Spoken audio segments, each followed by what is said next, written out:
now, preview time. So let's take a look at what's coming your way.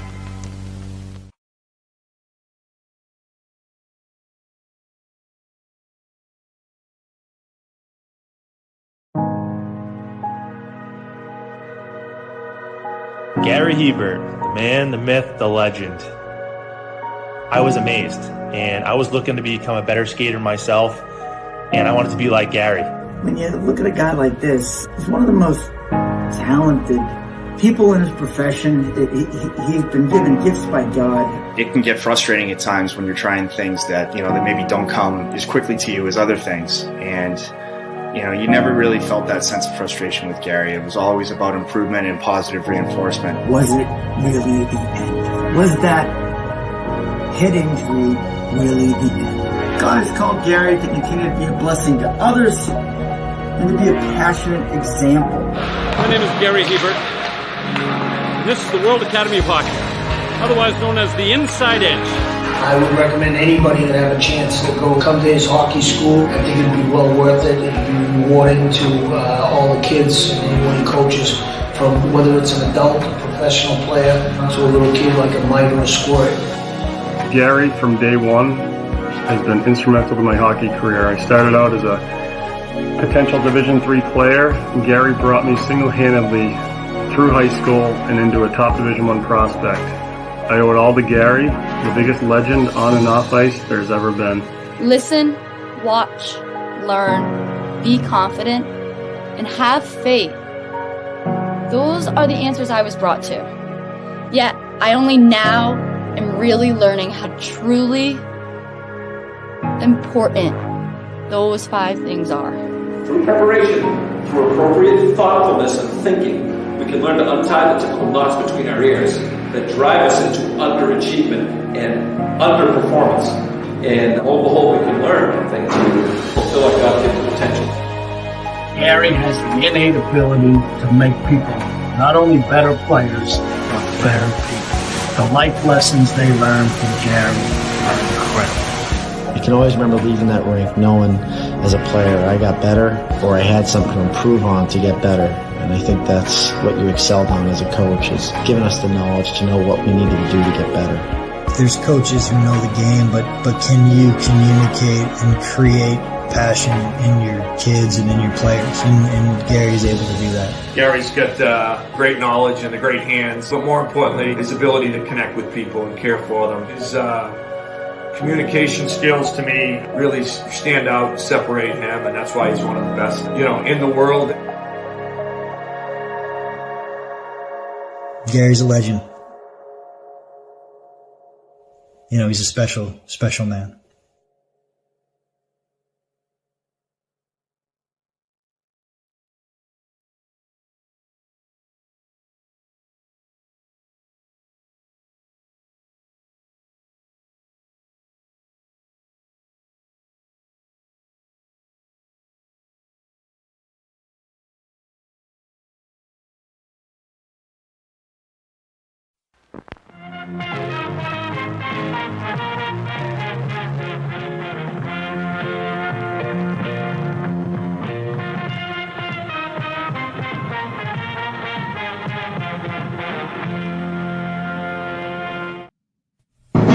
The Jeff Meacham Network's Multiverse of Media. For over 15 years, the recognized symbol of excellence and the standard bearer in coverage of sports and entertainment.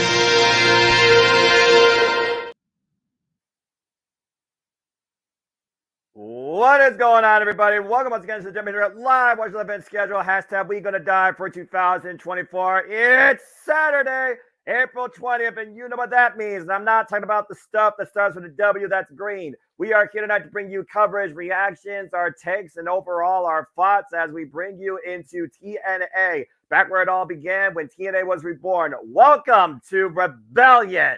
And welcome once again, everybody, because you know what this is. I am the Simple Man, the Simple Brand, the voice, the JMN Forever, grateful professional wrestling. Damn it.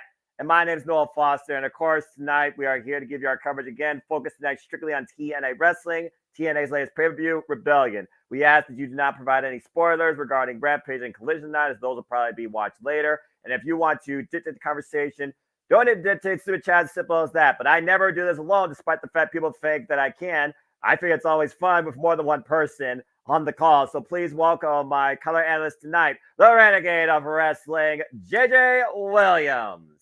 And he will be on here shortly, which is probably why he gave me the solo shot. So again, folks, we will basically be going here into our preview shortly. Again, hope you all enjoy the conversations. Get your predictions in if you haven't already. I'll give you about 15 more minutes before I close the forum, as I host predictions leagues for TNA, WWE, NXT, Ring of Honor, and AEW. And here at the JMN Multiverse of Media, we cover all those companies along with some stuff in JPW. We'll see tonight who is the last man standing between Alex Hammerstone and Josh Alexander. TNA Knockouts World Championship on the line. Jordan Grace defends against Steph DeLander. TNA World Championship on the line. We'll see if the one man can finally beat the system, as Moose defends against Nick Nemeth.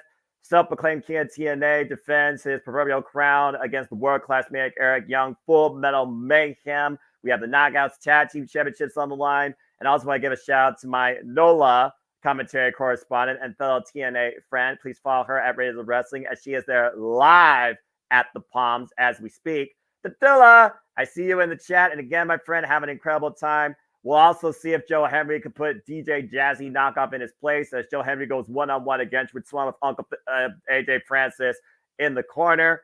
And we also, of course, will see the X Division Championship defended tonight, as Mustafa Ali defends against Jake Something's fifth chance now at the X Division Championship, along with so much more action to come, including the pre-show, which will give us 3 matches. There'll be a championship on the line. Crazy Steve versus Laredo Kid. We have 6-man tag with ABC and Leon Slater taking on the Rascals, Trey Miguel, Myra Reed, and Zachary Wentz. And the Digital Media Championship. Oh, excuse me, I already said that. Botch. Again, I do what I can. The TNA Knockouts for Tag Champions on the line, as Spitfire defends, of course, Danny Luda and Jody Frett against former 4-time TNA Knockouts Tag Champions, Decay. But we'll see tonight truly who is worthy of representing TNA. Nathan, good to see you. Good to see all the early birds out there in the chat. Again, folks, please share this link on all your social media. Share it with your friends. Share it with somebody that you want to bring into this business as a professional wrestling fan. And that's what it's all about at the end of the day. Just enjoy life and enjoy wrestling. Please also notice the ticker down below as we talk about the rules of conduct and the expectations of you all also in the chat. And let's just have a great time. Again, if you want to follow on with the action with us live, you can still purchase Rebellion via Trilla TV, become a TNA Plus member, and go on the subscriber service or your local preview provider. But you also can catch the pre-show with us along for the ride for free on all TNA social media platforms, YouTube and TNA Plus. And it will start here about 7 o'clock. So again, we will wait and see as we just kill some time. Pop, good to see you. Great friend and supporter. Of course, JMN Multiverse of Media. If you haven't already checked out this week's content, I encourage you to check out Inside the Mind of Renegade, Statboy Sports Bar, The Greg Cherry Show, Meech's Musing. Also, check out City Predicting, of course, both Dynasty and TNA Rebellion. And please stay tuned after TNA Rebellion tonight, where we will continue the Saturday night fun into the weekly Saturday night shenanigans that are Open Mic Night. Okay, I think that about covers everything. So, again, folks, we have several titles on the line tonight. We got several grudge matches. And, of course, this is TNA Rebellion. It is the second biggest pay-per-view of the year for them, arguably, based on its history. And, of course, it's the second of their big 4 pay-per-views before we head down the road to Slammiversary. Of course, after this, the next time we cover TNA will be for Under Siege and Against All Odds. Date and venues have already been determined.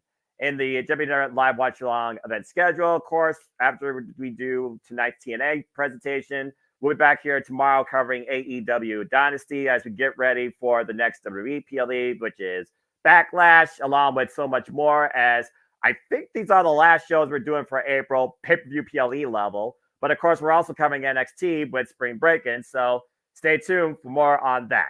So that being said, if anyone has any preview, thoughts, comments, if you think you know what's going to happen when the lights go out and who may show up or return tonight, whether it's male, female, knockout, former champion, first-time comer. Love to hear your thoughts. Safety, good to see you. Appreciate y'all once again. I'm not used to doing this thing solo, but I guess I am Joey Styles. Tech of it. Of course, again, we are here at JMN Multiverse of Media preparing for TNA Rebellion. The kickoff show starts in about 20 minutes. So, again, we're just shooting the breeze. Also, smoke weed every day if you choose to do that with Snoop Dogg, proverbially or not. Happy 420 day. I understand that. RVD will be in action on Rampage. That being said, I think I talked enough for the time being. So let's go ahead and get the Renegade spots towards TNA Wrestling. JJ, good to see you. Once again, we're back on a TNA call. How you feeling tonight about Rebellion? I'm out of breath. I could tell. I'm good to be seen, as always. Breathe, brother. For the viewers wondering, like right as we went on the air, the fam came home with groceries, needed my help. So there you go. I had to run down, handle some business real quick. So that's why I'm out of there. Give me a couple of minutes to get things, a little bit of air back in my lungs. Get some water. I'll be normal renegade. I got drink right here. Okay, good deal. Everybody, give it up for the Renegade of Wrestling. Always working. He's always ready. But I am looking forward to this show. As I said on Simply Predicting, I feel like it's the first show in a long time that I've really been invested in when it comes to TNA Wrestling or even Impact Wrestling before the name change. Right. You know, there were some times, you know, before Dattila joined the team, when I had to call things and I just knew absolutely nothing of what was going on. Like I barely knew the talent except for the few old faces that were either back or still around. It was difficult. Right. But ever since getting back into TNA with Hard to Kill, watching every week, sticking around, I've become invested in some of these characters, and I almost know we're at that point where you and Dattila want me to get. Yes. I'm almost there, like Tiana and the Princess and the Frog. But I'm not quite there yet. I admire the effort, though, continuing to try and believe. And I'm definitely going to, of course, do my shtick when he's on the screen as soon as the music hits. I've got my Cheez-Its ready. I told you it's Simply Predicting. I bought these just for the show. All right. You know, when we do WWE, I've got my Prime. I've got my Slim Jims. I got my Snickers. Now when it comes to TNA, I've got my Cheez-Its. And I have naturally favorite cheese sandwich crackers. Brought to you Those aren't even real Ritz Bits, man. Yeah, you over here the other day hating on me. You got the generic kind. You got the Wish Ritz Bits. Well, when you go to Aldi's, you want to talk about groceries. How's that for a segue for you? My mom went to Aldi's, and Aldi's, you know, does third-party brands. They don't do the natural, but these should be just as fine. And I might open these. If nothing else, product placement, just go along with your gimmick. Okay. I've got to get this question out there. Since you mentioned Aldi's, I had no idea you knew about Aldi's, had Aldi's. Why does Aldi's not sell their own brand of nuts called Aldi's Nuts? I don't know, actually. You would think that would just write itself in jokes. Seriously, like marketing. Play off the old school joke, D's Nuts. Aldi's Nuts. All these nuts. All these nuts. All these nuts. Like, come on. It seems like it's right there, but maybe that's why they haven't done it, because they don't want to get hatred from parents and stuff. Well, I mean, to be fair, Aldi is probably one of the more family-friendly corporations that's left out there, still serving the community, even in the lowest levels of poverty. So I kind of can understand that moral code, kind of like how Chick-fil-A is not open on Sundays. With that being said, anyway, let's go ahead and switch gears now into our preview talk ahead of TNA Rebellion. Of course, we know we got the 0 hour coming up. We got 3 matches, and this is one of 2 matches concerning a championship. We got Crazy Steve defending the Digimon Championship against Laredo Kid for the 2nd time. After the last match, Laredo Kid got disqualified after Crazy Steve basically was trying to take away his identity, try to remove his mask, and again, the mask is the most significant thing in Lucha Libre. But it's one of those things I figure about where, once again, this title is on the countdown. We're back where it all began with TNA, the Palms, Las Vegas. It was Crazy Steve that found every fork possible in this building and shoved it into Tommy Dreamer and put him into oblivion that allowed Crazy Steve to become champion in the first place. So it's almost one of those full circle moments, I feel like, for the real kid who's coming back from, his own issues, personal and mental. And I think it'll be a nice coup for a long-standing member of the TNA roster to win his first title here. But what do you think? Yeah, I agree. Of course, this was supposed to be on the countdown to Sacrifice. Correct. But Laredo Kid had issues, wasn't able to attend. I forget if it was travel issues, if it was illness, if it was a little column A, little column B. I think it was both, maybe he was ill and that's why he couldn't travel, type of thing. But I have a feeling that we're having this match here on the countdown because he was originally supposed to win it at the countdown to Sacrifice. Yes. That's my thought process. And so when they ran it back on Impact a couple weeks ago from the 2300, they were like, well, let's just do something schmozzy, something that this Philly crowd will get a kick out of, try to disgrace the Lucha heritage, and then we can just get to Rebellion and kind of play makeup for it. And I think that's pretty much what the people booking TNA now, whoever it is, whether it's Tommy Dreamer, whether it's somebody else now that Coach D'Amore is gone, I think that's their mentality is let's just get this back to a pay-per-view and we'll make it happen like it was supposed to happen last month. Yeah, it's one of those things where I don't want to say it was a missed opportunity, but maybe it was one of those like delayed opportunities. And again, Crazy Steve's been on this whole proverbial tirade being the angel of death. That's what it is. Thank you. The angel of death, and talking about how no matter what, he will always defend this in every match he's in, and nobody, no human, no living being can beat me. And Crazy Steve so far has overcome the likes of PCO and Rhino, and thanks to freaking AJ Flop, Joe Hendry. But it's one of those things where I think Laredo Kid, he has more of a story behind him, but it's also one of those things where I think if Crazy Steve can explode his emotions again, Crazy Steve can escape with the championship, despite the fact he's part blind. But I can still see Crazy Steve escaping with the win. Yeah, anything could really happen in this one, and I think people would be satisfied either way. Yeah, I think so.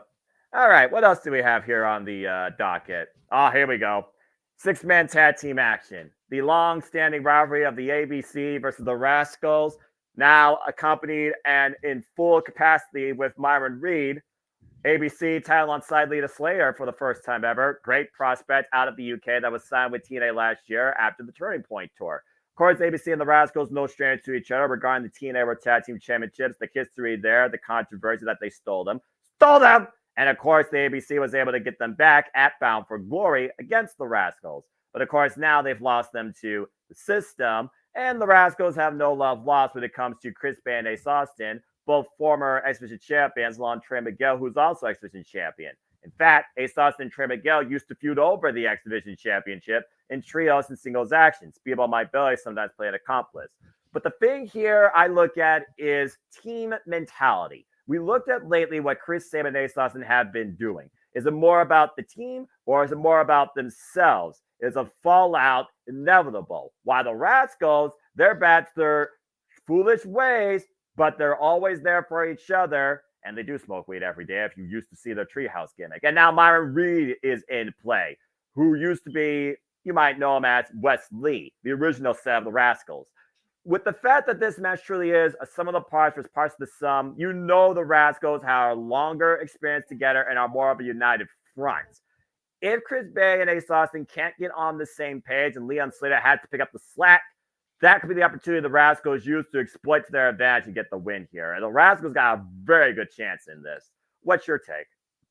I completely agree. I've been seeing the distancing, I guess you could say, of Ace Austin and Chris Bay here in recent weeks, kind of as we've been seeing almost a parallel between the way Sabin and Shelley were starting to go their own way We've kind of seen Ace Austin and Chris Bay kind of mirror that.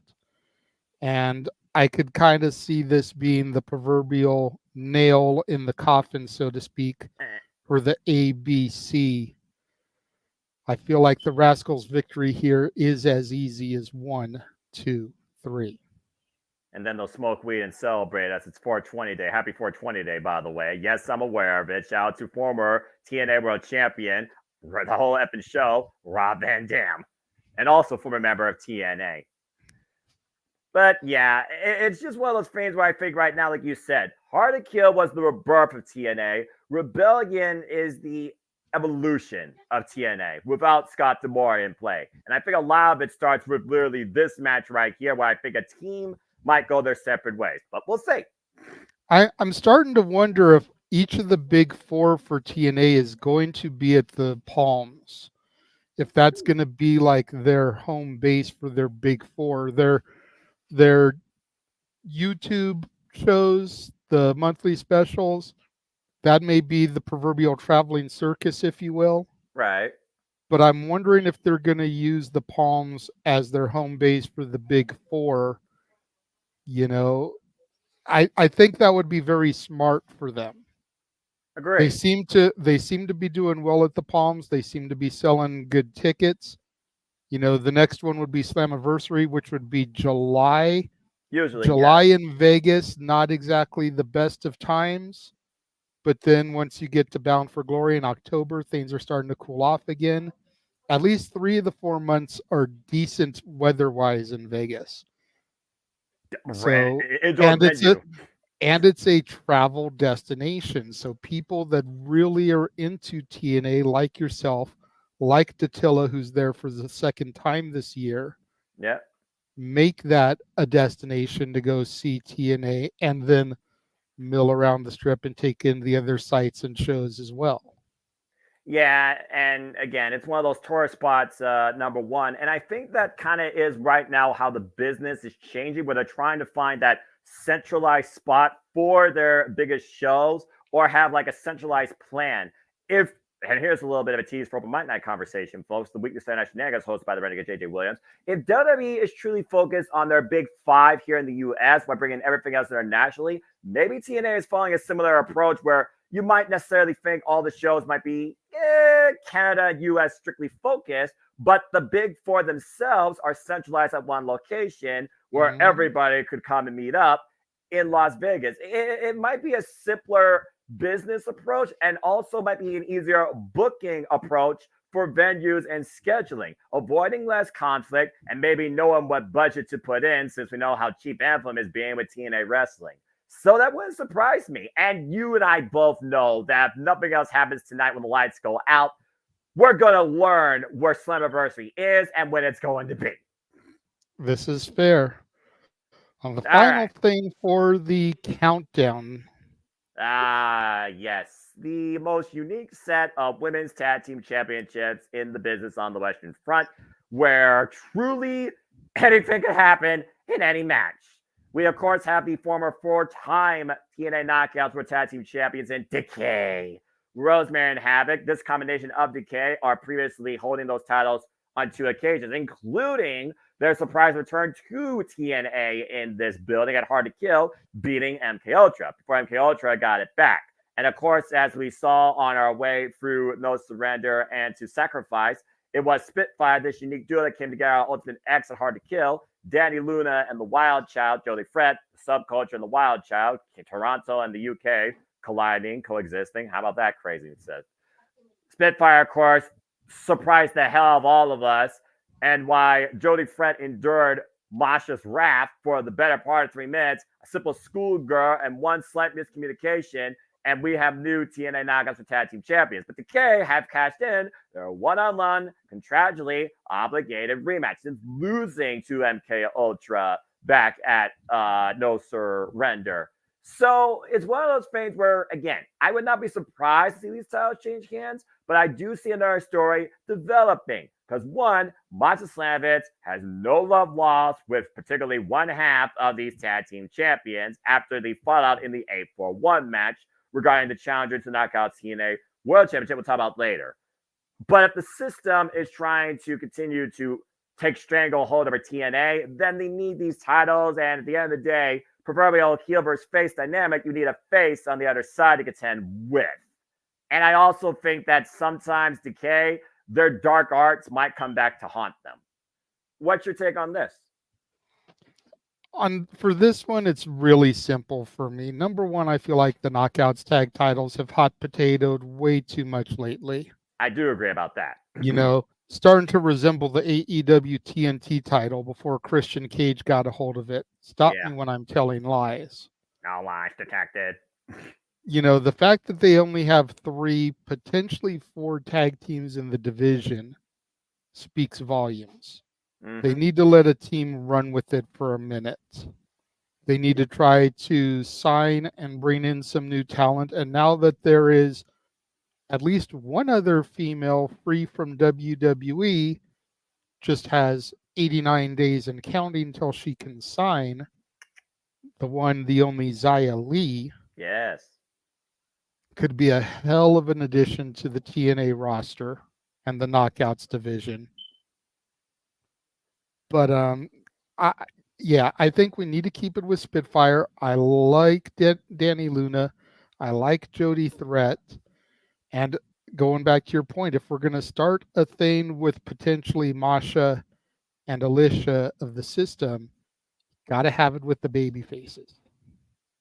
Yeah, it's just a matter And the other thing to keep in mind, Noah, as I switch really quickly tabs, Lars Fredrickson of Rancid is going to be in Spitfire's corner. I don't think that they're going to have them come out with Lars from Rancid, a huge wrestling fan, well documented. If people don't know, go back and watch the CM Punk DVD that WWE put out back in 2012. Accurate. He's all over that. You're not going to have him be a part of this match and then the team he's affiliated with lose. Unless he's going to turn heel and join and align with Decay, but what's the long-term story there?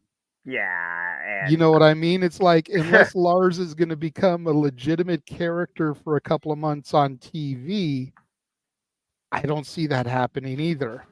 Yeah, I don't either. And again, folks, that is the countdown to Rebellion, which will be coming here shortly, starting 7 p.m. Standard Time on TNA Plus and also on YouTube. I have the YouTube feed up. You guys go to TNA Wrestling. I do too. Live in 4 minutes on my end. Yep, over 200 waiting. There you go. And again, folks, you could join along with us in our call, watch along coverage for the 0 hour for free on YouTube, following TNA Wrestling on YouTube's channel. Looks like we got a message here from the man whose name's not on the marquee, Jeff Motherfucking Meacham. Very sorry I was unable to be a part of today's event. Best of luck to everyone at TNA. A much love and appreciation to Japanese Network team. Hopeful to be in studio for Might Night. Jeff, we love you, bro. And as always say, praise for passions. I hope you and your family are doing well. I hope everybody enjoys our coverage, our takes, our previews, everything here. As we got about a few more minutes, let's go ahead and dive into the main card because, again, we have, I believe, 4 championships on the line. We got some serious grudges, and I think, honestly, those grudge matches, both of them have future TNA World Championship challenge implications. We also don't know what's going to happen when the lights go out, and we know Steve Macklin is looking to unleash mayhem. But this right here is something in itself, the X Division Championship. It's definitely something. Yeah, right? No pun intended. Shout out to my brother, by the way, Paul Mead. Good to see you, brother. So Mustafa Ali, of course, Dwayne Atkinson, good to see you. Won this title, of course, against Chris Sabin, Hell Sabin, former 10-time X Division champion, in the main event, of course, at No Surrender. And Mustafa Ali's accolade is as big for the X Division since 2005. He's been able to grace the cover now of PWI. And Mustafa Ali has been on this worldwide campaign to find somebody to make him doubt himself. And so far, whether it's Hiromu Takahashi, whether it's Amazing Red, whether it's everybody right now that has been as a champion, he has been on this constant crusade of form momentum with no signs of, I feel like, lack of confidence. But you can say the same about Jake Suffin since coming back last year to Impact Wrestling at Slammiversary. He has overcome the odds in multiple affairs and scramble matches, and of course earned his way towards this match out of a 6-way scramble. But here's the thing, and this goes back to politicians being crooked. Mustafa Ali talking about the X division needs to have limits. Jake Something is not what the X division needs. Dude, I need to remind you about people like Bobby Lashley, Samoa Joe, Abyss held this title. Brian Cage, Willie Mack, are you kidding me? It's the #1 title in the business that's anybody can freaking carry this championship. Surprised Jordan Grace hasn't carried it yet, but that's a whole different conversation. Case in point. That being said, JJ, what's your take on this one-on-one encounter and Jake Something's 4th chance to finally win something in TNA Impact Wrestling? I trust in Ali, but I feel like it's Jake Something's time. I feel like tonight at the Palms, we're going to make something out of nothing. Fair. I mean, again, the X Division title is one of those titles that anybody can win at any time. Jake Summit previous contended this against Rakit Raju, Josh Alexander, and Trey Miguel. He's also hung with TNA World Champions, IWGP World Heavyweight Champions, and has truly come into his own. He is that hybrid athlete, that anomaly. But Mustafa Ali, we know that he has already gotten the campaign support and favoritism of the GYV. So we'll see if they come into play versus his special security. But either way, this is one of those matches that truly could go either way. And here are some X factors for you. This is the first time ever matchup. Jake Summit, of course, won this, as I said, and the Rebellion tried saying that word out 3 times fast. Referendum match to earn this title shot. But Ali has not lost a match anywhere in a month. To the point, if you looked at his promo back at Windy City Riot backstage, he's demanding, he's begging, asking somebody, please make me doubt me. Please give me that sense where I am not confident that I truly am the best that I can win. Is Jake Something the guy that could do that? We will find out soon enough, I guess. Well, there you go. And that being said, as I was talking about Jordan Grace earlier, the history maker, the trailblazer, the juggernaut, the face of the Knockouts division, let's go ahead and look at the TNA Knockouts World Championship. Jordan Grace defending against Steph DeLander, who came back to TNA. The Deathmatch Queen along Deathmatch King, who of course won her way out of the 841 after Ash by Elegance had a cosmetic blemish. And I'll just leave it at that. Of course, Jordan Grace, again, she has done absolutely everything possible to try and define her legacy and cement herself and name with this title. This title going all the way back to 2007, first held by Gail Kim. You look at Jordan Grace's strength and her history, she's up there with the likes of Tara and Awesome Khan with the power she brings and the standout that she is in the business. Thick Mama Pump for a reason. 99 days and 6 defense already. You see the tail of the tape right here. A bit of a height disadvantage. We, of course, know we have the sit-out TKO on the big boot from Steph DeLander down under in Australia. Of course, Jordan Grace has the muscle buster, juggernaut driver. The accolades, though, they speak for themselves. It's one of those things, JJ, where I look at Jordan Grace, and right now in this business, not just in TNA, the value of her as champion and her title stands unopposed. I mean, again, she's already presented TNA and represented this title in the freaking WWE Royal Rumble. But I do think it's one of those things that eventually a juggernaut meets her match by the most unlikely of opposition. And we know Steph DeLander might have some tricks up her sleeve, but Jordan Grace says she has something to equalize that. So even if Matt Cardona hobbles in on a crutch, what's your take on this TNA Knockouts World Championship match? And who you think could be waiting on the other side? Is this maybe when the lights go out?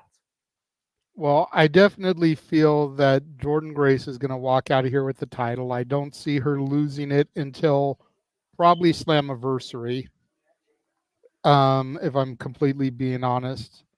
We talked a little bit about this on Simply Predicting. I feel like Jordan Grace's ace up her sleeve is going to be her husband, Jonathan Gresham, who's been promoted and teased the last 3 weeks with vignettes. That's right. Talking about the masks he wears. And the mask he doesn't want to wear anymore. I'm not sure who Steph DeLander could have in her corner, though, if she doesn't have Cardona. You know, the only name that would make a little bit of sense to me would be Brian Myers, because, you know, you think about the major players. You think about the edge heads. You think about Hawkins and Ryder, Cardona and Myers. But with him being involved in the tag team title match, the system later on in the evening, I don't see how that would, be something that's able to happen. So I'm more interested to see who she's got up her sleeve in this match as opposed to who even is going to win or lose. Well, talk about having stuff up your sleeve. We always know that Ace Austin has a purple ace up his sleeve as the 0 hour is underway. But purple ropes, that's an interesting touch there as we are getting action underway here as ABC and Leon Slater make the way inside the ring. We're kicking off with trios action here. The Rascals versus the ABC and Leon Slater. Picking up a rivalry between the Rascals and the ABC that went all the way through last year's Bound for Glory. And of course, we talked about the mindset of the team versus this trio here. Again, is the ABC on the same page? And can Leon Slater maybe keep them on that same page in case there's some tension that's brewing? Let me know when the bell rings on your end because I think I'm ahead. Bell rings were underway, and it looks like we're kicking things off with Myron Reed and Leon Slater. The two X factors for the two teams makes a lot of sense. But again, Myron Reed has that history with Trey Miguel. I mean, they literally trained with each other. They faced each other. I even talked about it. I saw Myron Reed and Trey Miguel go one-on-one against each other in 2018 in Chaos Wrestling. And speaking of which, Tad to Trey, Toledo represent. Again, I'm unbiased. Trey Miguel and Myron Reed are also former tag team champions in Insane Wrestling Revolution. Continental tie up here. And again, we are on the countdown to Rebellion, literally just underneath an hour away. Still coming out on the countdown. Division Media Championship on the line. Craig Steve versus Laredo Kid. And the TNA Knockouts for Tag Team Champions on the line. Spitfire's first defense in their run against former four-time champions Decay. Oh! Nice great back heel kick. And spring back elbow strike connects. Leon Slater right now with a hot start. As you see the people still filing into the Palms in beautiful Las Vegas. Again, shout out to our friend Datilla. Great member here at the JMN Multiverse of Media. Also there live.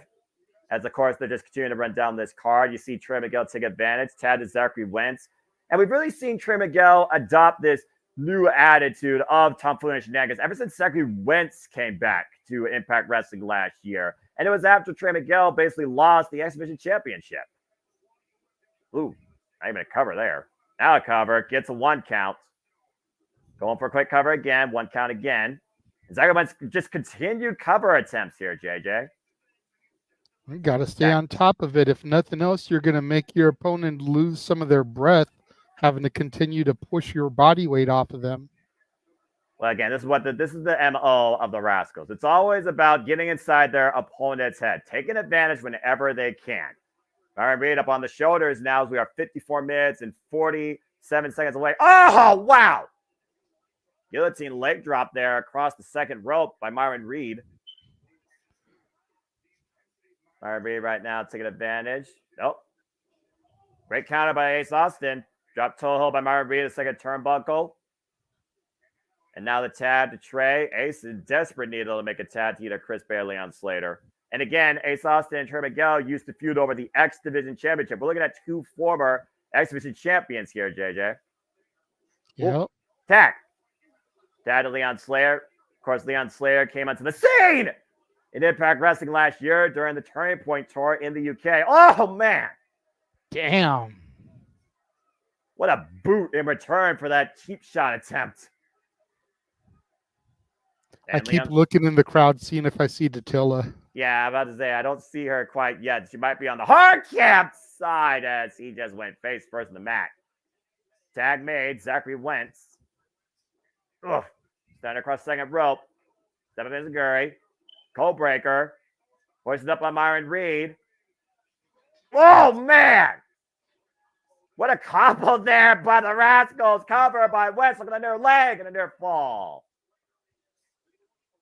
A barrage of offense by the Rascals here. Isolating Leon Slater getting a near fall, JJ. Yeah, just like some that. Great shit here. Well, again, it also comes back down to that level of experience, that trust, that non-verbal communication, that cohesion. And the Rascals have that in spades. Oh, just ripped down on the mat by his hair. Now we're slowing down the action here as the Rascals have gained full control of this match. And Leon Slater is a bad way right now. There's a tag to Trey. Trey, a former 2-time X Division champion. Second wins, and Trey, former Impact World Tag Team Champions. Tag to Myron Reed, who has not held an accolade in TNA Impact Wrestling, but again has that history with Trey and Wentz. Still pretty new to Impact Wrestling, no? Because I don't see him a whole heck of a lot on my TV screens.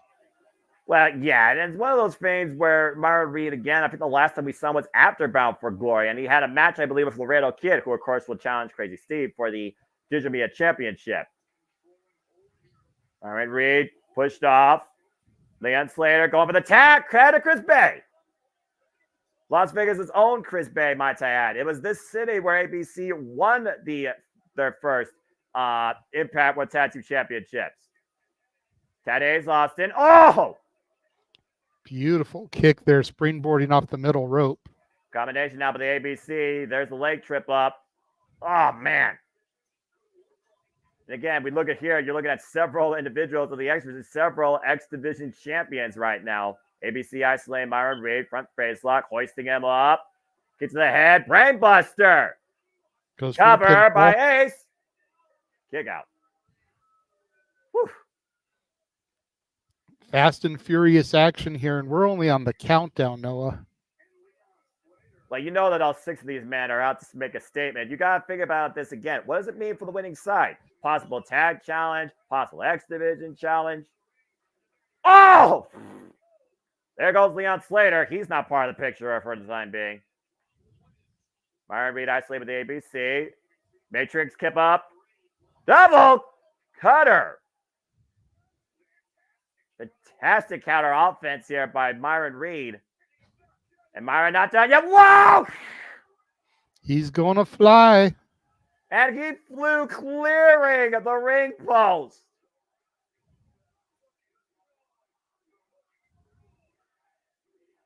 TNA chants raining out loud and proud. You love to hear it. Wow, Leon Slater!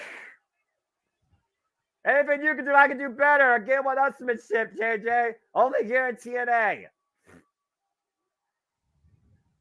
Good Lord. There's a reason why TNA is called Total Nonstop Action. Yep. Now Leon Slater going to the top rope. Myron Reed tossed inside the ring. The 2 legal men. Leon Slater looking to dive. What's he looking for here? 450. Roll through. Myron Reed gets out of the way, though. And here come the Rascals. Wait a minute. ABC, though. We might have a standoff here. 3-on-3. And this is where it starts breaking down. Usually. Sounds about right. Yeah, it just matter what gives here right now. Myron squaring up against Ace. Leon squaring against Trey. Oh, man. Second went squaring against Chris Big. Kicked down to the knees. What the heck is this? Hoisting up Trey. What the? That was very innovative offense. Spectacular work by the Rascals with that triple drop kick. Trey getting a full revolution ahead of his. Now Myron. Oh, man! Jesus. Over the top rope, hooked him for a cutter onto the floor, throwing him into the ring. Trey Miguel, Trey Miguel perched up. Massive Meteora. Swanton. Shout out to the Hardys. Myron Reed. 450 connects. The cover by Reed. The Rascals. Whoa. Ace Austin at the last possible nanosecond. Yeah, man, that was truly a last-ditch effort. I thought the Rascals had it there. I think the Rascals thought they had it there. Oh! Trey gets caught with a head kick. Wentz, though, with the rising knee strike. Ace trying to take the better of the Rascals. Now Big coming in. Brock Spence with the forearm, looking for the 1. There's the 2. On a finesse, the fold. There's only one thing left. Trey the outside, though. Myron Reed. With Big out of the corner. Catches Ace with a super kick. Chris Bay, though. Spinning Sobot. Front face lock. Bay looking to hoist Myron Reed up. Wow! Turn around and do a jawbreaker. A stunner off the second. Wow, man! Out of Cutter. nowhere. Out Cutter of that mid- would make Randy Orton proud. Yeah, that wasn't represented by RKO. That was just ABC. Now Leon Slater to the top rope. The ABC right now, letting Leon Slater go for broke. Swanton bomb splash. Leon Slater ABC with the win. Wow. Very well done here by the ABC.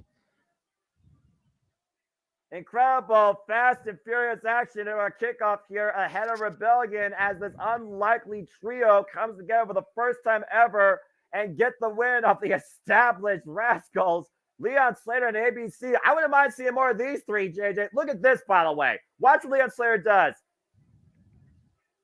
It's Swanton, and then he flips it almost into a 450. Yeah, it was a Swanton 450 splash combination. That was incredible.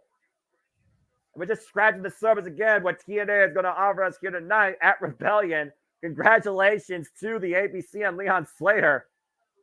Woo! As of course, we have Tom Hannafin and Matthew Wayward on the call live there at the Palms. Always good to see my favorite duo, arguably, right now in professional wrestling. And of course, you mean it's not Vic Joseph and Booker T? Nah, Booker T needs to bring a little bit more than just saying, shucky ducky quack quack. But Booker T has his moments. Of course, we're here also here at the JMN Multiverse of Media. Noah Foster alongside the Renegade Wrestling JJ Williams. As again, we're just preparing for what's ahead this whole entire night at TNA Rebellion. And I'm already 0-1. Damn it. Me too. Okay. But again, this is TNA where it's meant to be more unpredictable, and yet you're still okay. I'm not mad at that result because that was a great damn match. Absolutely. Let me ask you this, Noah. Go for it. Explosion. Do you feel like it's taken a turn for the worst here in recent weeks? It used to be you'd tune in, you'd get a match, you'd get some kind of retro match that tied into whatever pay-per-view is coming up, and then you'd get another new match. Now you get like 40 minutes of filler and one match.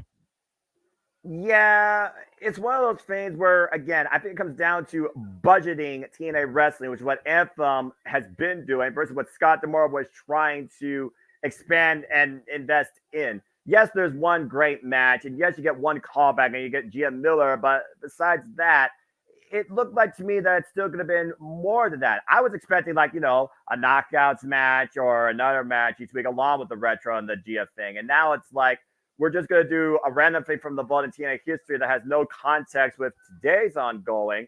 Then we do Gia. Then we do a match that may have some nuances with talent of recent memory or something similar in match theme. And then you get one match. It feels like to me that Explosion has taken a step back, and I don't necessarily like it. Okay, I just wanted to make sure I wasn't being too hard on it because I was really enjoying Explosion there for a while. It was giving me an opportunity to see people that weren't on Impact on a weekly basis. Right. And then it went to being one match, and it was like, why am I even bothering wasting my time with this? Yeah. As we have Gia Miller, speaking of her, standing by here with the former Top Dollar AJ Francis and Rich Swann, first class. Of course, Rich Swann will be taking on one of your favorite TNA talents, a man whom you most definitely believe in, a man who Dattila most definitely believes in, 252 pounds of pure motivation, Joe Hendry. Damn right. It looks like AJ Francis came with his own entourage.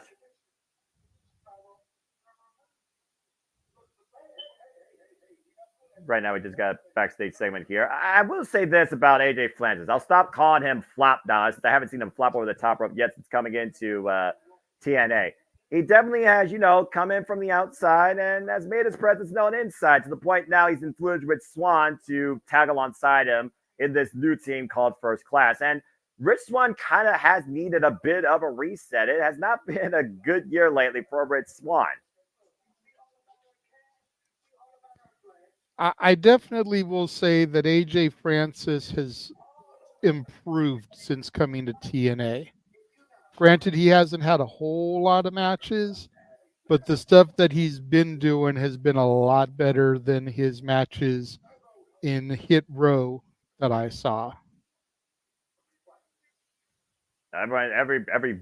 Well, that's something. Again, right now I think TNA has figured out what his weaknesses are, and they're taking the old ECW method of accentuating his strengths and hiding his weaknesses. He's a great talker. He's an imposing force. He makes a decent manager, a good heavy for Rich Swann.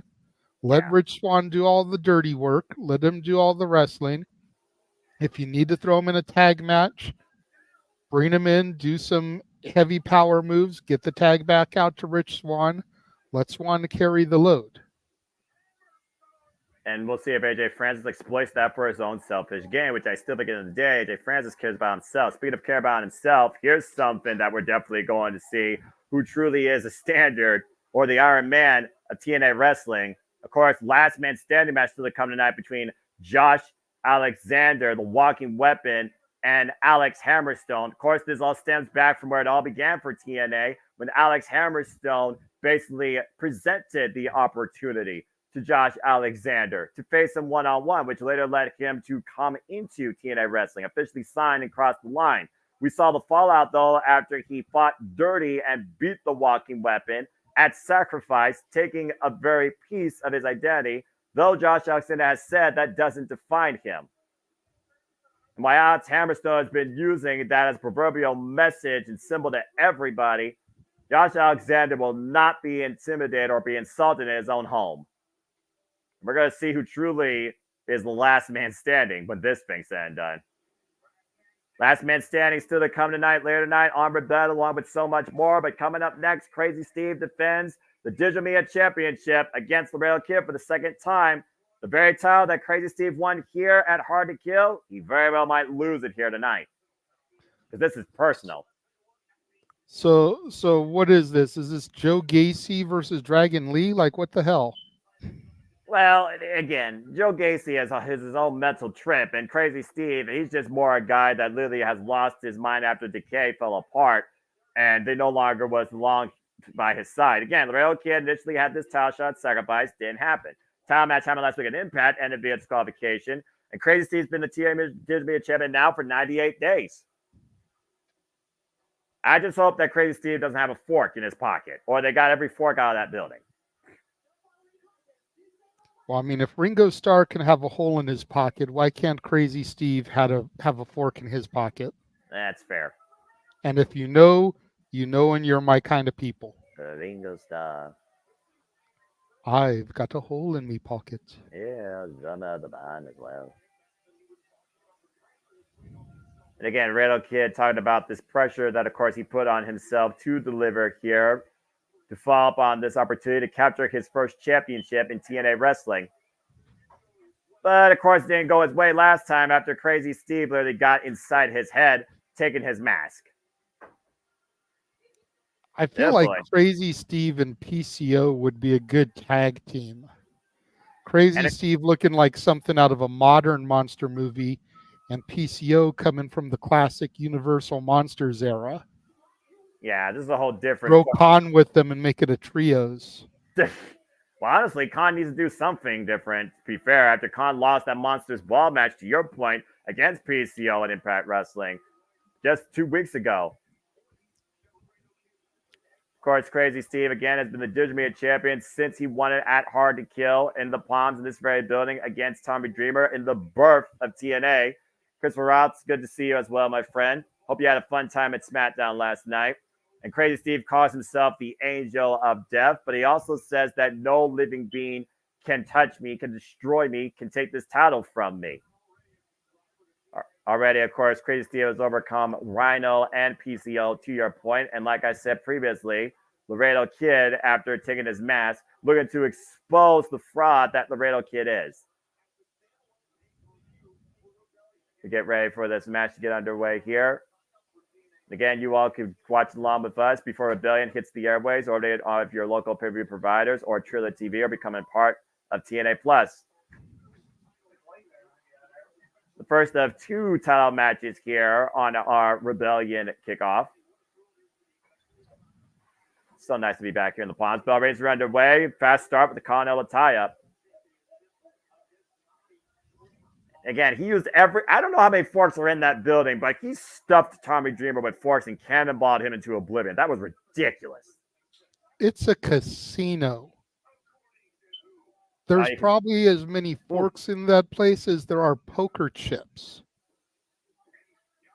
Yeah, well, again, place your bets.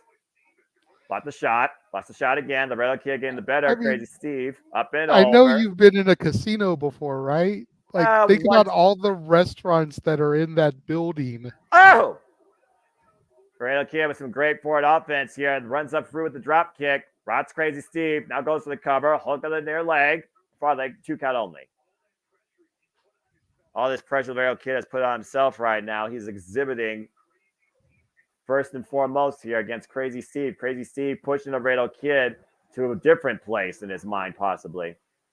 Yeah, Laredo Kid has got to keep the momentum going. If he allows it to slow down, then he's going to fall right into Crazy Steve's trap. Case in point. And again, using the mask. Style, he's got to keep flying around the ring. Stick and move, stick and move. It's going to wear Crazy Steve out. Yeah, again, Crazy Steve, former challenger for the X Division Championship. He might be crazy, but he also is twisted and effective. Cannonball in the corner, rocks the Real Kid. Oof. It's also to your point, though, he has to keep the speed up, but also Laredo Kid has to keep his emotions in check. He has to stay in control of himself, or he could cost himself here again. Laredo Kid right now at the mercy of Crazy Steve. No mercy will be shown. Now Crazy Steve again going after the mask of Laredo Kid. We all talk about how sacrilegious the mask is to a luchador, to lucha libre. Crazy Steve, slow, methodical approach here. And of course, Crazy Steve will not hesitate to do anything at his will to make sure he leads the Digital Media Championship. Shot right to the face. Irish whip reversal, Irish whip Laredo Kid. Counter. It's the boot up. Crazy Steve up to the second rope. Might be looking for a tarantula here. Eesh. The strain on a man's neck from that position. Seriously. Of course, as we know, JJ, he has no 5. Laredo Kid up and over on the apron. Springs the second with the moonsault to the outside. Nice. Laredo Kid, of course, has to get Crazy Steve back inside the ring. Tyler can only change hands via pinfall submission inside the ring. Referee gets count up to 3. Of course, referee Paige, I'm sorry I forgot your last name, who's been part of TNA now for a better part of, honestly, the last few months. Oh! Vicious net breaker. Cover now, Crazy Steve. Didn't even hook a leg. And again, at this point, it's Crazy Steve just continuing to get in the head of Rail Kids. Crazy Steve looking for the win at this moment, JJ. No, I don't think so. I think he still wants to discipline and inflict punishment to Laredo Kid. He seems to be really fixated on that mask. If he focuses on it too much, that could be his undoing, his demise. Yeah, and we never know what's going through the mind of Crazy Steve. And again, one point when he sat down and interviewed Tom Hannigan, he said that, Tom, you're going to tell everybody. You're going to tell them my story. Back elbow strikes up by Rail Kid, who again is trying to rearrange his mask after Crazy Steve once again tried to take advantage of it. Now taking a bite out of Rail Kid, hung up in the tree of woe. Line pressure right now for Laredo Kid to try and find escape, and does so. Oof. Just avoiding the cannonball. Great core strength there by Laredo Kid. Able to get away from that corner, now falling in with the clotheslines. Oh, man. What an enziguri. Rock and Crazy Steve hoisting him up. Michinoku driver. Cover, center of the ring, and near fall. Ooh. Laredo Kid looks like he's got some frustration written on his face. He needs to keep focused here. He needs to keep the pressure, JJ. I was just about to ask you. The Laredo Kid was at his best shot. Take a look at this on the replay. Ooh. Heavy impact on the back of the head and neck. Michinoku driver of sorts. Crazy Steve has been punished psychologically, mentally, and physically his whole entire life, so we know how much Crazy Steve can endure. We don't know necessarily how far Laredo Kid can endure.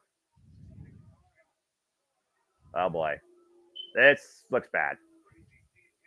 Crazy Steve going up to the top rope, looking to hook Laredo Kid. Possible superplex attempt here. On top of him and go! Huge superplex there. Both men down. Crazy Steve's got the back of his head and neck there. Can't even cover off that. Take a look at this. Oof. You always wonder who gets the worst of a superplex. Cover here by Crazy Steve. Finally gets a 2 count, though. Oh, jeez. Crazy Steve literally foaming at the mouth like a rabid dog. A Crazy Steve might be looking. Uh-oh. Overhead kick. Whoa. Up. Looks like Rail Kid got second life. Going up top. Top here against Crazy Steve. What the hell?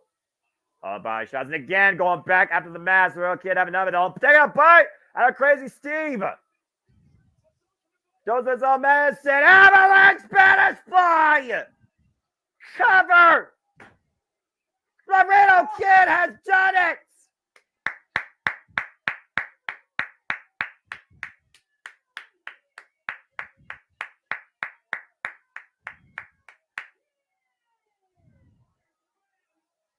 For his fans, for his family, for his culture, for his own mentality, Laredo Kid has finally won a championship in TNA Wrestling. The Laredo Fly up the top rope, JJ. Laredo Kid has beaten Crazy Steve. Such a gorgeous maneuver. And what a beautiful achievement. Laredo Kid is the new digital media champion. Congratulations. And again, first title change tonight. First title match with a title change. Is that a sign of things to come? Oof. As once again, now we get another video package for now the Knockouts World Championship, where we will see the juggernaut Jordan Grace defend the richest prize in women's professional wrestling in TNA Wrestling, the TNA Knockouts World Championship, against the Deathmatch Queen, the returning Steph DeLander. And again, this match all came about after the 8-4-1, where 8 become 4, 4 became 1, and a new surprise return arrival in Steph DeLander took advantage of this opportunity with an assist. Let's call it as it is, with an assist from Matt Cardona. I didn't see anybody get involved, Noah. Matt Cardona, radio silence to Roseman, Steph DeLander capitalizing with the TKO.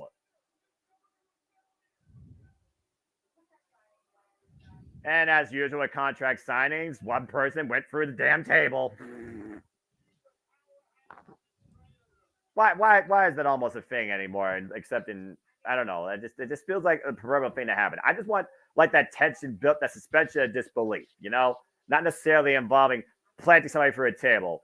But again, Jordan Grace, she not only has beaten Steph DeLander previously, she beat Matt Cardona previously. She beat Matt Cardona's wife previously, the hot mess Chelsea Green. She is the juggernaut for a reason, JJ. Yes, sir. And we know that Matt Cardona right now may not be here as he has sustained an injury, required surgery. And of course, Jordan Grace said karma is a bitch, but still expects Steph DeLander to have something up her sleeve. And Jordan Grace believes that she has something to equalize against that feat. That's a chance for Steph DeLander, but again, Jordan Grace has overcome Michelle Shaw, Saya Brookside, Tasha Steeles, and of course beat Trinity for that title and overcame her ultimate rival, the virtuosa Deonna Purrazzo. She has never been more confident than ever in her own abilities to be the face of the Knockouts with that title. Speaking of which, looks like we're going to get word from the challenger.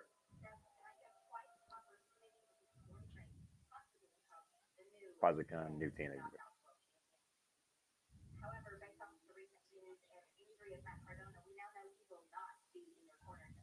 And can you confirm that?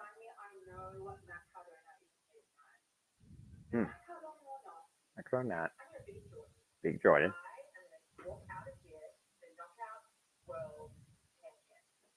Huh? Certainly confident.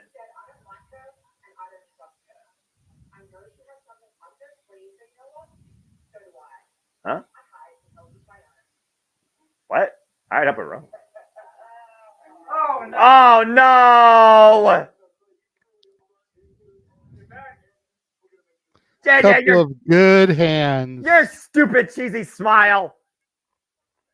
I like these guys. Noah, I'm sorry. Fine. I don't know what it is about them, you know. They truly are what they say they are, a pair of good hands. They're good workers. I look at them the same way that I look at Cool Hand Ange and Daddy Magic in AEW. Little on the goofy side, but a solid tag team that deserves more than what they're getting right now. Fair. And if they were pushed the proper way, could be a serious, viable threat to the tag team gold. Well, we'll see. I see the potential in them while everybody else looks at them for the goofs they're portrayed as TV. And I think the best comparison I can draw is Cool Hand Edge and Daddy Magic, because it's the exact same thing over there. They've got great chemistry, but they're portrayed as sideshow clowns instead of a viable tag team threat. Well, you talk about potential, you talk about threats. Let's talk about these two OGs and what they're looking to do tonight in the most dangerous match outside Monsters Ball in TNA history, Full Metal Mayhem. I'm usually the one that gets a lot to preview, but JJ, you know the history of these two. One particularly far more, and their drive, why they call themselves the Separate Class King of TNA. Always a soldier for this company, but never held the crown. Why the opposition has done it twice now and had a chance to do it for the third time, only to lose it because of Kazarian. Take it away, man. Your thoughts on this? This is going to be downright brutal. It is. And until we saw Casey Jones on our television this Thursday, case in point, I was all set for Frankie Kazarian to take this one.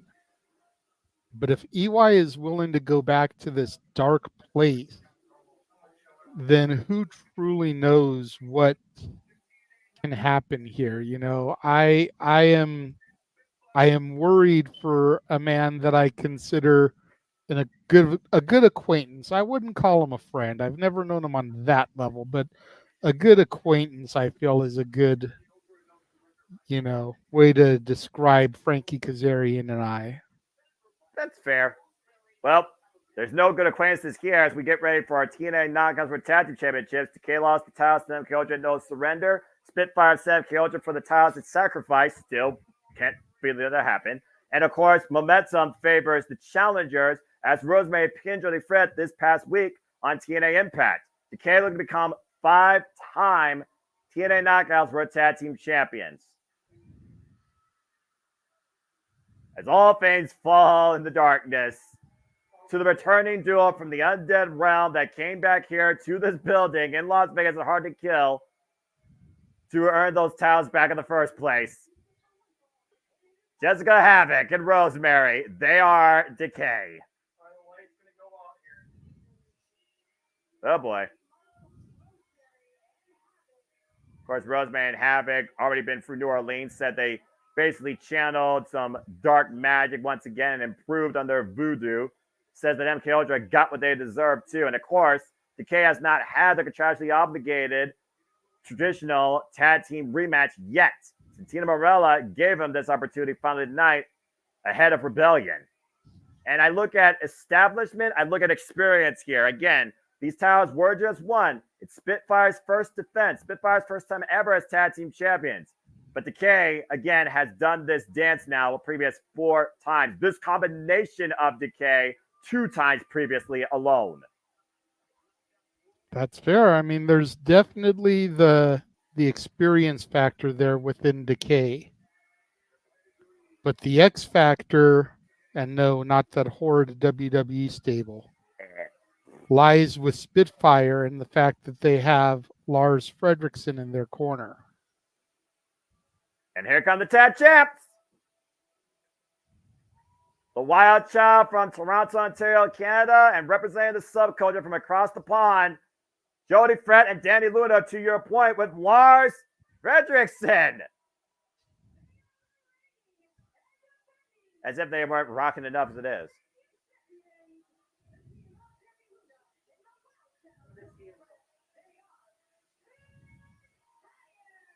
What a fitting name for this duo, full of energy and full of power, Spitfire. But also the song right now being played off the album The Old Firm Casuals, Nation on Fire.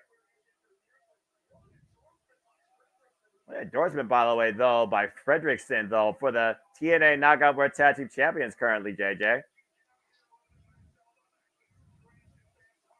Of course, people know Rancid, Punk Rock. They might also know that, of course, they're the band that, of course, had the theme Destination Unknown for one Ruby Soho.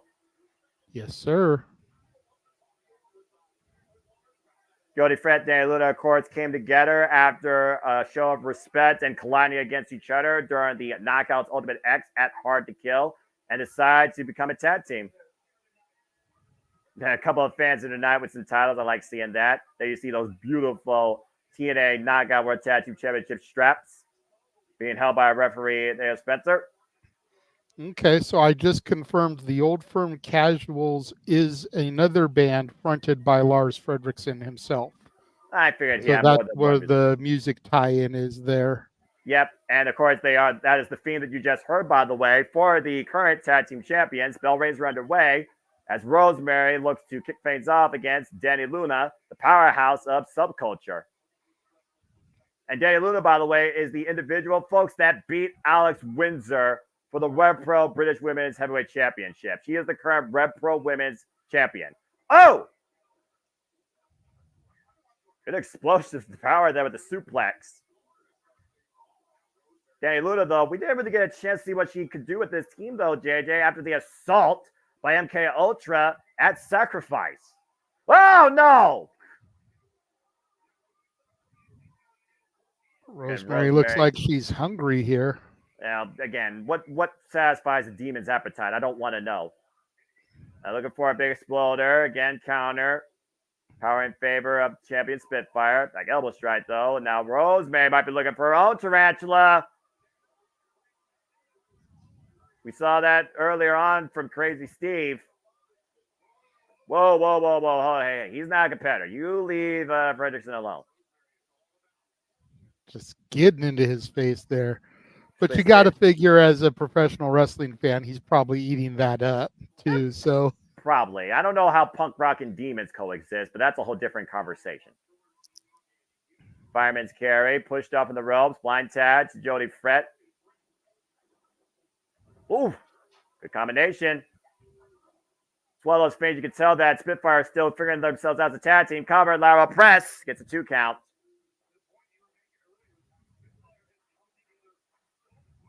Front face lock. And again, we've seen how quick this team has come together, but you have to look at experience. Do they have that cohesion yet? Do they have that nonverbal communication? Have they established a game plan? Have they established tag team offense yet?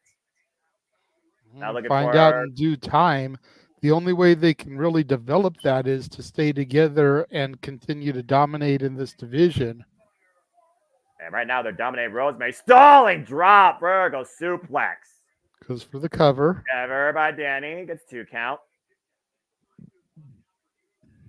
And of course, people, your time's running out. To follow us, continue alongside the action live to order TNA Rebellion. Thank you to everybody that's watching across all platforms, by the way. Matt, good to see you. Tad to oh boy. Tad to Havoc. Jessica Havoc.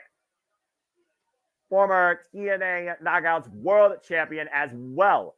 And her and Rosemary's history goes all the way back to Smash Wrestling. Oh boy. Well, Danny, test your strength.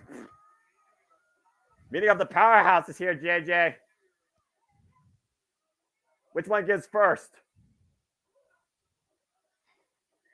Danny Luna hyping herself and not falling for the psychological warfare. Great move there by Danny Luna not to let Jessica get into her head. Well, we know when you face Decay, it's always a mental game as it is physical. This is getting a little bit warped. Then again, it is Decay. What am I saying?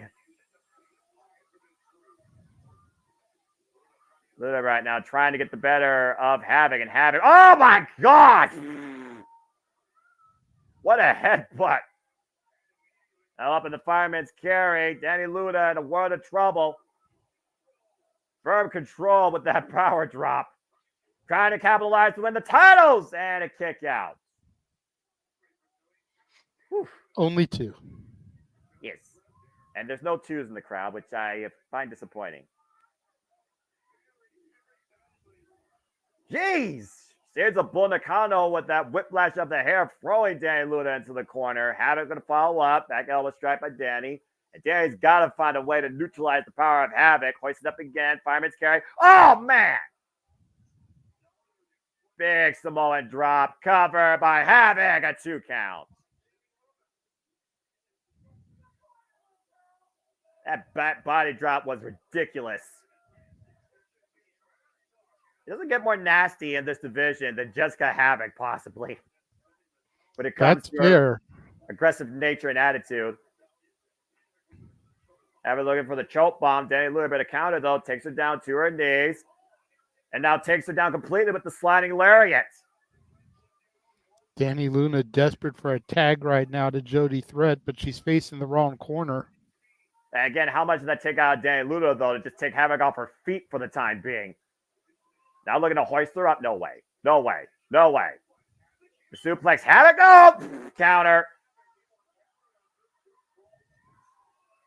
Yeah, that was just one of those mental games that turned physical that Danny Luna was just not going to win this early. Now Havoc right now. Challenges in control. Pushed up kick. Tied to Rosemary. Now Rosemary coming back in. Of course, Rosemary beat Jody Fred again previously this past Thursday in Impact Wrestling. Rosemary also a former TNA World Champion. Put in the boots. Hook on the far leg. It's a 2 count. Once again, back to the cover. 2 count again. Trying to wear down the champions.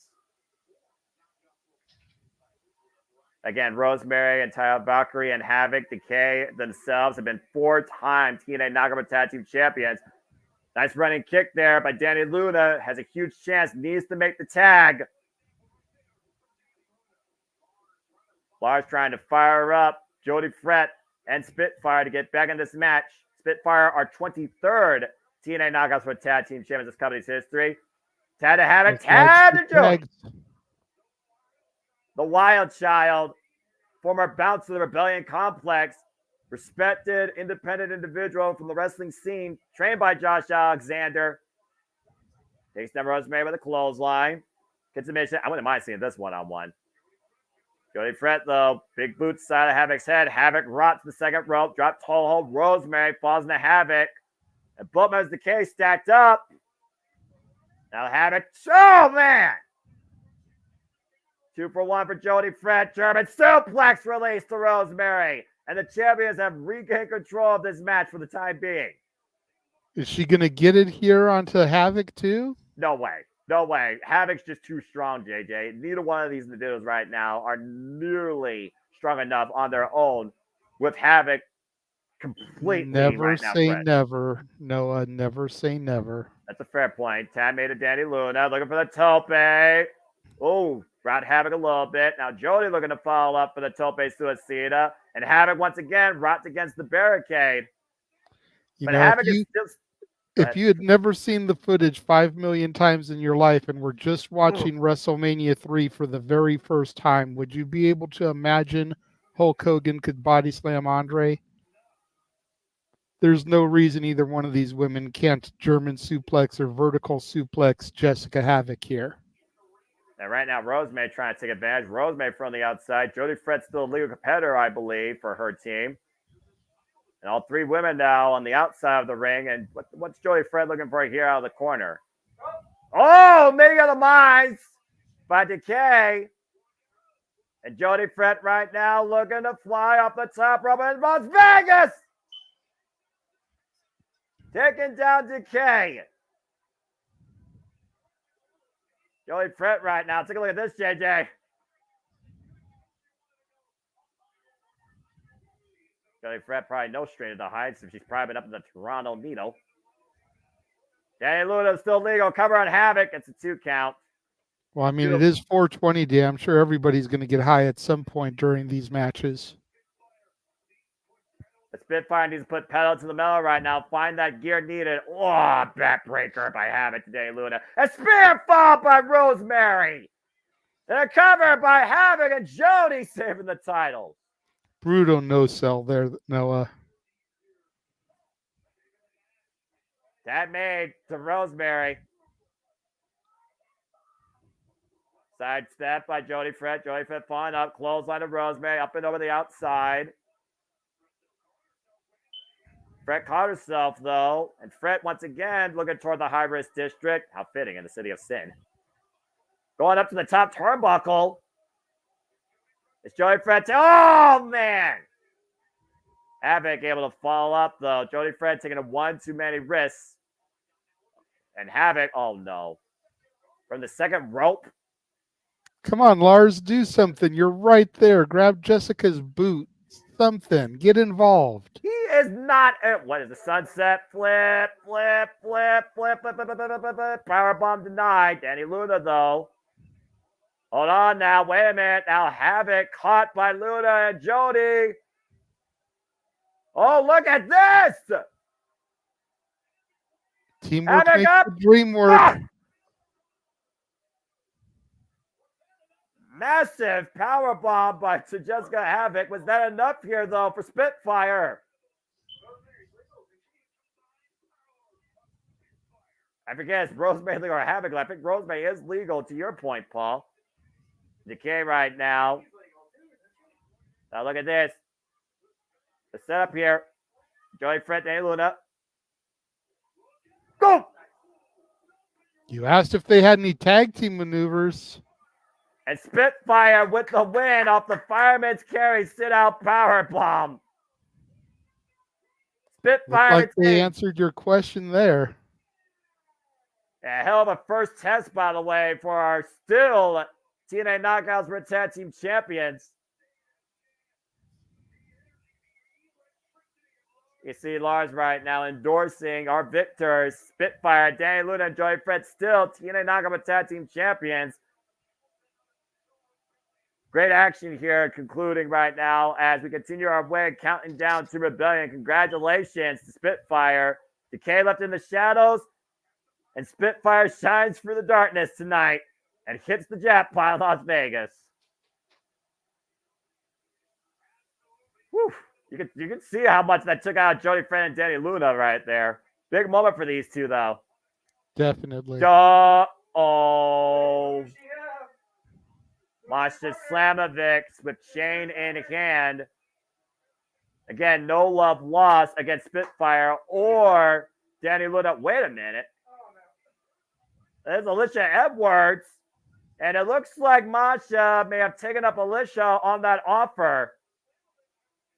And Slamovic does have a contractually obligated rematch, of course. After MK Ultra lost those titles. Uh-oh.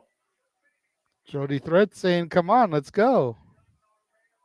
Well, again, we'll Alicia see. Edwards saying on our time. Yeah, it's the system. On our dictates. time. I'm about to say the system controls time, right? Well, we'll see if the system still controls things by the end of tonight. I would almost bet you we'll see that in 13 days at Under Siege. I'll double down with you on that and say that I agree. Speaking of the system, though, does the system still rule things in TNA as we look now towards the one match we haven't talked about, JJ? Let's talk about the main event. It was at Hard to Kill where Moose beat Alex Shelley and the system took control of TNA. And the Wanted Man made his arrival and his first impact since coming to TNA Wrestling. No longer Dolph Ziggler, but still here to show the world that he is still that damn fucking good. The Wanted Man, Nick Nemeth, looking to become the new TNA World Champion. For the first time in this professional wrestler's life, can Nick Nemeth beat the system? That's the question, JJ. Take it away, man. Your thoughts and your preview and your take on this. I feel like this match is happening back in Vegas for a reason. We saw Nick Nemeth debut here at Hard to Kill, and he's getting his first title opportunity in the same building. I don't know how I feel about him getting the title opportunity so soon. He said he was going to run through former champions and climb the ladder, and he hasn't really done that yet.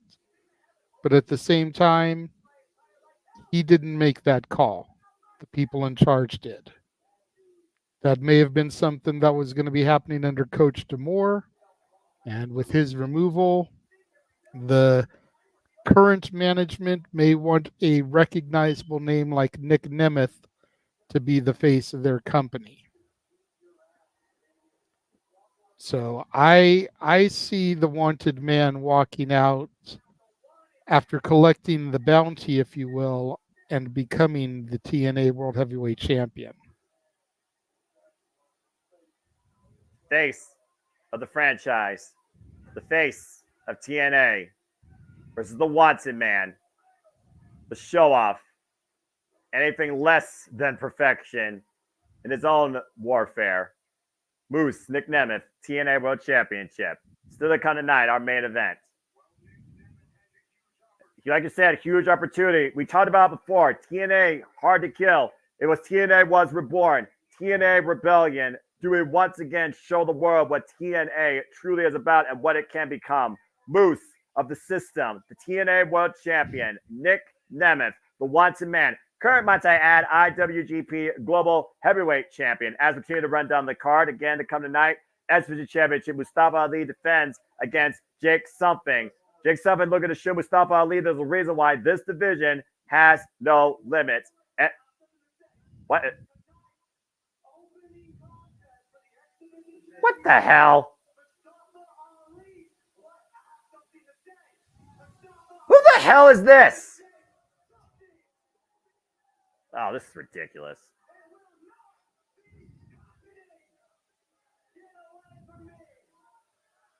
Okay, seriously, can someone get the Las Vegas security out here and pull these guys out of the building? I understand we're in America, we have power of assembly, but this is ridiculous.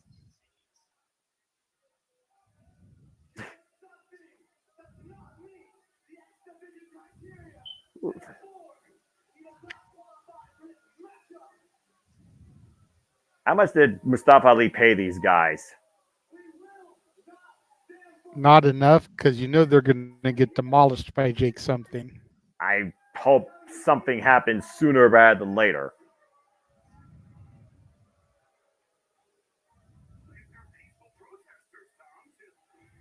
Peaceful protesters here. Now, wait a minute. Cody Deaner. Man of the people. The people's choice. I'll say, come on now. This is not something we want to see right now. Cody Deaner here to try and get back the power to the people, regain control of this show. I mean, in all fairness, they're not doing anything wrong. They're just sitting there. They're not attacking people. They're just, like you said, it's a peaceful protest. But if you bring and you insert violence into a peaceful protest, more often than not, the protest turns violent. Well, peaceful or not, nobody gives a damn about their stand.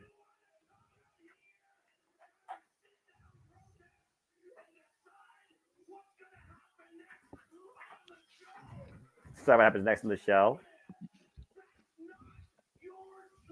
I'll say these two don't have the choice. Cody Dieter speaking sense here. That's true. It's not even Cody Dieter's choice. It's the people's choice. See, this is what people power is. Learn something. There's something, Johnny. We don't mention that name here. So what's our choice? People has Microphone issues. But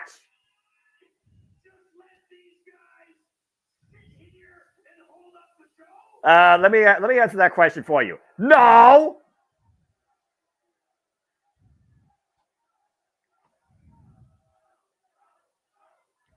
Absolutely not.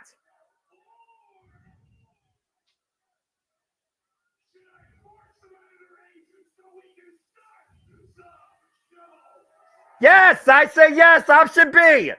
Force them out. I vote for option C. What? This is TNA. This is where option C was born.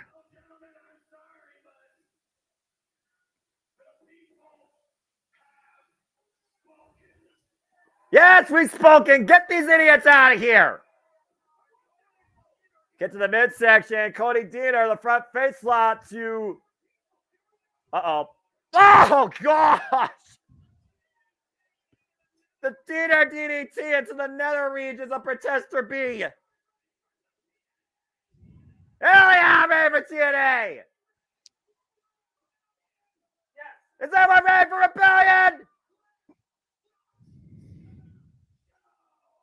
I think he said it better than I could. JJ, why don't you go ahead and say that classic phrase?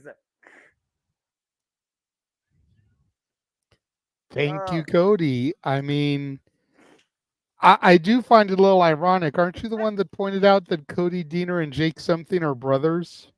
Yes, yes. I So he came out here to beat up the protesters that were protesting his brother being in the title match for the X Division. Like, I think you're onto something, Noah. I'm just saying. I think that was the initial seeds being planted for what you were discussing on Simply Predicting, good sir.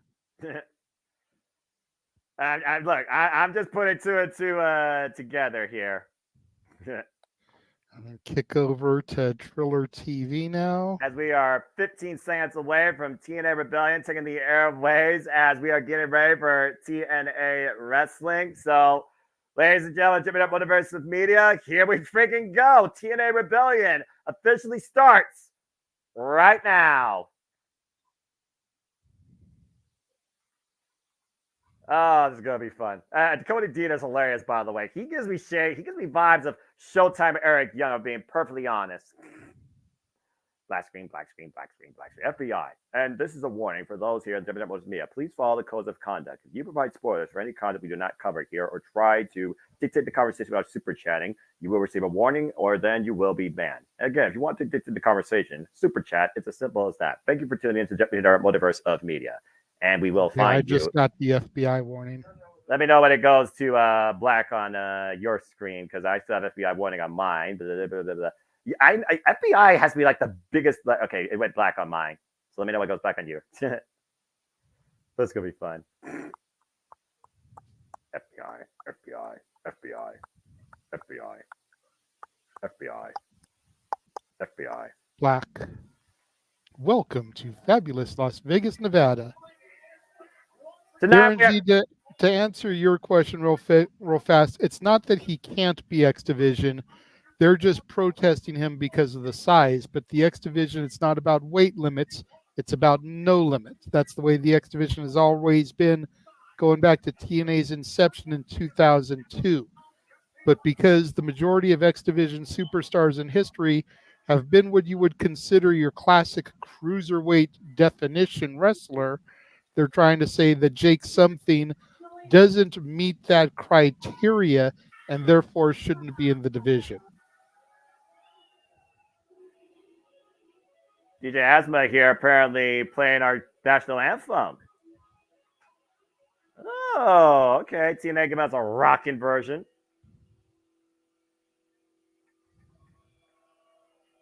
I like this.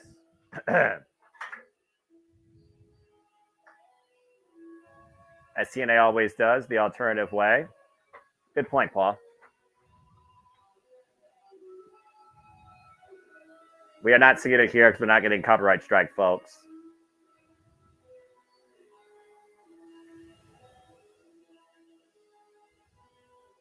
TNA always has to rock, right, JJ? Absolutely. This is cool. I don't think they even did this at Hard to Kill.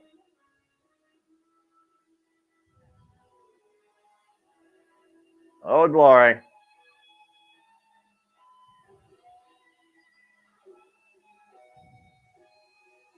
It's one of those things where, again, the national anthem, just like professional wrestling, defines us all under one nation, under one business. Very cool. I love me electric guitar riffs. Apparently, DJ Ashba has played with Motley Crue, Drowning Pool, Guns N' Roses, and believe it or not, Neil Diamond. Respect. One of these things just doesn't belong here. Well, that being said, still tremendous rendition of our national anthem. And hello out there to everybody as we get ready for TNA Rebellion. USA, TNA, this is professional wrestling. And we got our cold opener here. As is tradition.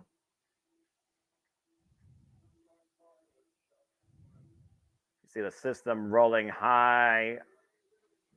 But will the system still be in control come the end of tonight?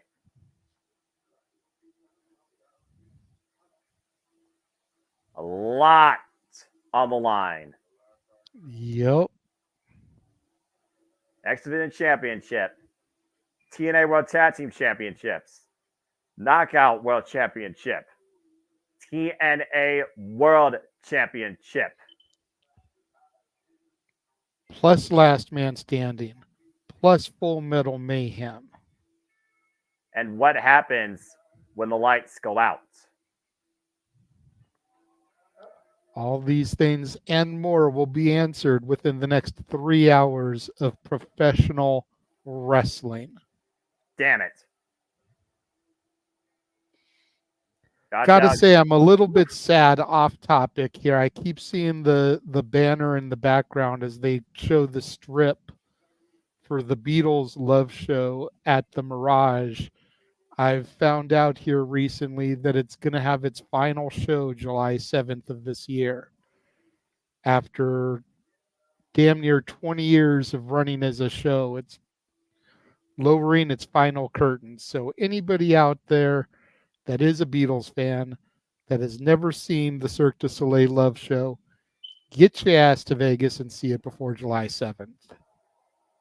You said yourself, JJ, Las Vegas is one of the entertainment capitals of the world. Everything collides there. Yeah, you see the system kind of stalking Nick Nemeth there. And he disappears. Well, again, does the system trust in themselves to the point that they believe the once in man can't take them down? And now he's behind them. The hunters have become the hunted. And the once in man is out to prove once and for all that he truly is that damn good.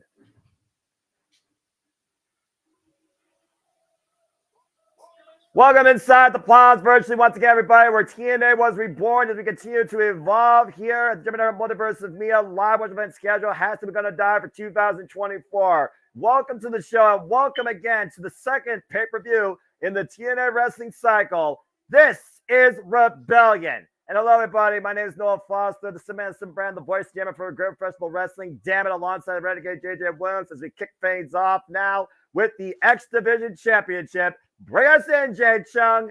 Jay, are you ready to go tonight? I am, sir. Gonna see if something can actually become something here today, and that something is champion. The signature championship that has defined TNA Wrestling for the better part of 20 years, that has been defined by no limits as Jake Something looks to finally accomplish something in his TNA career.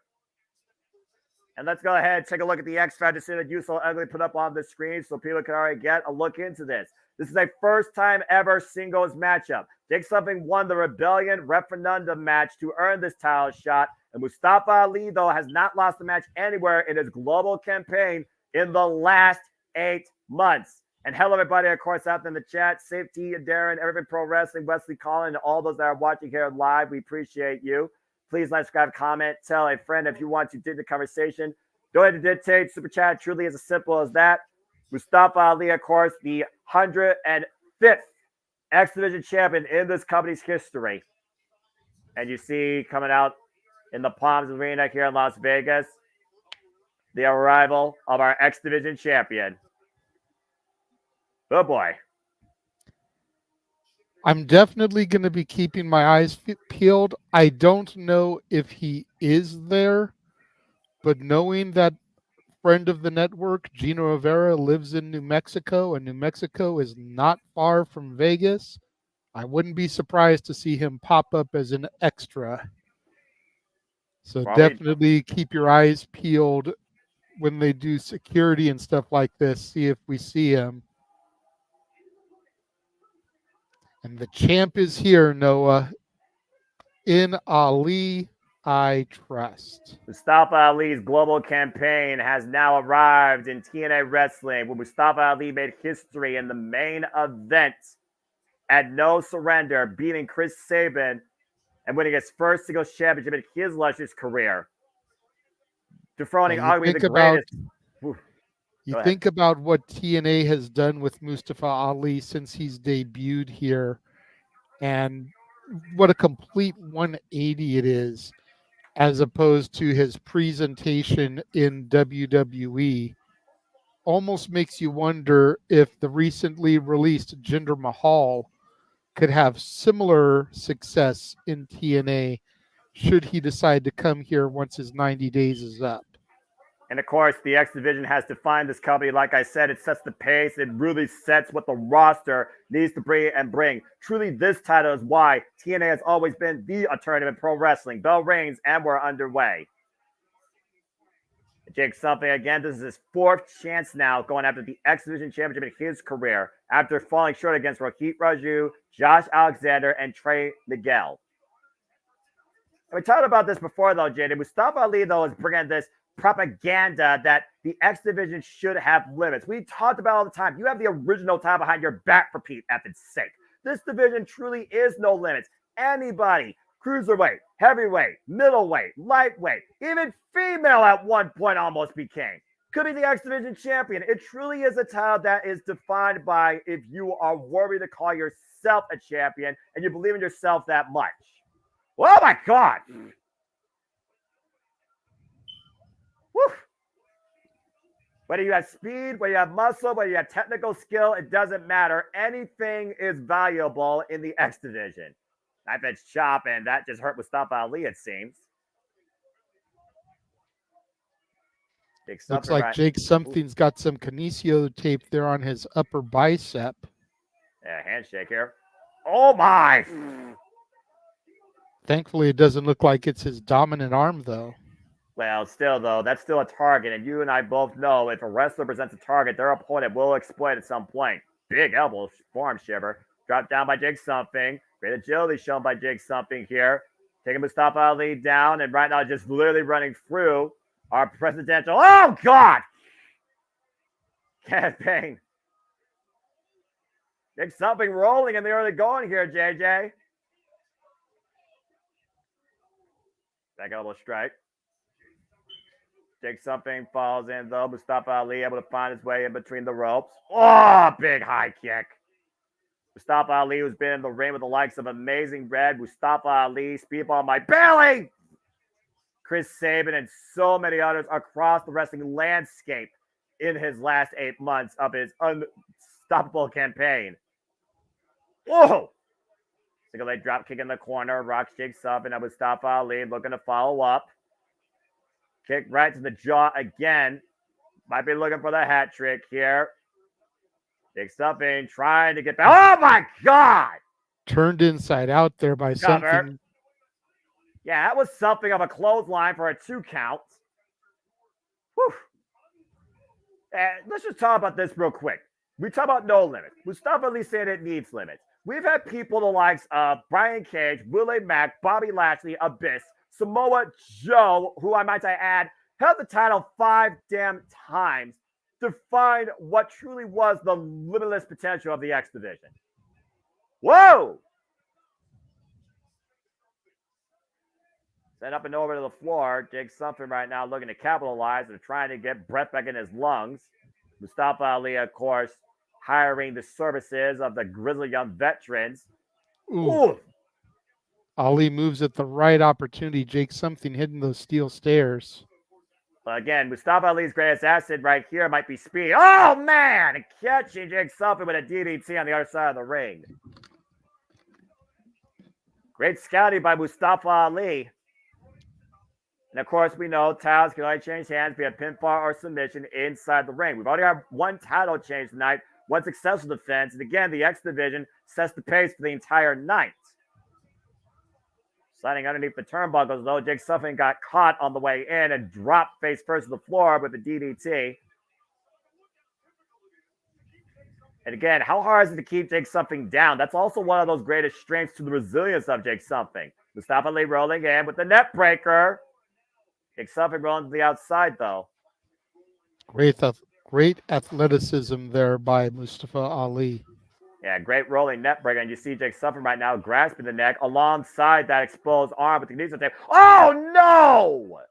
Another one. This one on the steel stairs knocks down the lighting rig there onto one of the techs in the ringside area.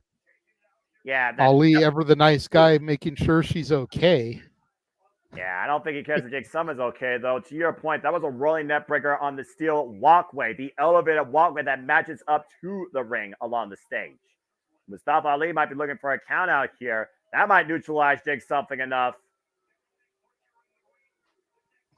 Mustafa Ali looks like he's content taking the count out victory here just to get Jake Something out of contention. Well, we saw the reluctancy on Mustafa Ali's face when Jake Something was part of that 6-way referendum. This was the last person that Mustafa Ali considered ever challenging him for the X Division Championship. 7, and Jake Something comes back in and caught again with a net breaker. And Mustafa Ali rolling him over, shoots the half, hook the leg to cover, and gets a 2 count. Nope, not enough. But clearly the plan's in play here. It's not the arm, it's the neck Mustafa Ali is attacking. Slowing down the pace right now, wearing down Jake Something in the middle of the ring with the chin lock. We talked about the great run Mustafa Ali's had over the last 8 months, though. Jake Something hasn't lost his last match, though, in his last 8 encounters. Up and around, looking for the nail detail in the corner. Jake Something, power coming into play. Now looking to hook up Mustafa Ali. Ali gets out of the back door, though. Dive and shot to the back of the head and neck. Up and around again. Jake Something looking counter. DDT! Again, forward pressure downward on the neck. There's a cover. Inside leg hook. 2 counts. Woof. Take a look at this, JJ. Yeah, I love this move. I don't care who does that. Up and around the world DDT. And then to your point, with the fact that Ali has been targeting that head and neck, great move there to add further punishment. Now Ali right now, once again, reminding the people to believe in Ali we trust. Standing moonsault connects. Cover. 1 count and uh-oh. Something set up immediately.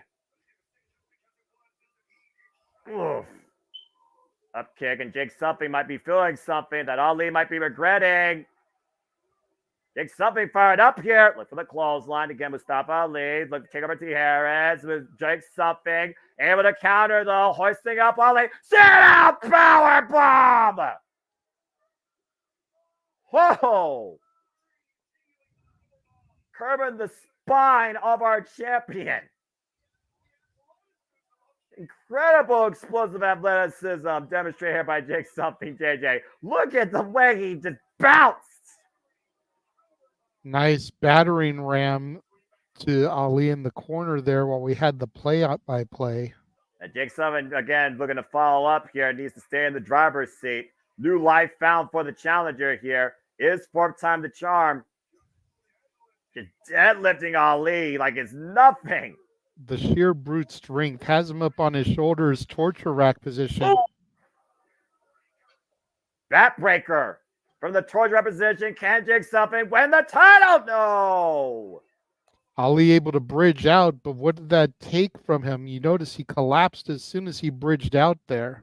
And again, grabbing the small of his back. Think about the damage done to the spine versus the damage done to the neck of Jake Something. Both men with a vulnerable target here. And Jake Something looking to end this fame. Might be looking to send Ali into the void or set up another powerbomb. Oh, wait a minute. Jake Something says he's going up. Whatever he's looking to do, he's going to the top rope for it. The catastrophe sensed by the champion. Ali able to capitalize with a nice counter up kick. And Jake Something's momentum has been halted. Jake Something's perched on the top rope. Ali now with the waistlock. Oh, dear Lord. What the hell? Oh, my God. German suplex onto the hardest part of the apron. Both men rolling to the floor outside. And think about what he did from. He did it from the corner of the apron while Jake Something was on the top rope. So Jake Something had an even higher fall from the apron to the floor. Secret Service right now at ringside, and they're all over Jake Something here. Jake Something looks like the lights are on, but no one's home. Secret Service rolling him into the ring. The Secret Service right now holding Jake Something in the drop. That's ridiculous. 450 connects. Held in place by the Secret Service. Ali's going to steal it here. Crooked politics. No! I thought he had him dead to rights off this setup. 450 splash that perfectly connected. Cover in the middle of the ring, but Jake Something still says no. That's the first time we've seen someone kick out of the 450. That bill has been vetoed. Jake Something feeling something here. But for the clothesline, Ali again slips out of between the bottom of the ropes. Now Jake Something looking to follow up from the other side. Over the top and wipes out Ali and the service. Special security detail down. This very well could be Jake Something's moment. Oh, maybe we'll stop Ali. The roll up. Whoa. Ali up the second. Flies. Oh, my God. Gets checked out of midair. Thunderous forearm as Ali was springboarding off the ropes there. Punched him literally. Lights out for Mustafa Ali. And is that enough to send Ali and his campaign into the void? Covered by Jake Something, new champion. No! Ali just close enough to the ropes. He was able to get his foot on the bottom one. Ring awareness. The only saving grace for the X Division champion. Literally, the ropes. The saving grace. Mustafa Ali right now, though. Literally might only be one more into the void or powerbomb away from losing his first match in 8 months. And Jake Something might finally be on the verge of ending this campaign. Mustafa Ali, though, breaking the ice. Jake Something looking to follow in. Oh, shoulder first into the ring post. Now look at this. Ali got Jake Something tied up, and he used the ropes for leverage. And Ali didn't see it. You can't call what you don't see. And Ali escapes with the championship. Hey.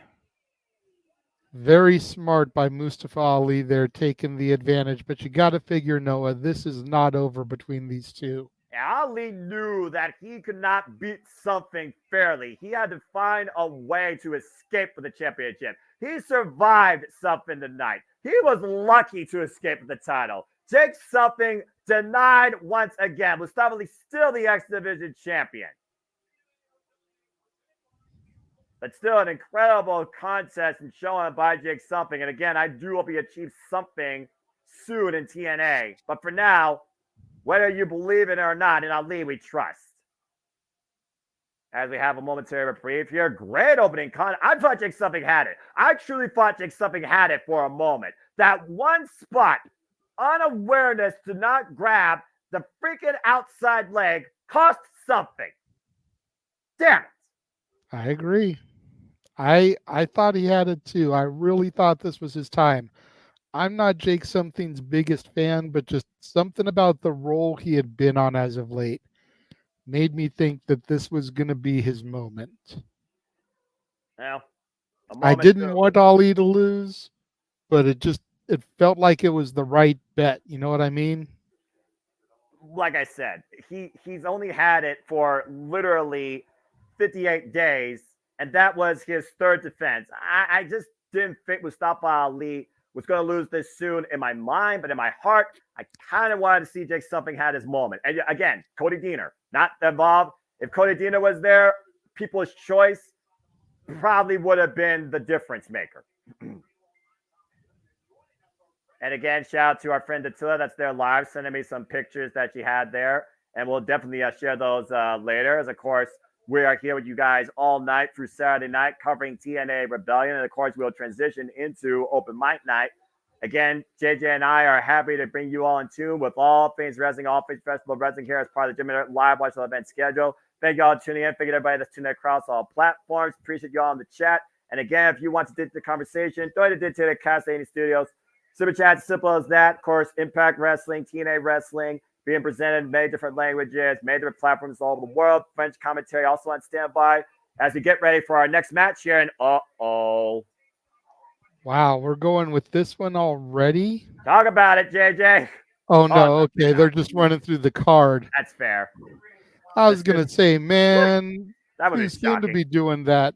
My guess is they're going to go to Rich Swann and Joe Hendry. Yeah, it wouldn't surprise me. But again, we have Last Man Standing, we have Full Metal Man, we have the Knockouts World Championship, the TNA World Tag Team Championships on the line. And of course, in our main event, can the Wanted Man, for the first time ever, beat the system as Moose defends the TNA World Championship against Nick Nemeth.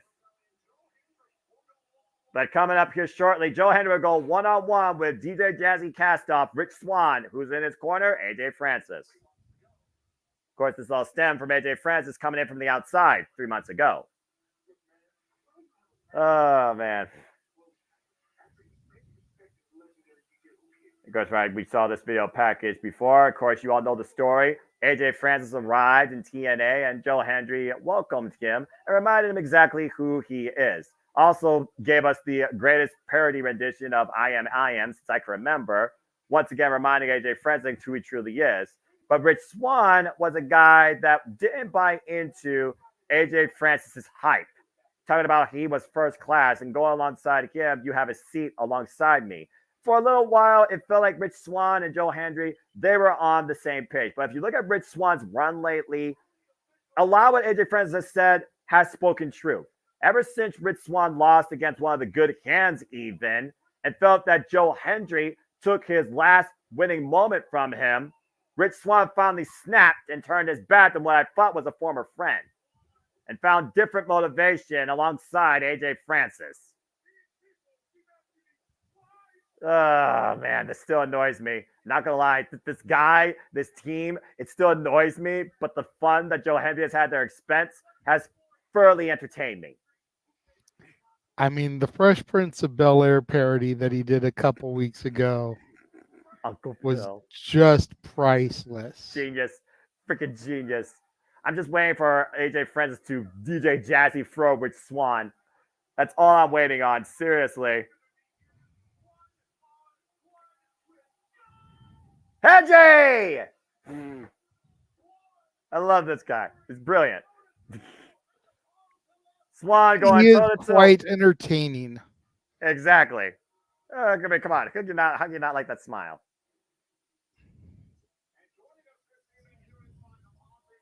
Man, look at that capacity crowd on hand coming in. We got some NFL All-Pro linebackers here. Sean Merriman Lights Out Sports TV. Interesting. Again, the stars are out. The stars are out in Las Vegas, as always, and they're taking in TNA Wrestling.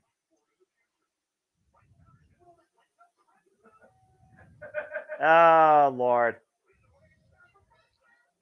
Well, let me get my Cheez-Its. And I have my generic Ritz Bits, but I'm going to remain in my decorum and just focus on this match for what it is. That's why I have my Cheez-Its. I am focusing on this match for what it is. Didn't realize how short Rich Swann was till he stood next to AJ Francis. Right. Well, AJ Francis, I mean, let's call it what it is. AJ Francis is kind of a giant.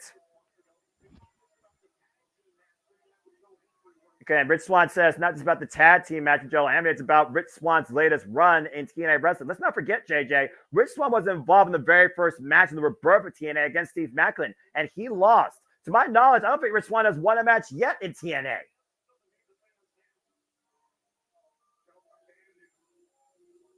Yes! Do you believe? I believe Joe Hendry. I believe in Joe Hendry. Do you believe? Hey, they believe. The Pound believe. Headshot, do you believe? Oh, God, Joe Hendry, you're fucking brilliant. I believe in Joe Hendry.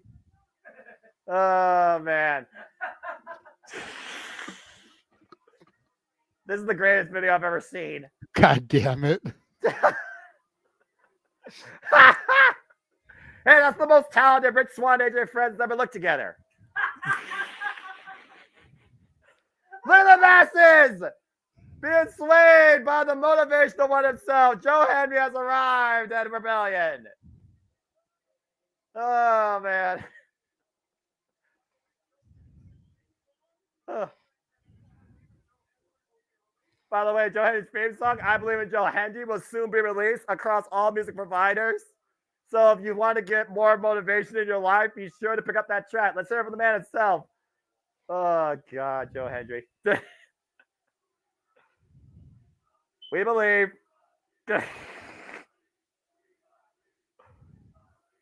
Oh, man. I'm sorry. I'm trying. God. Yeah, exactly. Joe Henry made you famous.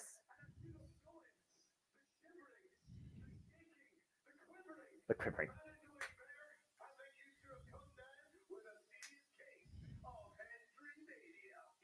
Yeah, I'm running wild, brother.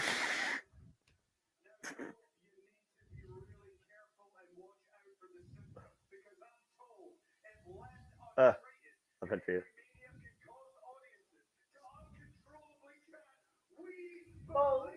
I believe! And JJ finally believes! Yes! We all believe in Joe Hendry! Suck it, King!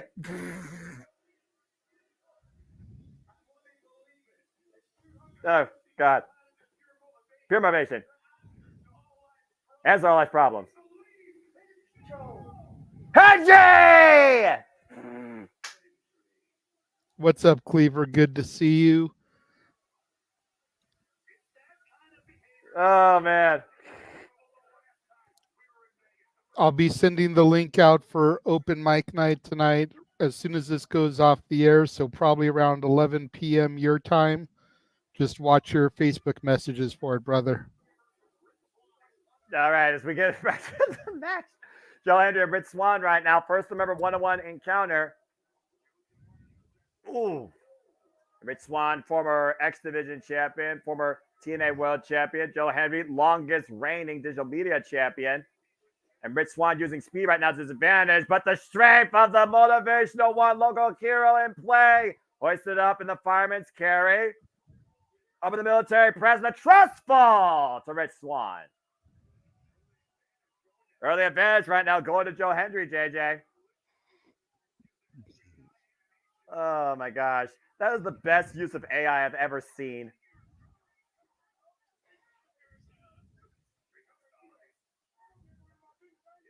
Yeah, watch out for drop tall hold, distraction by AJ Francis. Joe Hendry sent shoulder first in the ring steps. Oh my gosh. Albert Swan trying to capitalize. Still haven't seen Dattila yet. Again, Dattila, hope you're having a great time there live. And just so you know, Dattila, JJ believes. We finally have made him a believer.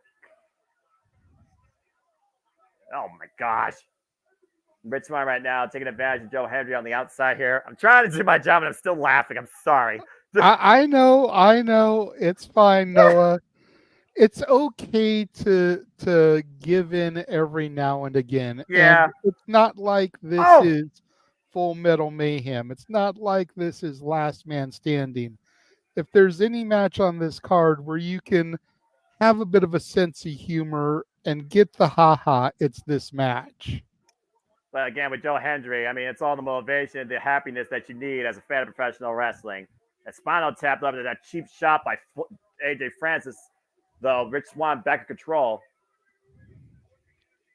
Again, the palm supporting the energy Joe Hendry's providing while they're trying to boycott first class back in the freaking comfort class. Rich Swann right now working the neck and shoulder of Joe Hendry, looking to follow up here. Oh, back action kick there. Joe Hendry Mania running wild. To Dollar Tree. Hey, you know what? If this job doesn't work, then maybe AJ Francis go back to Dollar Tree selling Cheez-Its. Face first in the top turnbuckle or Dollar General. There's a Dollar General arena in Las Vegas, I believe. Off. Swan right now back to the eyes and working Joe Hendry over in the corner. Joe Hendry right now countering. Knife edge chop to Rich Swann again. A rig of the eyes to Rich Swann. Desperate man. Golly, aggressive desperate man. You gotta get careful that they get disqualified here, though. Trying to take the eyes out of Joe Hendry's head. I was about to say, I've not seen this aggressive, nasty side of Rich Swann ever. No longer about having fun or being the people's choice or giving the fans what they need and deserve. Only about himself and money and selfishness. Oof. Vicious kick there. Takes Joe Hendry down.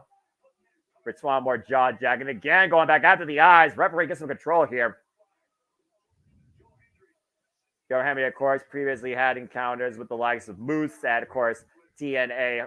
Oh, hard to kill over the Digital Media Championship. Also overcome the likes of Matt Cardona and Brian Myers in his career. Huge kick to the head of Joe Hendry there. Cover with a leg and a kick out by Joe Hendry. It's something of Rich Swann I haven't seen in a long time that I'm seeing tonight. And we got AJ Francis to fame for that. And whether or not that plays to his benefit or his deficit still remains to be seen in the long run here.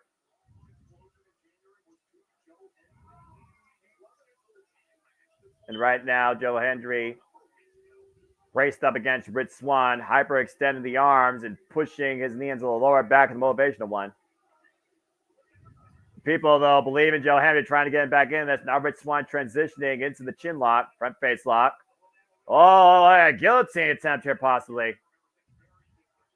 Again, the power of Joe Hendry trying to keep himself off the mat. Rich Swann bringing him down, though. Joe Hendry looking for leverage. How much can Joe Hendry handle?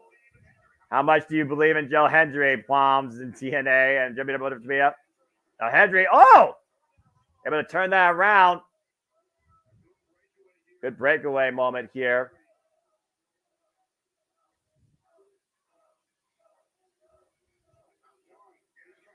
Trying to recapitalize. Big clotheslines from Joe Hendry. And one for AJ Francis, knocking him off the apron. And good. Knock off the big dinosaur. That's what you need to do. Look at her. Oh, no. Joe Hendry feeling something. Whoop, what happened? There it is. Hendry, oh, come on. The official didn't see it. And what's AJ reaching for? Is that a chain, a medallion? Uh-oh. What is this? The wait a minute! That NFL player stopping Francis. I mean, again, who wants to roll aside AJ Francis? This guy is nothing but a ratings killer. He's not motivated. Whoa. JJ, what's happening, JJ? He's about to get physical. Wait, this isn't sanctioned. That's a big dude. It's a swerve. The Francis. It's gonna be a swerve, Noah. I sense it a mile away. I feel the worst here right now. And Page trying to get control here. AJ Francis fended off for now.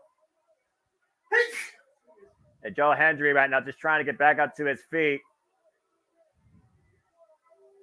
Saying, get your ass out. Oh, and he decked Joe Hendry! You motherfucker!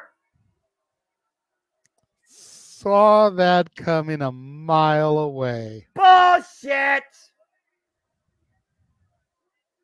And Francis has the official distracted.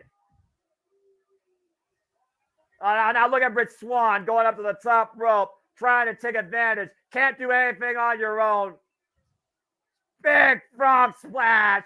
Cover. What an unmotivational victory by Swann. 1, 2, 3. Bullshit. Think you ended up a little bit ahead of me there, Noah, but it's all paused good. it, yeah, because my thing glitched for a moment. The friggin' team effort here. Ruined by Sean Merritt. Adding a little bit more to the first class entourage. That's just inappropriate. Again, Las Vegas is the city of sin for a reason. All the crooks, all the phonies, all the thieves, all the devils come out and play tonight. TNA Rebellion taking down Joe Hendry. If this is first class, I'm gonna stay in freaking comfort or coach. Ugh. Well, first class with the win tonight against Joe Hendry. Rich Swann getting the pinfall. Ugh. It's Sean Merriman. Give a big assist, by the way, to Sean Merriman. Jesus, that person looks like somebody you pick up on the corner and regret the next day. Well, I mean, again, you made the point a couple times. This is Las Vegas. Cruise the strip at night and you see some sketchy individuals holding out what look like trading cards for private encounters with women, and we'll just say it that way. It's probably the best politically correct way that you could say it. For all we know, she's one of those women on those cards. Yeah. But the most important thing, Noah, more important than this addition to the entourage of first class, more important than Rich Swann getting a victory for the first time in a long time, is that it is official. He believes in Joe Hendry. We believe in Joe Hendry. Damn it! That makes me a little bit happy. Anyway. Like I've said, man, it's become increasingly harder over the last couple of months to deny the entertainment value.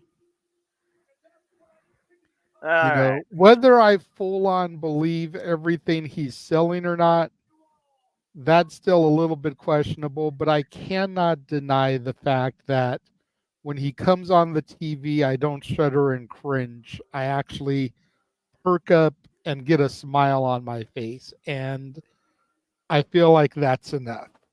Hey, man. Yeah, you know what? And at the end of the day, that's a win right there because Joe Hendry made others believe. And that is the true power motivation. That's a first-class act, not that Las Vegas trash shit. Anyway, speaking of trash shit, shit's about to hit the fan because coming up next, it's Eric Young, Frank Azaris. We're doing this video package, and now we can truly talk about this because it is time for Full Metal Mayhem. Of course, this match truly stemmed off the rebirth of TNA, where a soldier that was always in arms for this company never reached the summit, but had alongside somebody that's been there at the top and couldn't stand any more of it. He was enough of a participant player. He wants to be the face of TNA. He couldn't stand that Eric Young had another chance to get there after beating him one-on-one and cost Eric Young the title at Sacrifice. Now this has come truly ahead to where Eric Young might channel the worst part of him that might consume him to remind Frank Kazarian exactly who he is. Eric Young, Frank Kazarian, Full Metal Mayhem. Yeah, and I know we've passed this match, but I just got this in the Jeff Meacham Network private chat. There you go. This is from Datilla's seat. That is a hell of a seat. And here comes the Full Metal Rebel himself and the self-proclaimed king of TNA. You guessed it. Former six-time X Division champion who does not believe in superstition, Frankie Kazarian. Hey, Razor Ramon walked under the ladder at WrestleMania 10 and he won. I'm just saying. Well, again, though, Frank Kazarian looking for the biggest win here after telling the people you now have a reason to hate me after saying that he is in it for himself to be the face of TNA Wrestling. Calling himself the king of TNA, but what's a king without their crown, JJ? Oh, boy. And what Eric Young would get in tonight. I love this song, by the way. It's a very cool song. See, this company actually has music I recognize, understand, appreciate. Oh, boy. Eric Young, world-class maniac. Violent by design. Former two-time TNA World Champion, former TNA Television Champion, TNA Tag Team. Eric Young's held every title presently in this company. Former drinking champion. Paul, really? Yeah, true, but also Frank Kazarian, he also is a drinking champion. Jeff can tell you more about that. This is accurate. We talk about how dangerous Monsters Ball is. Full Metal Mayhem is not that far off, if not even more dangerous. This is the 18th Full Metal Mayhem match in this company's history, JJ. That's crazy to think about. A match defined by the likes of Sami Callihan moves in. Kazarian, whoa! Look at it falling, gets hit with the mask immediately. Looking for a cheap shot. There's the bell. We are officially underway. Oh, your class is Payton 101 and your instructor is Casey Jones. Yeah, and Frank Kazarian right now looking to use that mask, and Eric Young able to beat him to the punch and the swing quite literally. Again, Eric Young said if he has to channel that disease he fought previously to bring Frank Kazarian a reality check, he's willing to do that. It's a matter of who is willing to go further in this to get the win. Of course, for the Mayhem, no counts, no disqualifications. First pyramid submission inside the ring wins. And looking for that power driver earlier, Kazarian rose the outside, but baseball slide by Eric Young to Kazarian, and both men now on the outside. You see all the weapons decked around the ringside area here. Trash cans, tables, ladders to inflict punishment and destruction upon your opponent.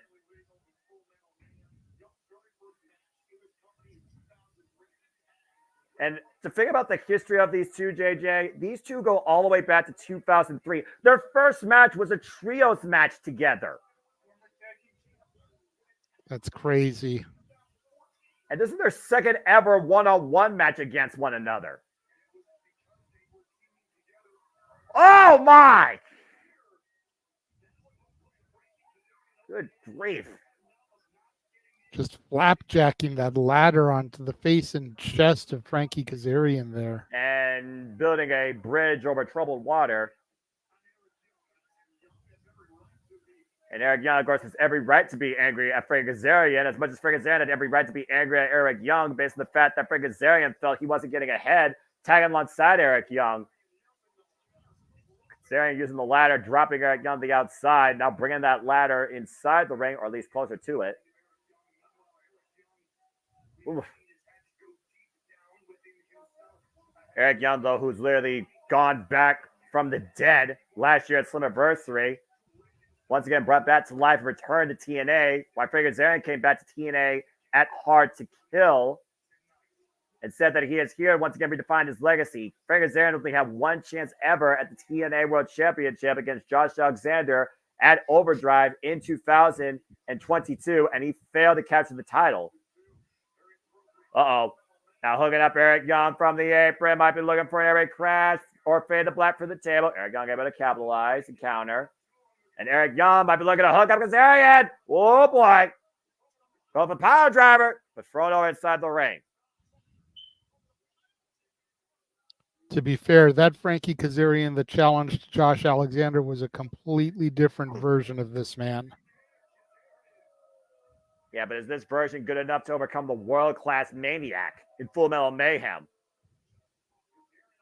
Kazarian above that table, literally holding on by one hand, and Eric Young binding the fingers, trying to break the grip of Kazarian, who finds his leverage and goes down the apron. Trying to cover up and over. Oh, got caught with the guillotine leg drop. And Eric Young, plants him with a DDT. Slingshot DDT for the cover. Gets a 2 count. Again, only way to win via pinfall or submission inside the ring. No countouts, no disqualification. Anything goes. There has to be a winner. Oh, Lord. Look at the size of that ladder.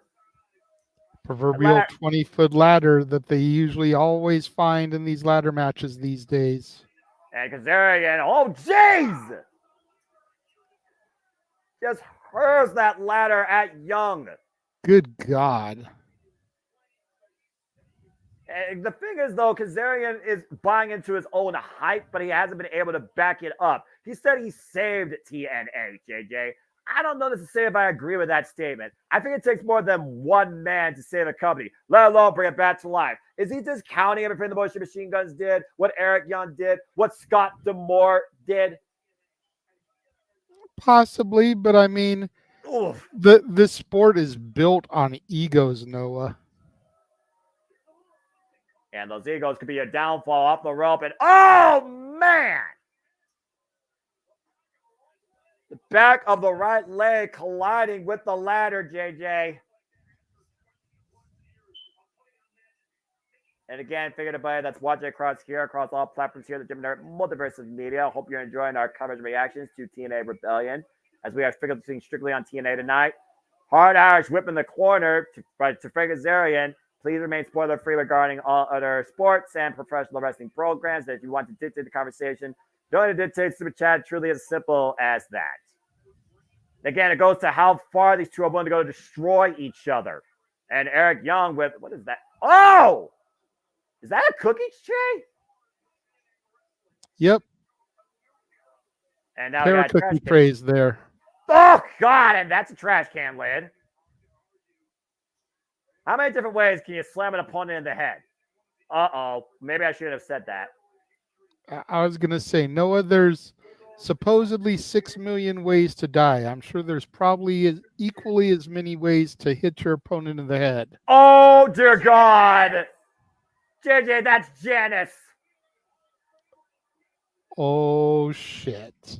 TNA Hall of Famer business calling card. Janice has returned home at Rebellion. Oh, God. Look at the fear in Kazarian's eyes. Oh, no. Kazarian telling him he's sorry. Wow! Doesn't want any part of Janice. Faithfully missed. Batter up. Yep. And he faithfully missed. Now going for the chicken wing. That was insanely scary. Imagine your life flash before your eyes seeing that thing coming to your face. Oh, dear God. No. Kazarian trying to drive Eric Young's face into Janice. And Eric Young trying to drive Kazarian's face into Janice. And a thumb of the eye prevents that close encounter. This is how violent, this is how barbaric, this is how downright lethal it's come. Swing and a miss by Kazarian, though, with Janice. Someone needs to get that weapon out of that ring. Seriously. Janice now literally caught in the turnbuckles, finally falls to the floor. Oh, man! Spear through the table. And Eric Young and Kazarian both crashed to the floor through the table. Talk about a human car wreck.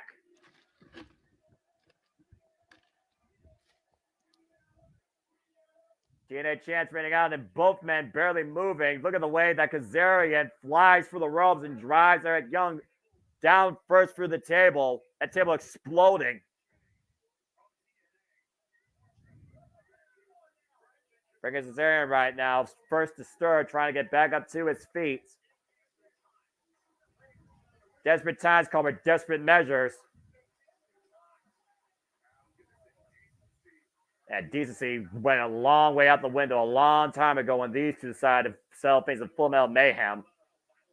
And Kazarian now goes for the cover. Hook off the far leg. Kick out at 2.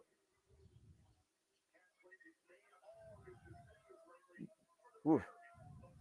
And it's one of those things you talk about egos. Frankie Kazarian saying he did everything for the betterment not of himself, but for TNA. Again, how does this make TNA better versus just trying to make yourself better? What's that, Noah? About to say, but Kazarian, sorry, I was a little bit tongue-tied there. Frank Kazarian, again, we talk about it, you talk about his ego. We talk about, people's MOs, people's selfish goals. Kazarian says what he did, though, was for the betterment of TNA. Again, if you cost Eric Young the TNA World Championship, how's that for the better of TNA? Oh, God. A slugfest here. It's like saying I'm the hero in the story, despite the fact I'm the villain. You can hate me. I mean, at the end of the day, Eric Young, I don't think is the guy that people look at and think, "Oh, that guy screams world champion." Big slugfest here. Whereas Kazarian looks like a guy that could have, would have, and should have been champion, yet for some reason never has. As far as I know, for any company except for maybe PWG. Maybe another indie fed that I'm unaware of, but oh, Jesus. Oh, God. Look at the way he dented the cookie sheet. And Kazarian with the receipt. Now Eric Young. Oh, Lord. Well, from fists to trays, we've truly gone to Full Metal Mayhem. These guys are literally bashing each other in the head with cookie sheets, folks.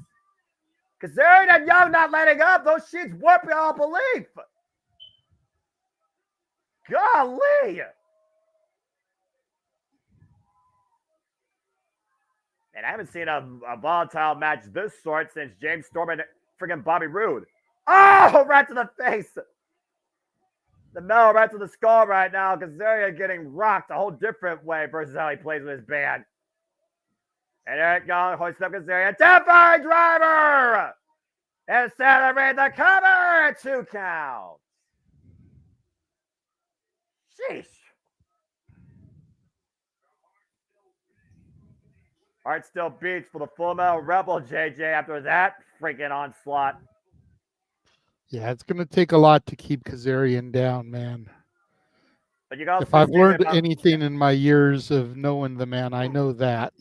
But you also know how much Eric Young is willing to endure and how many times he'll die and live. Kazarian right now choking out Eric Young with a steel chain in the corner, now bracing across his mouth and jaw. Inside the mouth of Eric Young. What the hell is Kazarian looking for here? Going up to the top rope. Trying to wrap that chain up around Eric Young like a... What in the world is he doing? He's trying to go with a chicken wing with a chain. Out of the corner as well, and it's perfectly legal. He can hold it as long as he wants. Grabbing the shoulder. Cutting off the supply of oxygen to the brain. Eric Young gave it a counter. Eric Young trying to hook Kazarian, trying to throw him off. And now the chain wrapped around Kazarian's head. Uh-oh. Eric Young. Oh, man. Down goes Cass the hard way. Chain the neck, the whiplash effect. And Eric Young once again going back to the outside. Trash can in hand. Trash cans can only mean violence, can only mean bad things. Especially when you can't see what's coming. Eric Young wrapping up his arm with that chain. Oh! And wailing away at the trash can while on top of Frank Kazarian's head. Eric Young going to work right now. ringing in the ears of Frank Kazarian and crowning him a whole different way. And he's not done yet, going up to the top rope. Eric Young with the top rope elbow drop. Chain assist through the trash can. Is it enough here? Try to pull Kazarian out. Go for the cover. Hook of the leg. Near fall for Eric Young. Nope. You got to consider those few seconds it took to take the trash can off Kazarian with his only seeming grace there, JJ. Woof. Gotta figure EY is wondering what it's going to take to put him away at this point. Well, we've seen how violent and how far these two are willing to go to brutalize each other. So, again, what's it going to take versus what they're willing to take, let alone willing to give. Now, a very troubled bridge. Eric Young with the ladder bridge. Oh! Trash can swings to the head of Eric Young, though. And Kazarian, uh-oh. Oh, wait. No. Unprettier. Ah! That was the definition of unpretty. Cover, two, and a ladder, and a near fall. Ugh. Oh, jeez. You see this frustration Throwing the trash can lid back at him. Yeah, you can see the frustration written all over Kazarian's face with that trash can whiplash. Uh-oh. Setting up a table in the ring here, Noah. Well. Again, Frankie, get the tables. Shout out to all-time Team 3D. TNA greats. Oh, boy. What the world is Kazarian going to do with this table? How far is Kazarian willing to go to not only punish but end Eric Young in his ever-long crusade as the Supercross King of TNA? And Kazarian right now clubbing Eric Young, putting him across that table, and that warped trash can. Both men have endured so much punishment here, and Kazarian going up to the second with the top. What the hell is Kazarian looking for here with that warped trash can to cut edges? Oh! Eric Young able to I think come he was to. going to go for a moonsault. Well, whatever. Use that trash can and his body weight to put EY through the table. Well, Eric Young looking to capitalize here. That table right now in the ring. Eric Young now to the outside of the second. Kazarian on the inside on the second. Precarious situation for both men here. I sense disaster. Kazarian holding on for dear life, and I don't blame him. Oh, and a low blow.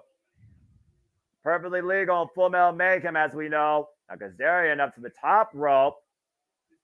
It's cast. Oh, dear God. Flux capacitor. Oh, God! Barely caught the edge of the table there, Noah. Frankie Kazarian with one of his classic finishers, the flux capacitor. And look at Eric Young cut open from that cover by Kazarian. Kazarian wins. Nice. Jeez. Nice way to dip back into your old school bag of tricks there by Frankie Kazarian. And the TNA OG with a throwback to the past, eliminated Eric Young in Full Metal Mayhem. That was one of the most violent finishes I've seen. Eric Young cut on impact. Take a look. Again. To your point. He didn't quite get the rotation. That was part of the problem. Exactly. But Eric Young still got the blunt end of that table, and it cut him open on impact. That's how personal this got. It didn't matter how it executed. It mattered it was affected. And regardless, the Full Metal Mayhem, the winner is the Full Metal Rebel Supercross King of TNA, Frank Kazarian. Yeah. Well, still the coming out, of course. Still so much more action. Many more titles on the line. And we'll sell another grudge here soon enough. Tommy Dreamer out to check on Eric Young. To go backstage to GM Miller. Oh, here we go. I'll let you relay what this man says. Turn this up a little bit then. I got you, brother. It's what we've been working for and waiting for back in Vegas. Done a lot in the past. Tonight's special. His dad is here. His family is here. Oh, boy.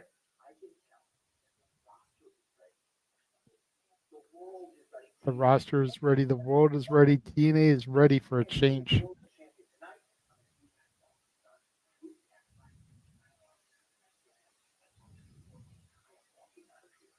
He's walking out of here, the TNA World Champion.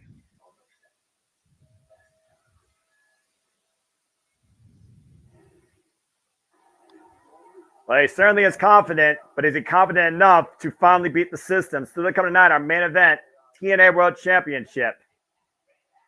And again, folks, hope you are enjoying our coverage here. Please support my friends at JMN Multiverse of Media, Super Chat, Renegade JJ Williams. Buy a t-shirt for Wrestling Tees. Buy a shirt today for the Renegade, for Jeff Mudder from Meacham, for me if you choose. I don't market myself. I'm happy to support my friends. Hope you are enjoying the conversation, the reactions. And again, if you want to tip the conversation, Super Chat, it's as simple as that. We're going to keep an eye right now with Eric Young. Again, Eric Young got cut on impact off that table. To your point, the rotation was so far off, they cut the edge of the table, but Eric Young caught the edge to the point his head was cut open from it. Yeah, but, the lights are going out. Noah, is this it? Is this what we've been waiting for? Well, I would say that, except I know that familiar sound. Remember what I said earlier about someone bringing mayhem for all? Steve Macklin. This is not on our schedule, but he did say he was going to be in that Rebellion. Yes, he did. He said he was going to make his presence known despite what was on the marquee. Well, he said whether or not it was on the marquee. He was going to do something here. Mayhem for all. The question is, who is he here to tag him and bag him? Got something in his hand. Oh, boy.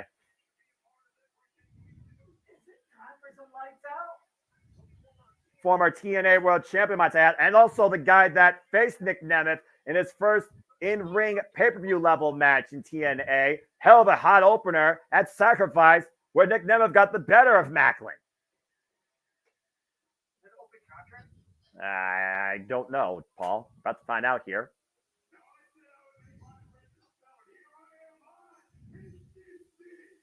Yes, you are the Punisher in Sin City. Feels like it just goes with each other.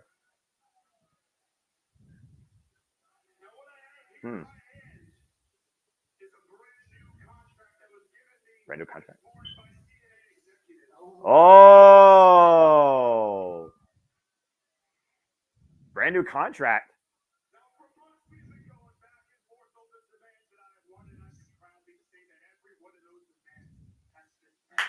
That's good. That's good. But there is a but. Uh-oh. What do you want? Well, yeah, we are.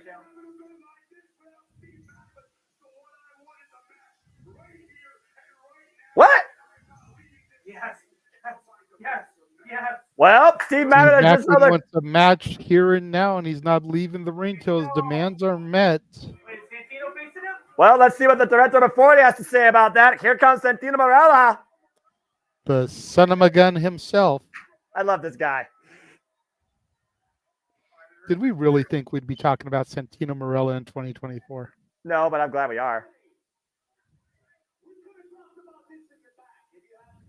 Yeah,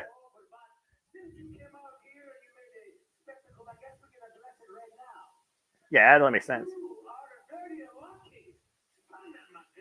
Like you saw my gun.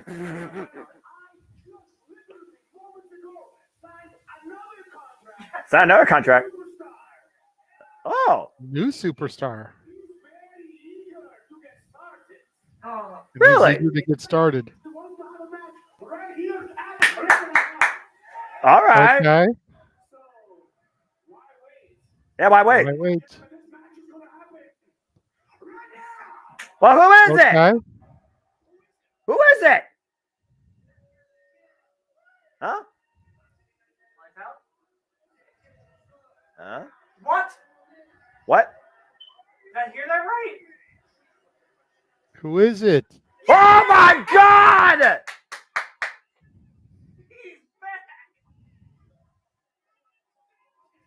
Mike Santana! He's back home! LAX! What the fuck? Mike Santana! Former four-time TNA World Tag Team Champion! been 5 years since we've seen this man in TNA. And he's already got a t-shirt for him. The return of the realist. Welcome back, the realist Mike Santana. Wow. Well, okay, Macklin, you asked for it. I didn't expect this guy to show up tonight.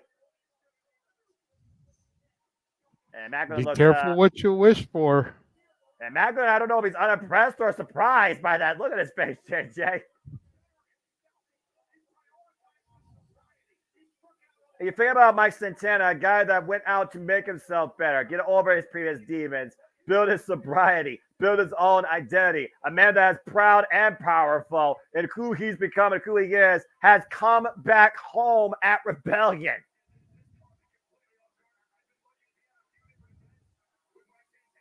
And Conan's got to definitely be thinking about this. Well, impromptu singles match, folks. It's Steve Macklin versus the newly signed and returned Mike Santana.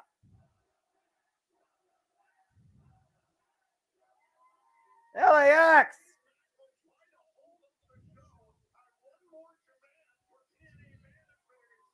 Well, I guess at this point, Simpson and Steve Macklin has also re-signed with TNA.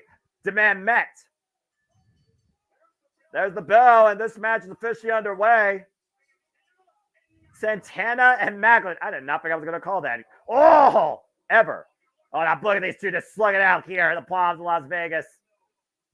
Knife edge chop. And right now, again, I would say Macklin is one of those proving grounds matches. He's the Punisher. He's the gatekeeper. Oh, Jesus. Hell of a collision there. Clothesline by Santana. Macklin has made people remember his name and know exactly who he is, especially if you watch that Immersed special. Big clothesline since Macklin up over the outside right now. Santana going to follow a top back on a low. Jesus. A hot start for Santana here in his return home.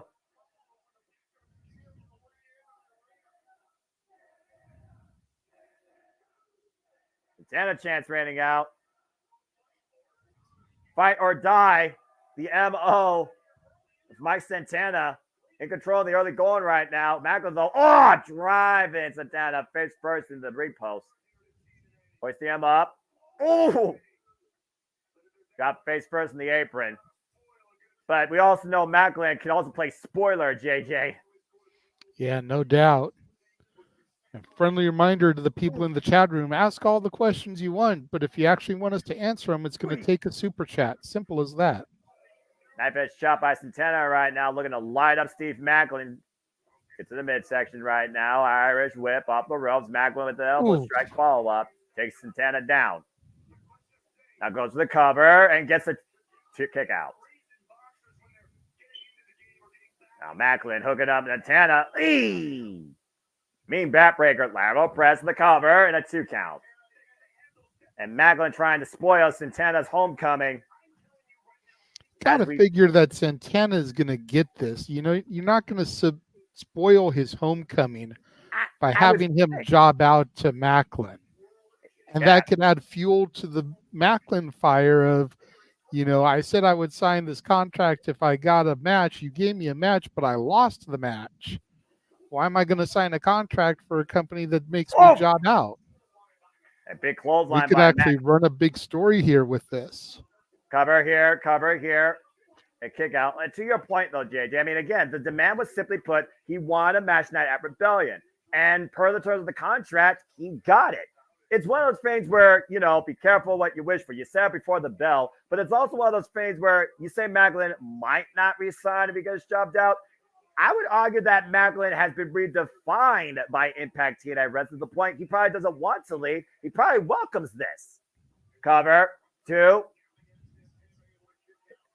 Santana able to kick out again. Drive that knee, now back to the rest hold with the chin lock and the cravat of sorts. Again, you saw the behind the scenes ahead of Sacrifice if you watched the TNA Emerge with how far Macklin pushed himself every day, the pressures that he feels.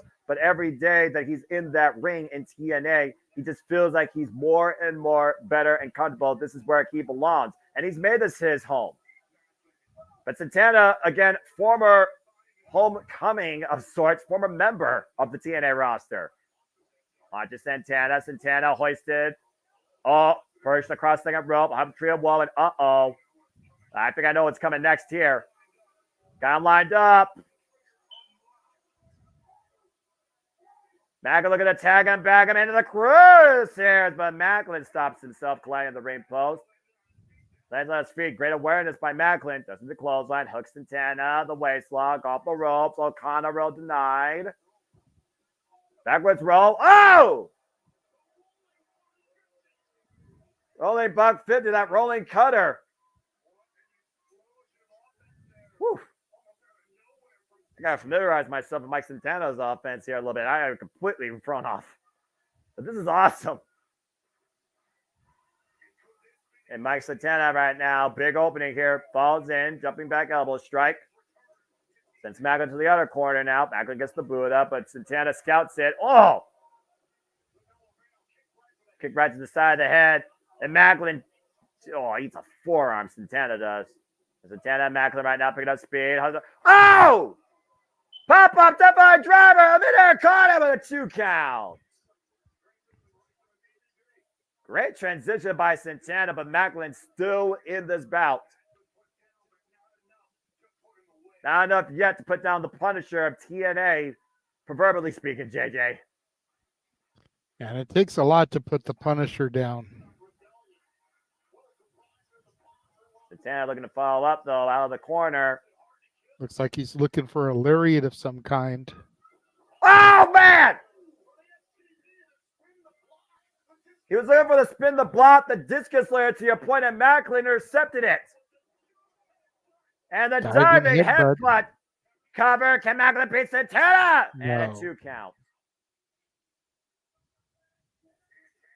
Woof. That explosive impact by Steve Macklin with that flying knee to the face. Santana with the support of the fans, though. Macklin looking to ruin this homecoming. Woof. Boot right to the face. Not done yet. Big cannonball. And Santana might be looking for the cover. Outside leg hook and a near fall. Whew. Man. Mike Santana hasn't lost a single step since I could last remember seeing him in a TNA ring. Again, well, I mean, the 5 years he's been gone, it's not like he hasn't been wrestling. He was all elite for a while there, Noah. True that. It's not like he's been sitting home on his couch for 5 years. Although, the way Tony Khan books, maybe he was. God. Dropping Santana head first, cover by Macklin and a near fall. Macklin with his own variation of a Michinoku driver of sorts, driving Santana's head and neck down into the canvas.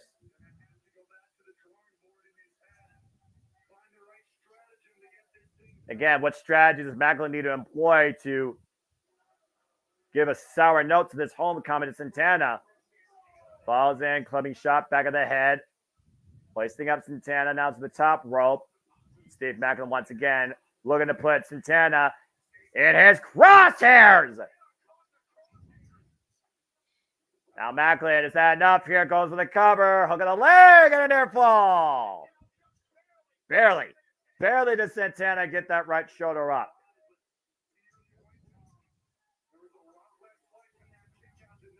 If nothing else, Macklin is wearing down Santana. The adrenaline rush that Santana probably had initially has been completely snuffed out at this point in the match. Well, yeah, I mean, you're going up against Steve Macklin. He's not a slouch. And absolutely not. Flat the knee. Single leg kick. Big boot by Santana. God, just ran the block. Cover 2. Welcome home, Santana.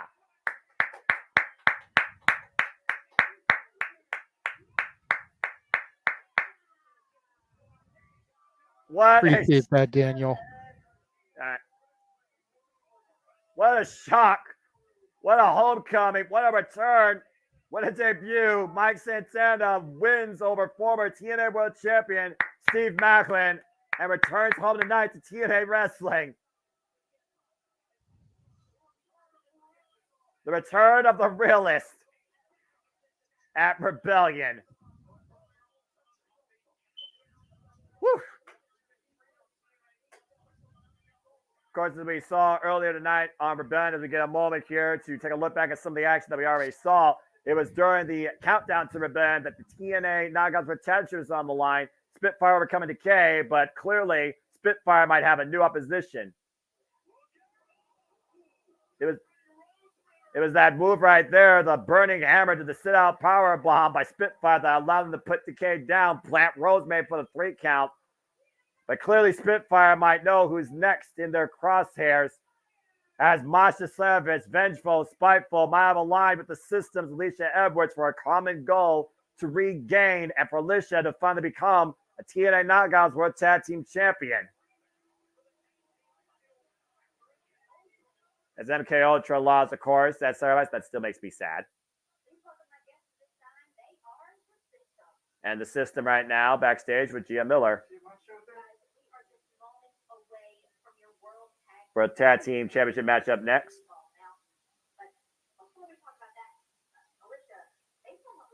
Based on what we saw earlier today. Masha.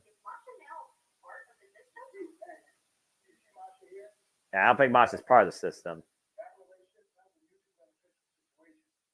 Future beneficial situation.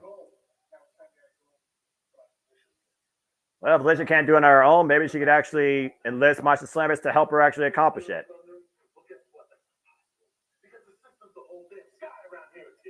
System right now decked out with all the gold except for Alicia Edwards. Of course, Moose will lead by example or will fall as he defends the TNA World Championship. Whole family at ringside here tonight. Big pressure.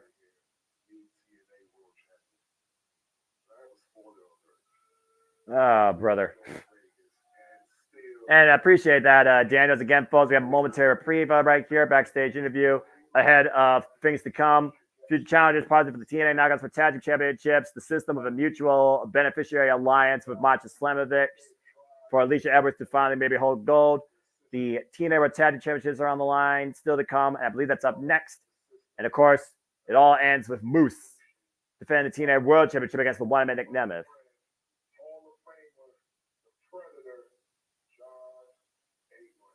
John Abraham. Yeah, it looks like Moose has his own support system here. And I'm not just talking about the system. It was some person at Hard to Kill, D'Angelo, whatever, that helped Moose, of course, beat Alex Shelley. Looks like Moose may have an insurance policy. The system kicks into high gear. Finally, as the system defends the TNA World Tag Team Championships. Brian Myers, Eddie Edwards, with Alicia Edwards in the corner. Defend the gold now against Speedball Mountain, Speedball Mike Bailey, and Trent Seven. Let's take a look at the tag lines here for this contest. Edwards and Myers beat the ABC for the titles at Sacrifice. Santino made this match after the system attacked Trent Seven and Speedball Mike Bailey last month. The system has defended the titles, though, against the Moisture Machine Guns this week on Impact successfully, and so we have come to this point. Why it's been the system versus TNA since TNA Wrestling returned to our screens. Here we go. I really like this duo right here. I like this duo. Jay Chug, of course, giving us our introductions. Whew.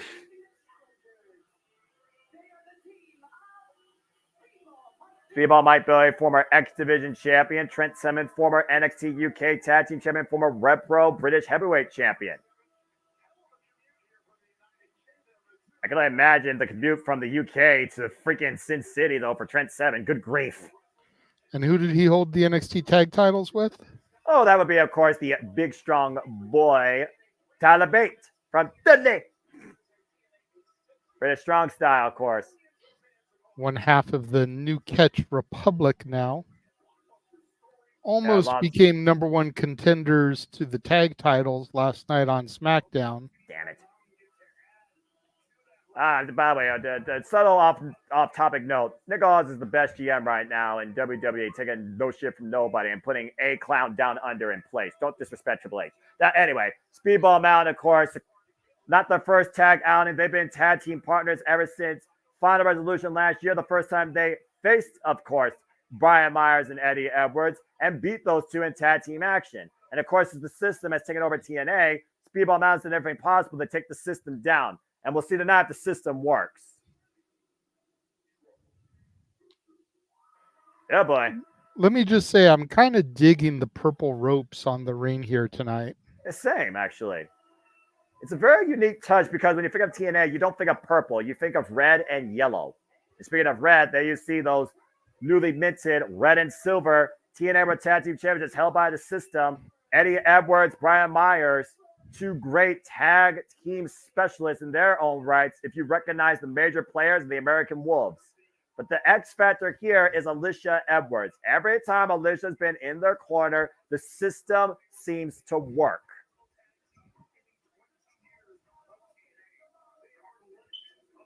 Of course, we know Brian Myers, longtime tag team partner of Matt Cardona, major players, former WWE tag team champions, calling himself most professional wrestler. Eddie Edwards, former TNA Impact World Champion. And of course, former Impact World Tag Team Champion alongside Davey Richards, of course, in the American Wolves in a different era of TNA Impact. Alicia Edwards now set her sights on tag team goal with a mutual beneficiary relationship with Masha Slamovich, and we'll see if Alicia finally gets her first piece of gold since being part of TNA since 2017. There you see the beautiful TNA World Tag Team Championships hoisted up, titles held in the accolades of America's Most Wanted, Beer Money, Team Free D, and of course previously the ABC. The reigns were underway. Amongst many other teams. Yeah, about Bad Influence, Motor City Machine Guns. Which of course they beat this past Thursday. And what was their Team last match? Canada, the 3 Live Crew. And with tag made right now, in comes Eddie Edwards. Boot right to the head of Trent Seven. The system already taking advantage in the early going. Irish whip, hand sprained by Bailey, look for the double Pele. Drop kick by Brian Myers. And Speedball got to keep eyes on the back of his head, knowing Alicia Edwards could come into play anytime. Oof. Love watching this kid in the ring. This was one of the first guys that really got my eyes onto the new version of Impact Wrestling, TNA Wrestling, Speedball Mike Bailey. Former X Division champion, of course, also took Josh Alexander to the limit, their 60-minute time limit for the TNA World Championship, as Speedball Mountain lighting up Eddie Edwards right now, trying to crash the system. Double kicks in the midsection, hoisting up Edwards against the ropes. Nice double hip toss there. And Speedball right now, taking Brian Myers off. Speedball Mountain in control. Big PK. Referee keeps getting in the way there. She needs to play her position a little bit better. Whoa! Good offense there. Cover. Gets a 1 count. Speedball Mountain stepping up to the system right now as the system looks to maintain their control over TNA. And again, to your point, Speedball Mike Bailey is arguably one of the greatest, most booked, most active, most honorable professional wrestlers you will see in that squared circle. Wrestled every style, every person, every company possible practically. And ever since coming into TNA, Speedball Mike Bailey has redefined what it means to be total nonstop action. Oh, DDT! Give me Speedball versus Ricochet, or even Speedball versus the young OG from NXT, Javon Evans. Javon Evans, formerly out of Deadlock Pro Wrestling, for those that don't know, by the way, which is how I recognize him, even if I think WWE names are still stupid. Great match, though, accepting the open challenge of Dragunov. And there, Alicia, again, coming into play, and Brian Myers taking advantage. Again, the cheat code, the X Factor, the freaking secret weapon, the plot point that the system needs to remain in control. And Trent Simmons' knees are into the steel ring steps. I still say that if it wasn't for Alicia Edwards, the system would not be champions, period. Trent Seven right now in a world of hurt. Bailey frustrated as much as I am with Alicia's presence and involvement. Oh, God. Knee breaker on the steel steps. Ugh, that was nasty.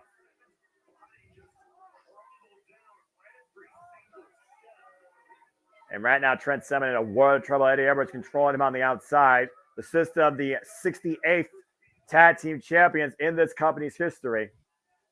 Tag. Incoming Brian Myers.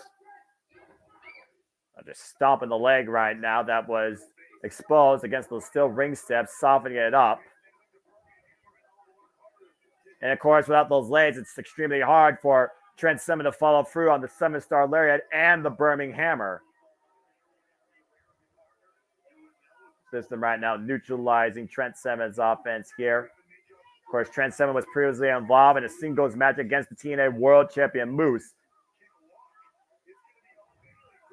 And right now, Eddie Edwards teeing up against that knee. See on my Billy just begging Trent to make his way over and make the tag. Eddie Edwards right now just playing to the crowd, it seems, wasting valuable time here. Because he's not taking the opposition seriously. No, he's not, and that might bite him in the ass. Keeping Trent Seven, though, close towards center on that beautiful TNA logo. Pop and bang! Down goes Edwards. Freaking Banshee screaming at ringside to the point she's losing her jewelry. Tab made to Brian Myers. Tab made his people! That's people my Billy now perched on the top rope. Beautiful drop kick.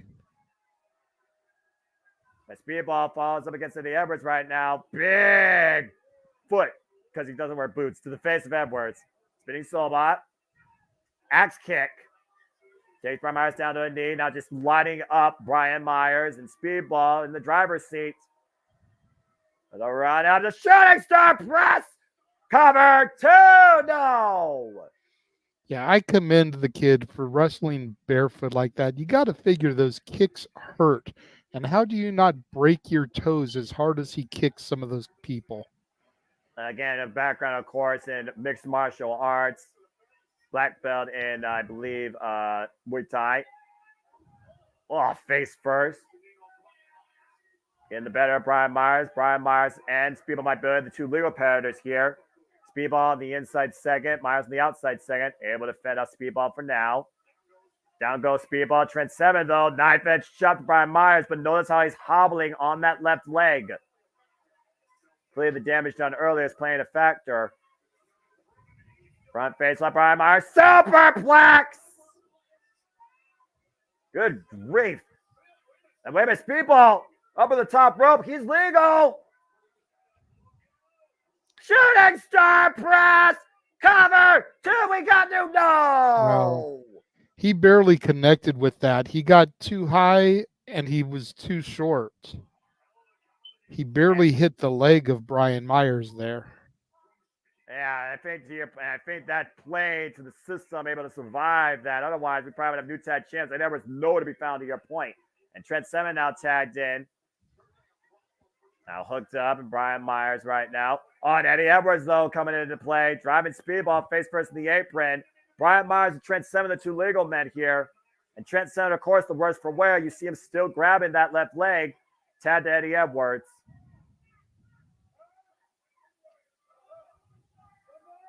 Eddie Edwards, once again, taking his opponent likely.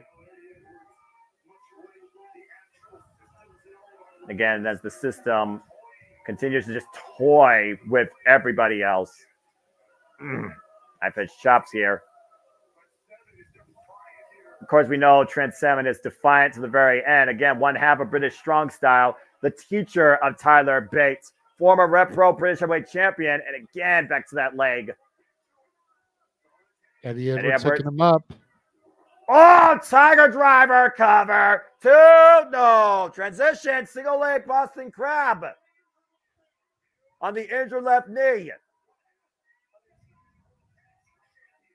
And Trent Seven, though, the only thing that might be helping him here is the fact that his body's not down on the mat. elevated high on his arms. But again, will he tap out? He's far away from those ropes. Does he have the strength to roll through? And Brian Myers fending off Speedball, holding him in a crossface. Delaying submission holds here by the system. Speedball trying to break free. Super kick Brian Myers. 7 right now, though, in a world of trouble. Oh, God. Did you hear that? Eddie Edwards, though, refusing to break his hold, even if it means collapsing his lungs. Ugh, and again. Oh, the disrespect. Oh, here we go. Just lining up Eddie Edwards. Look at this continued offense. And finally breaks him down with that kick. Triangle moonsault by Speedball. Brian Myers to the outside. Speedball feeling it, but he's not the legal man, I don't think. And now look at this, though. The two legal men are Speedball rolling with that kick. Full Nelson suplex. Great combination offense. Cover. Do we have new champions? No. Eddie Edwards still able to kick out there, Noah. Yeah. Look at this again. Triangle moonsault off the second, inside to the outside. Wipes out Brian Myers, and then that rolling cyclone kick into the full Nelson suplex release by Trent Seven. Hook of the leg near fall, but immediately you saw Trent grab that left leg again. He couldn't get the right footing, though. It's that leg right now that's allowing the system to still remain alive in this match. Once again, might be looking for something bigger. Can he hoist him up for the burning hammer? Eddie Edwards able to counter, though. Trent driven into his partner. Trent's still legal, by the way. That knee again. That knee is the factor right now. Oh! Enziguri. Eddie Edwards right now hooking up Trent Seven. Backpack stunner, elbow drop, system overload! Cover! 2! No! Wow. I thought that was it. I thought the system had him there. That combination helped them literally win the tag team championships and defend them successfully, but not enough tonight to put down Speedball Mountain. Deep hook of the legs there off the system overload. Backpack stunner, elbow drop combination. Of course, Trent Seven, the never say die attitude from the peak of Speedball Mountain. Uh-oh.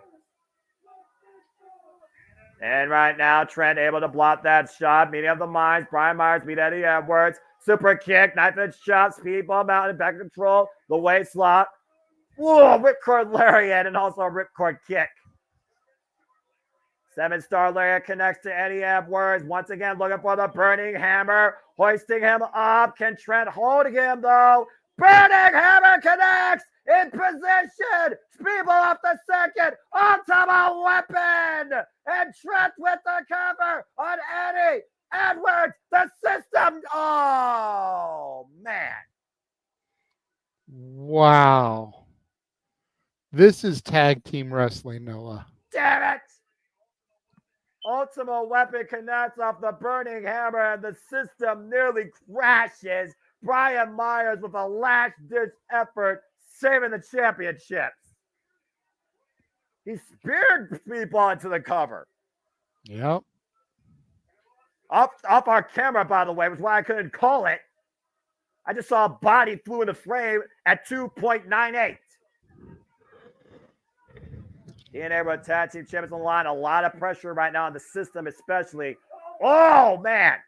That spear didn't work that time. Face first in the second turnbuckle. Now Speedball on the apron. Brian Myers, though. Oh, caught him out with a spear. That spear connected shades of his old mentor, Edge. Perfect opportunity capitalized by Brian Myers. Both men down the outside, though. Take a look at this. Oof. Did you hear the impact? The wind just knocked out a Speedball Mike Bailey. And that might have taken Speedball Mike Bailey out of this match, JJ, quite literally. Now 7, again, still the legal man in this match alongside Eddie Edwards. Both men lining each other up. Uh-oh, wait a minute. Make a wish! Yeah, pop handle. Hook him up. Let's go for the bitter end. Shades of Pete Dunne. Forearm smash. It's Brian Myers. Massive uppercut. 7-star lariat. Ducks underneath. Brian Myers. Roster cut. Busted Knee Party. And the system works again. Damn. I think that's the best match I've seen of theirs since becoming champs, Noah. And arguably, that was match of the night so far, without a doubt. The system still works at Rebellion. Every fail-safe protocol came into play, and that last combination off the roster cut, Boston Knee Party, allowed Eddie Edwards and Brian Myers to maintain their hold on the TNA Tag Team Gold. The system still works and are still the TNA World Tag Team Champions. But what an effort by Speedball Mountain. Well, coming up next, after a test of endurance by all four of these competitors, we're going to see who truly will be the last man standing. Josh Alexander goes one-on-one against Hammerstone for the third time. Holy hell, that was a hell of a match, though. Woof, I'm winded. As I got a moment to breathe again for that video package. JJ, again, your takeaways on the TNA Tag Team Championship match and what everybody brought. Well, like I said, I think that's the system's best match I've seen from them since becoming champions. They really stepped their game up to take on Speedball Mountain. Mike Bailey never ceases to amaze me, and Trent Seven, you know, I didn't see a whole lot of him before his coming to TNA. I don't know of British Strong Style or Mustache Mountain or any of that stuff, but everything I've seen of him in TNA is just chef's kiss. Oh, man. Well, while we have this moment during the video promo, we hope you guys have been enjoying the watch-along coverage we're presenting here today. And if you'd like to see the stuff that will be coming up here in the not-so-distant future on the Multiverse of Media, check this out.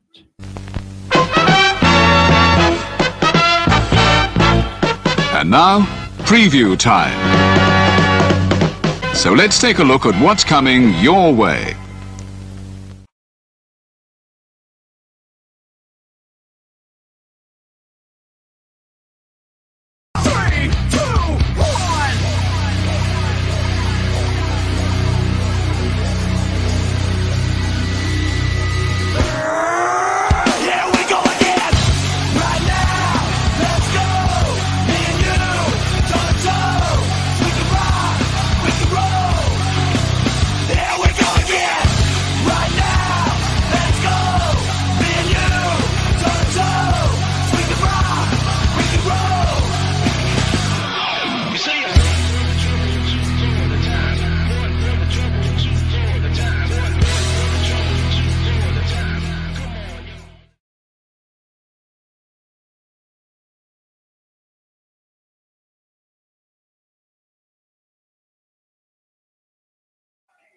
All the wrestling, all the wrestling, all the wrestling, all the wrestling, all the wrestling, all the wrestling, all the wrestling, all the wrestling, all the wrestling, all the professional wrestling.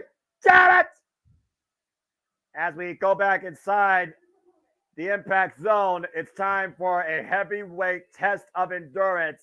Who will be the last man standing? Get ready, folks, for Josh Alexander versus Hammerstone 3. Again, JJ, it all began at this building.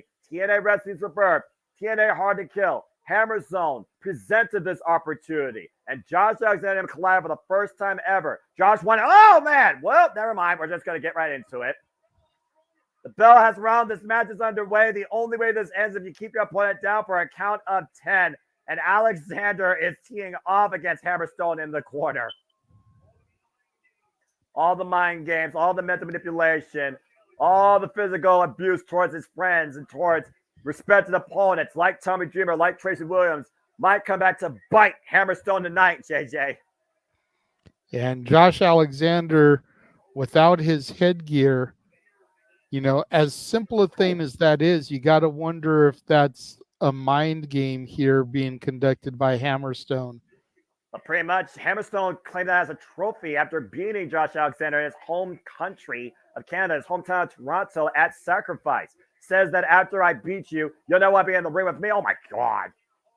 Slammed down hard. And ever since then, Hammerstone's been wearing it like a proverbial trophy, like a headpiece of his own, and using it as a mental statement, putting on anybody he's put into that torture rack, including Guido.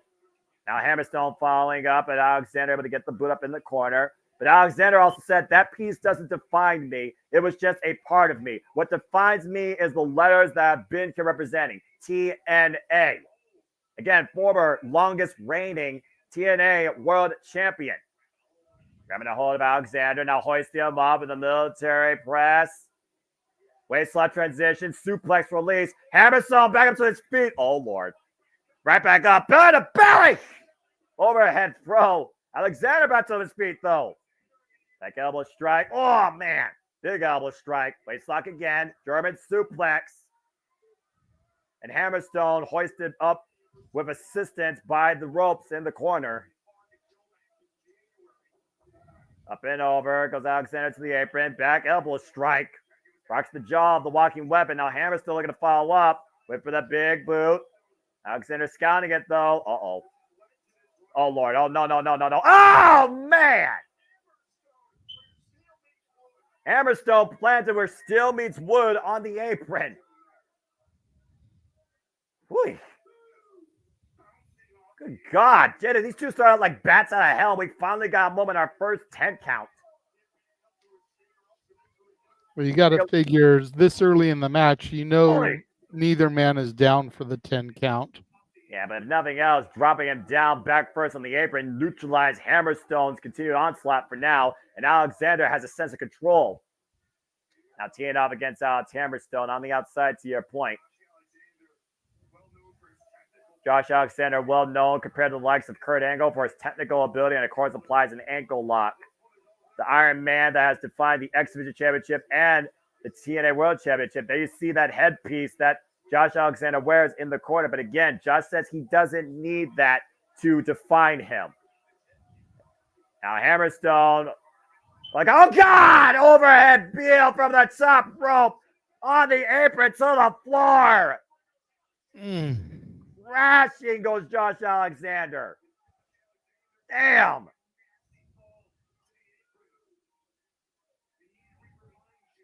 Whew.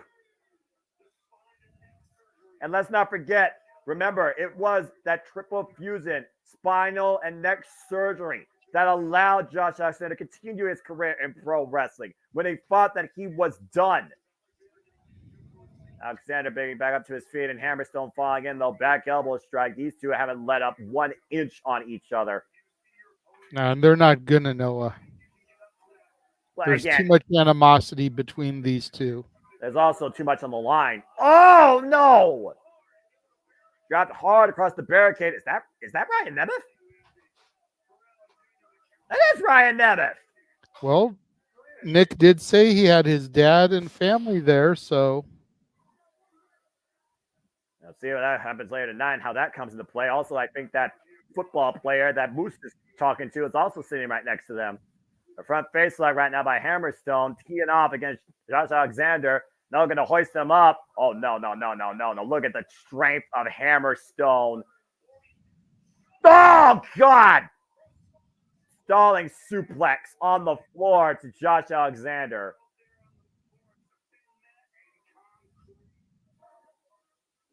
Oof. Hammerstone saying, count him. We've already had bloods now with Eric Young. I don't think these two are going to necessarily try and bludgeon each other to the point of bleeding, but the Dams are going to try and break one another.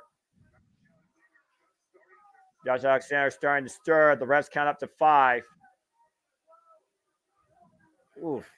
You hear the angst in Josh Alexander, JJ. Hammerstone once again going back on the attack on the outside. Alexander right now.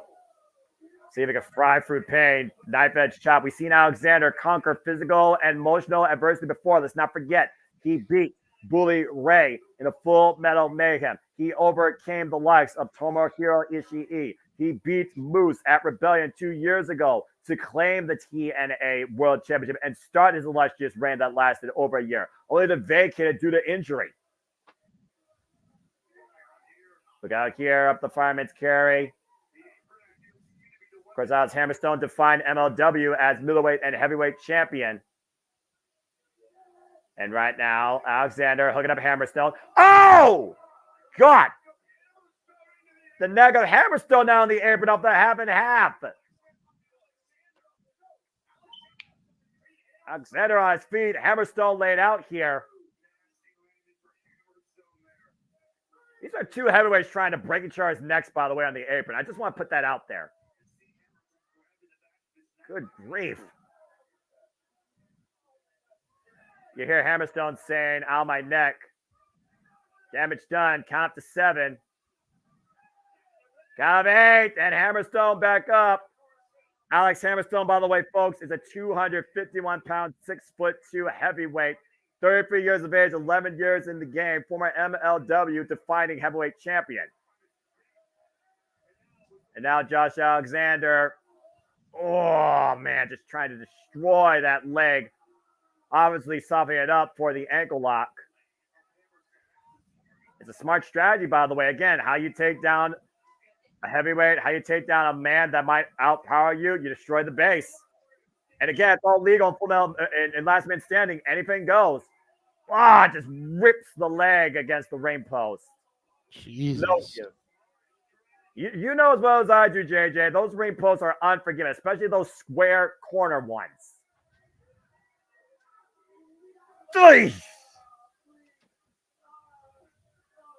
Is Hammer still begging for mercy? I doubt it. When was the last time? I'll just say this. When was the last time you heard Hammerstone sound like this? And To right be fair, now, never. I'm still kind of new to Hammerstone. that's fair. But you're not new to this. Oh, no. That's a classic move right there. Figure 4 leg lock, braced around the still ring post. And again, Josh, if he wanted to, could have held it as long as he wants. There is no disqualification. Josh Alexander, again, folks, 36 years of age, 19 years in the game, 6'1", 240 pounds, former and longest reigning TNA World Champion. This is your definition of a heavyweight slugfest. Hammerstone right now grabbing his ankle, grabbing his leg. Josh Alexander, oh! Using the headgear as a weapon there to lay out Alexander. Again, though, it's perfectly legal. We don't have to like it, but it's perfectly legal. Of course. There really are no rules here in this Last Man Standing. Oh, and Josh is busted open. That blunt It was only shot. a matter of time. I mean, that blunt shot again. And right now, Hammerstone continuing. It looks like it's off the ear, actually. And again, when you're busted open around your ear, it throws off your equilibrium as you lose blood. Eef.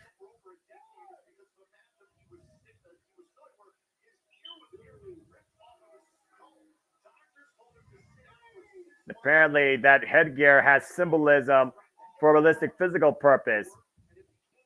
That red ear, of course, was almost ripped off out of his skull. And right now it's being exploited by Hammerstone. So Hammerstone might have actually found the most vulnerable weakness in Josh Alexander that may or may not known about him. Count of 9, and Alexander is on his feet. Barely, though. You can see him staggering as he paintbrushes Hammerstone. Trying to fight back, but unable to. Now caught. Uh-oh. Now look at the strength of Hammerstone. Oh, God! Faraway slam. Throws the walking weapon to the other side of the ring. Count of 2, and Hammerstone just continuing the punishment. Not even letting the referee continue his count. Oh, gosh. Sledgehammer to the heart. Again, Hammerstone's out to prove a point. Make a statement. Says that it's his time now, that he will be the face of TNA. Arguably, you might be looking at future TNA World Champion if he beats the former longest reigning TNA World Champion here. That's a hell of a point to make. That's fair, but in order for him to be serious contention, you got to have a babyface champion. Right now, Moose being champion makes you really wonder if we're going to have a title change tonight. Pump kick to the head of Alexander as it's braced up against the ring post there. Skull against steel, JJ. A fatal blow, possibly. And again, to your point, is this a sign of things to come? Not just for the TNA World Championship picture, but arguably the environment of TNA. Can Hammerstone neutralize the walking weapon? Count of 5 right now. Somehow Josh is still stirring. At the 7, he needs to get back up to his feet, though. Count of 8. Again, we know the will of Josh Alexander. He will not go down that easily. He will go down in a blaze of glory if it means defending TNA Wrestling. Now, Hammerstone got him up in the torture rack. He did this to Tommy Dreamer. He did this to Guido. He did this to an innocent cameraman. He's done this to countless individuals over the last few weeks, including Tracy Williams. But there's no submission here. It's last man standing. Oh, I just dropped down. Is this the end of Josh Alexander? Is this the end of this last man standing match? Is Alex Hammerstone taking enough out of the walking weapon here? Referee's count starting again. And Josh finds the will to keep fighting into this. Oh, God. Look at that ear, JJ. That is disgusting. Count of 6. Count of 7. Loss of blood right now. You can see the effect on Josh's balance. Count of 8 and Josh standing. Oh, God. It's a pump kick from hell. It almost feels like Hammerstone was insulting him. Oh, wait a minute. The ankle lock. But again, there's no submission. He can tap out if he wants. It doesn't matter. But also, to that point, it's hard to stand when you got a broken leg. Oh! And then figure out the damage that Alexander did earlier with the figure 4 leg around the steel ring post. And also just ripcording that leg against the ring post. Now a relentless assault, stomping away, driving his knee into the ankle of Hammerstone. Boy. Goes back to that technical strategy, that technical experience we know out of Josh Alexander. We don't know much of a technical side out of Hammerstone. Referee starting his count once again as both these men get back up to their feet. Alexander, opposite side of the ring. And once again, might be looking to hoist Hammerstone up, perching him on the top turnbuckle. And right now, taking advantage, hung him up in the tree of what? What's this? Oof. Now, Josh just teeing off against Hammerstone here. Onslaught to the back and the front. And now Hammerstone hung up in the tree of woe. Blood still flowing from the ear, though. Josh Alexander. Josh going to follow up. And oh! Cross body in the corner. But look at the way Alexander grasps his midsection. Think about the way the back's been destroyed against the steel ring post. The Argentine backbreaker, knocking the wind out of him. Count of 4. Hammerstone still up at his feet, though. Count of 5 again, though. You see the wind also knocked out of Hammerstone there, the cross body. Hard to fight when you can't breathe. Walking weapon looks like he's setting him up for the C4 spike here. Yeah, but Hammerstone fighting out of it. And again, drop to his knees. But if you see right now, Josh Alexander teeing off against Hammerstone. The ferocity of offense here by the walking weapon. Hammerstone still stirs, though. And what's Hammerstone right now? Or excuse me, what's Josh looking for here?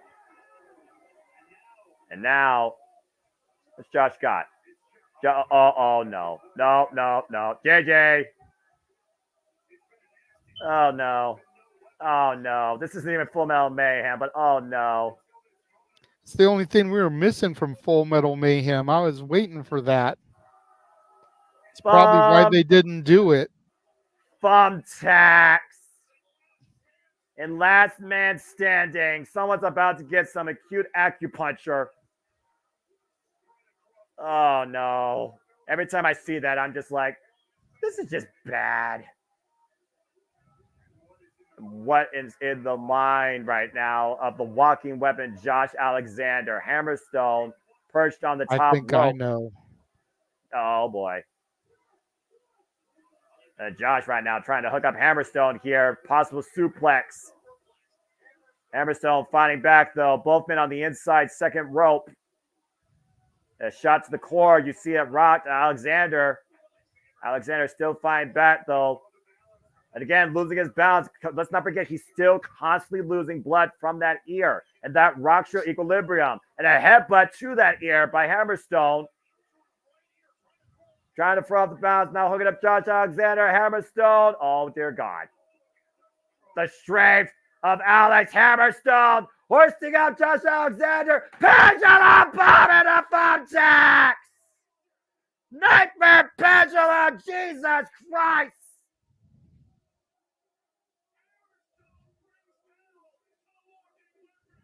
Dear God, take a look at this, JJ. That nightmare pendulum bomb. Back first goes Josh Alexander to the thumbtacks. The referee's begun his count, and Hammerstone is on his feet. Hammerstone getting some of the worst of that, too. One of those things where you suffer. One of those things where you suffer for your art. Trying to remove a few of them while he's got the opportunity. Alexander just rolling in them. We're up to 6. Got a 7. 8. Count of 8. Dennisbury moving. Count of 9. Whoa. He is on his feet. It's pure awareness, JJ. It's got to be pure awareness. He rolled to the outside to find the vertical base. Yep. Hammerstone thought he had it.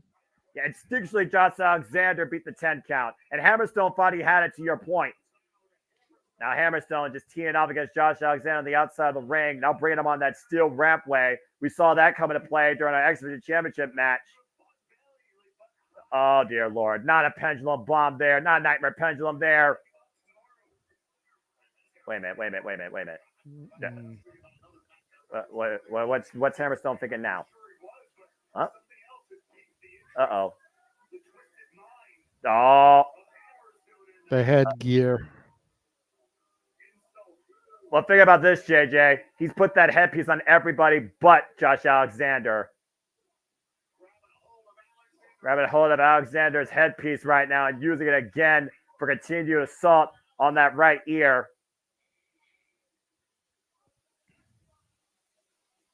Now, once again, displaying it as a trophy, braced on that right bicep. Looking to hook up Josh Alexander once again. Nightmare pendulum denied. Alexander fights back. Hammerstone. Sides. Oh, rebound clubbing shot back of the head. Oh, man, big right. Oh, my God. No. Oh, half and half. On the entranceway. But it looks like it hurt the walking weapon more than it did Hammerstone. Hammerstone looks like he's out for right now. And the double underhook, if he hits this, Hammerstone right now holds up. C4 spike. The C4 spike on the steel walkway. That's gotta be it. That's gotta be fucking it. Is the C4 spike enough to neutralize Hammerstone tonight at Rebellion? Is he down for good? Is he down for the count of 10? Hammerstone stirring. Up to 7. Try and get the wits about him. Up to 8. Up to 9. 10. Josh Alexander did it.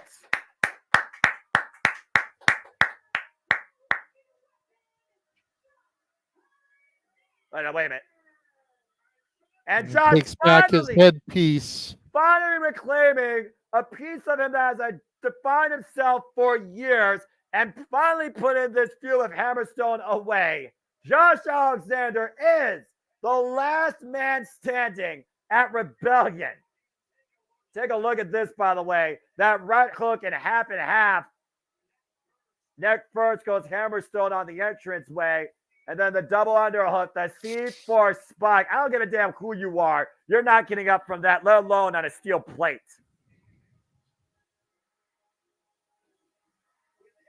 Josh Alexander with headgear once again restored and returned demonstrates once again why he truly is the walking, living, breathing heartbeat of TNA Wrestling, the Standard, the Iron Man. Good grief. Oh, got a promo here now for Jonathan Gresham.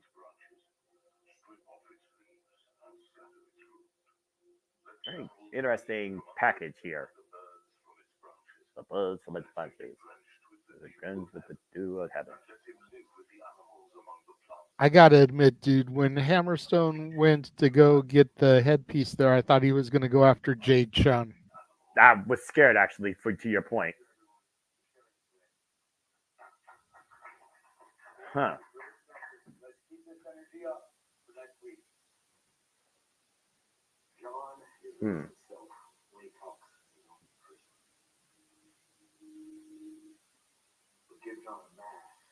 John a mask.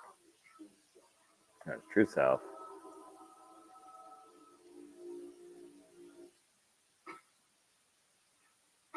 What? What the hell? That is correct, boss man. As well as whatever happens when the lights go out. Black ink?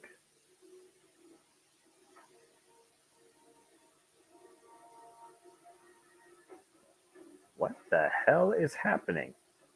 The octopus.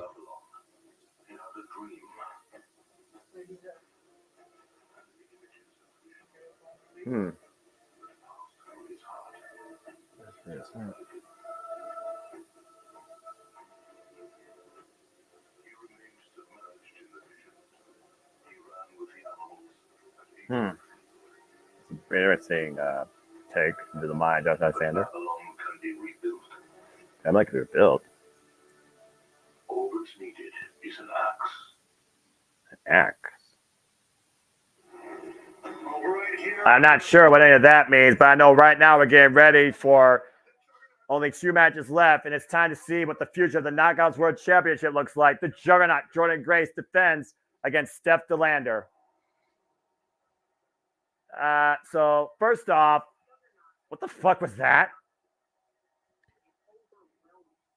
That was what you call storytelling via vignette, and is something that Tony Khan needs to take notes of. And I'm still trying to figure out the whole ink. And again, the octopus, what the part that defined it, but it looks like he ripped up the tentacles. And then talk about Babylon, the rise of the what? That was really weird. I'm just going to say that right now. That was really weird. Again, in TNA, by the way, I don't mind being wrong. That was an incredible match of resilience. And Hammerstone looked like an absolute killer.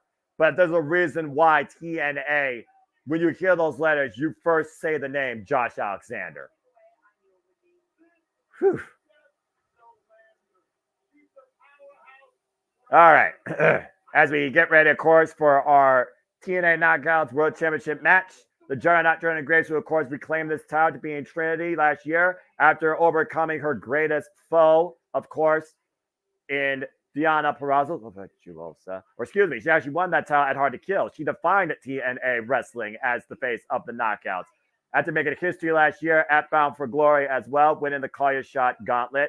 And, of course, she also is a former, only ever, inaugural Queen of the Mountain winner. She is a former Digital Media champion. She is a previous Royal Rumble participant. She's overcome Giselle Shaw, Zara Brookside, Tasha Steeles, and Trinity in a rematch. But will the Deathmatch Queen, in her return, claim the TNA Knockouts World Championship with a couple good hands in assistance?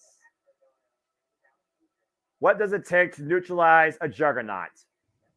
The answer, and this is an X-Men, folks, is yet to be figured out.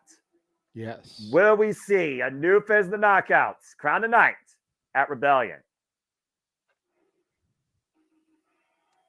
As it looks fit, let's go ahead and look at the tail of the tape. Jordan Grace again, history maker. You see Steph Delando does have the height advantage. She has the sit-out, TKO, and big boot. Why Jordan Grace is the juggernaut driver and the muscle buster. Again, she is a 3-time Knockouts World Champion. She is a 1-time Knockouts Tag Team Champion, first Digital Media Champion, 2024 WWE Royal Rumble winner. Why Steph Delando is looking for her first major title win in her professional wrestling career. Oh, fuck me. Here we got the Wish version of Paul Rubens to introduce Dimeless Dana Brooke. This concierge. Jesus. Who gave him a mic? Whoever's booking TNA. Again, fuck that owl. All right, Noah. Who's going to win in a match? This Joker or Luther? Luther. I have more respect for Luther than this goober. And there's Ash by Elegance. Gee, isn't this the same shtick that they did on SmackDown last night? I know you don't have Fox, but I wouldn't know. Saying. I wouldn't know. We had Damage Control in a skybox, and then Bianca and Jade came into the one next door to cause shenanigans. Oh, and God. Now we've got Dimeless Dana Brooke here doing the same thing with her freaking Wish version of Paul Rubens. Look, regardless of Las Vegas trash, let's go ahead and get back to someone with some more class. Steph Delando makes the way alongside some good hands. Let's focus on the TNA Knockouts World Championship. All I got to say about that Botox injected fool, Saya Brookside, knocked the air out of her lips and out of her ego too on Thursday night. Thank you. Anyway, Steph Delando, of course, the Deathmatch Queen alongside Deathmatch King Matt Cardona returned to TNA during the 8-4-1, and Steph Delando outlasted the field, pinning Rosemary to earn this opportunity. Steph Delando has yet to have a single major championship in her young professional wrestling career. And of course, not the first time that Steph Delando has faced Jordan Grace. The last time we saw Steph Delando and Jordan Grace in the ring was January 20th last year. And she only had 5 minutes of spotlight time before she got Juggernaut drivered into oblivion. But the deck is stacked against the Juggernaut. But Jordan Grace said, if Steph Delando has a trick, so do I. So we'll see if the Juggernaut has in store for Steph Delando tonight. Steph thinks that she's prepared. That's easier said than done against Fick Mama Pump. Holla if you hear me. Oh, boy.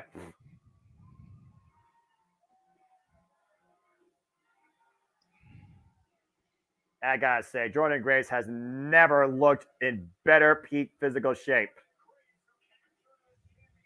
Jordan Grace, again, who captured this championship. We talked about the return, the birth of TNA, Jen J. It was hard to kill that Jordan Grace beat Trinity. And we're back here where it all began to see where it will go from here as we wait for Jade Chung with our introductions for our semi-main event. This is for the TNA Knockouts World Championship. Hey, who's that? Morgan Greenwood, the president of the Las Vegas chapter of the MFL Alumni Association. Interesting. Of course, we also announced that mental health partnership right here in Las Vegas, also at Hard to Kill. All right, well, let's get ready for this match. Jay Chung, take it away.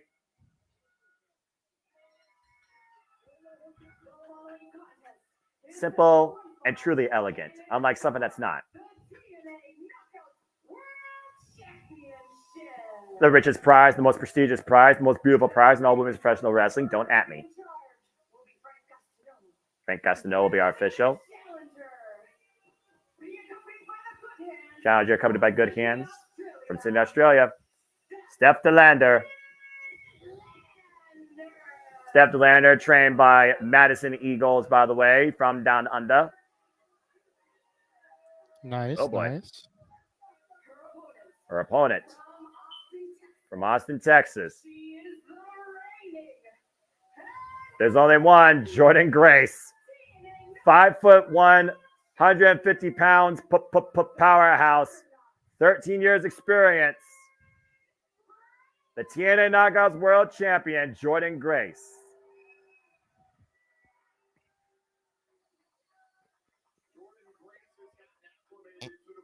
Oh boy, Jordan Grace knows what it means to be under this pressure and to thrive in it and make history, JJ. Lander, this is the biggest stage Lander has ever had. Bell rings run away. Whoa! Neither goes in, and Lander right now is using her will against Jordan Grace, clearly at the height advantage we talked about earlier. Step to Lander right now. I don't know if she's hyping herself up or trying to get inside the champion's head. The following up, though, Jordan Grace following up here quickly. The front face lock, looking to hook up Step to Lander. Step right now countering. Size advantage right now coming into play immediately for the challenger. Yeah, definitely. Step to Lander again, deceptively tall here. Jordan Grace looks like a midget compared to the Amazon here. Oof! Big forearm smash. Everyone's the same height, though, when they're down the mat, JJ. And might be looking for the Juggernaut driver early. And Step to Lander able to counter. I'd say way too early for that. Yeah, Steph DeLander had it scouted. Jordan Grace off the ropes here. Oh, God! Nessie landing off the tope suicida, and Jordan Grace continuing the onslaught against Steph DeLander on the outside. Taking back control here after this early going.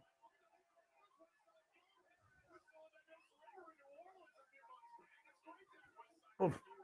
Grimmett face first right now. Again, last time we saw Steph DeLander in the ring with Jordan Grace was January 20, 2023. It was only going for 5 minutes. It was a single open challenge exhibition.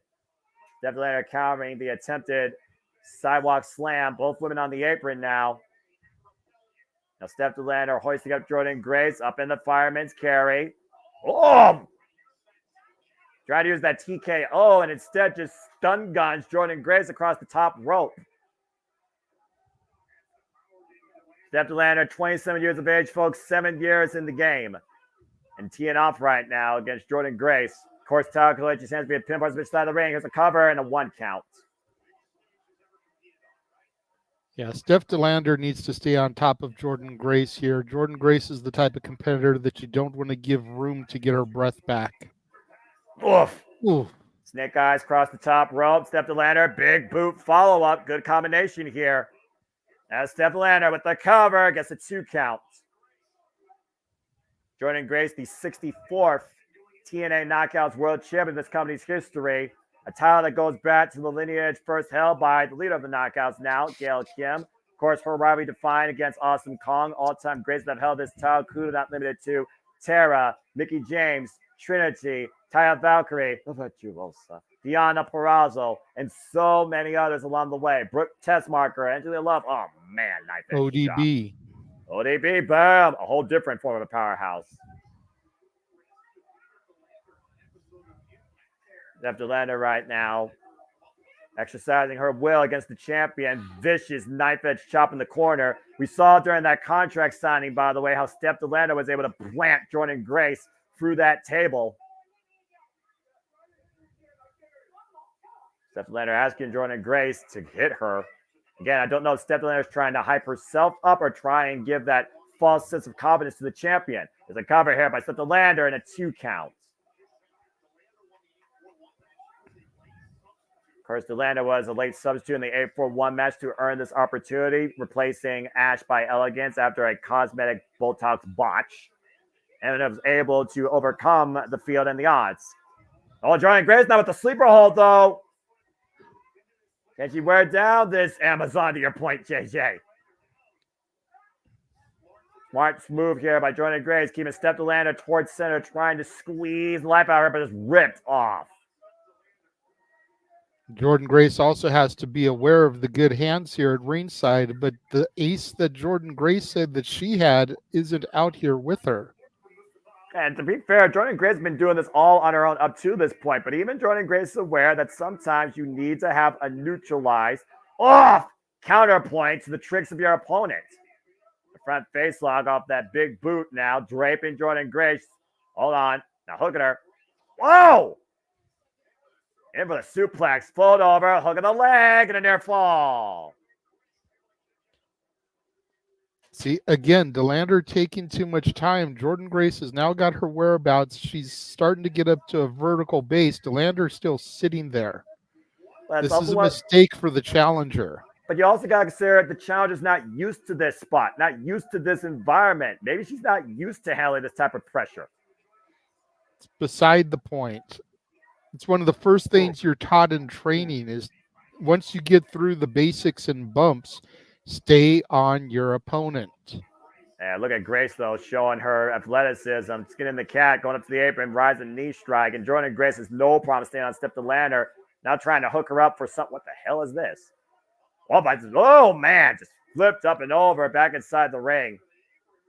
I mean, how many times, Noah, have you heard the expression, give them an inch, they'll take a mile? Oh, I've heard that. And I'm just talking in regular life, not even in combat sports. No, that just goes with any opportunity in general. Exactly.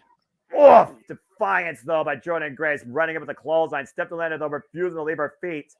Oh, both these women colliding middle of the ring, and DeLander takes Jordan Grace down. Might get the best of the exchange, but again, taking too much time, soaking in the opportunity. This is a wasted moment right now by the challenger. You're not going to win championships doing this. You can have all the confidence you want, but unless you get the 3 count, you're pretty much worth less than Ash by elegance. Exactly. Jordan Grace right now with the psychological warfare. The good hands now coming into play. Jaw jack in on the outside like a couple of chihuahuas.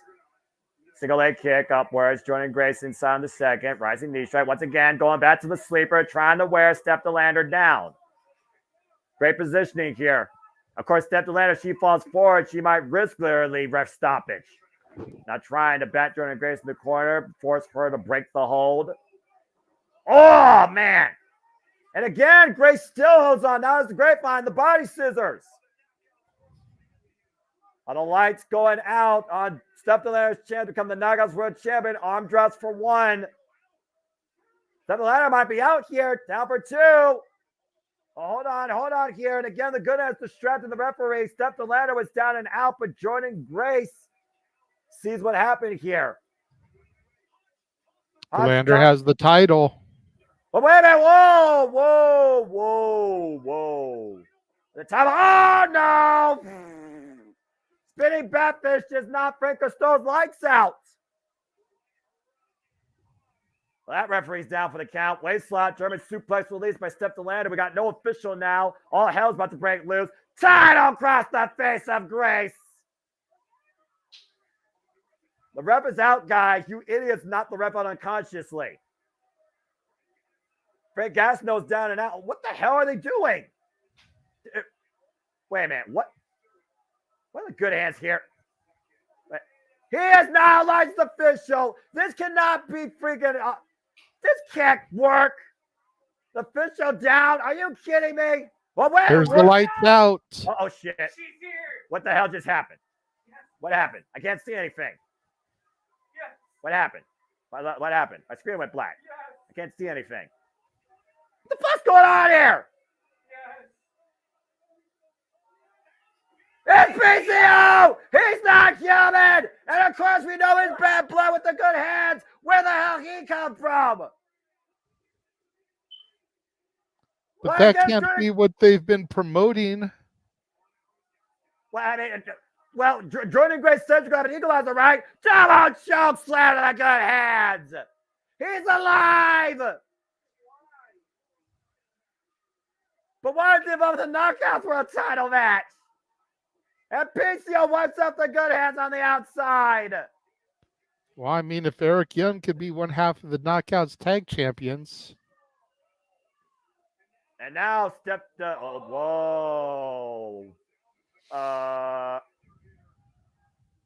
Why does this look like a bad version of Beauty and the Beast? JJ, comment. I'm taking this in, Noah. I'm trying to figure out what PCO is thinking here. He's twice her age. I don't know what to say. Oh, wait a minute. He grabbed DeLander's hand. Oh, got her no! Googled. He got Googled. Oh, my God, no! Come on, PCO. You can't do that. But Khan! And Khan lost. Well, Khan lost against PCO in that Monsters Ball. You knew Khan was not going to stand on after that. Oh, my God. PCO hoisted up over the top rope to the apron. Jordan Grace back up now, though. She's stalking Khan. Well, Jordan Grace is no stranger colliding with enemies of the other gender. What the hell is happening here tonight in Rebellion? Look at the height differential here. Oh, just pie-faced the Knockouts World Champion.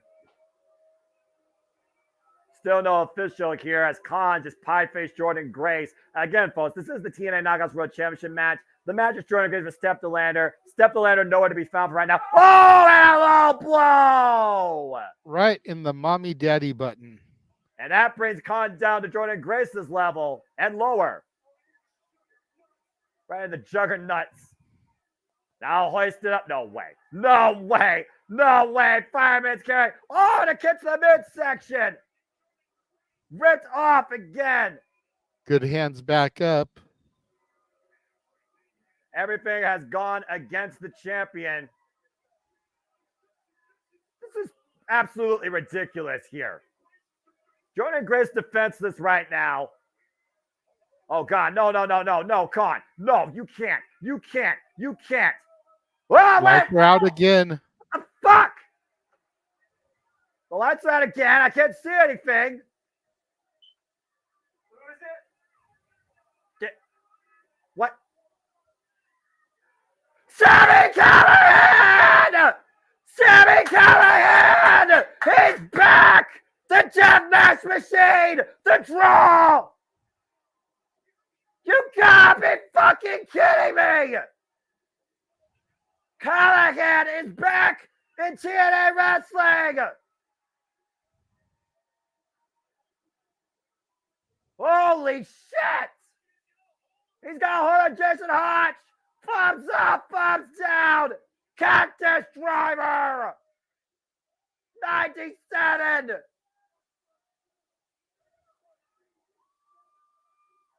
What the? Sami Callihan just locked eyes with Step Delander, who's trying to get the hell out of Las Vegas. I don't blame her. Talk about a TNA original. Callihan making sure Step Delander's in, spinning back fist. Now Jordan Grace hooking up Step Delander. Juggernaut Driver. Page the unofficial. Cover the ring. Cover. Jordan Grace retains. Welcome back, Sami Callihan. Well, I'll be damned. Right. Wow. Not what I was expecting, but definitely entertaining. Jordan Grace still walks out of Rebellion, TNA Knockouts World Champion, and Sami Callihan has returned home to TNA Wrestling at Rebellion. I never thought in my life I'd see a picture like this. The Juggernaut standing tall alongside PCO and Sami Callihan. Jordan Grace still the face of the Knockouts and still TNA World Champion. As we continue to move forward in a new era of TNA Wrestling, we've already seen who has defined themselves as hard to kill. We have seen the uprise, the anarchy, and rebellious behavior. As history continues to be forged and total nonstop action continues to take the airways, the next time we come to you via pay-per-view is TNA Slammiversary! Montreal, Quebec, Canada, July 20th. We cannot wait for TNA Slammiversary, where we honor the legacy and the history that has defined 21 plus years of TNA wrestling. The next time they're on pay-per-view, TNA Slammiversary returns home to Canada, this time Montreal, Quebec. I cannot wait for that, JJ. It should be damn good, Noah. But of course, we also know we'll be back 2 weeks' time here with TNA coverage as we get ready to go under siege in Albany, New York. Again, folks, that is Friday, May 3rd from the Washington Avenue Armory in Auburn, New York. TNA Wrestling presents Under Siege. They also will be having TNA Impact tapes, of course, in Newport, Kentucky from the Megacorp Pavilion if you want to be part of the fun. And also, after we go Under Siege, we're also going to go back to Chicago, where it will be Against All Odds Friday, June 14th. So if you could become a part of TNA Wrestling, I highly encourage it. It's one hell of an atmosphere. I still need to go to Chicago for the first time in my life just to catch TNA or some form of professional wrestling, damn it. But again, we'll see what happens as we continue to go down the line here in TNA Wrestling.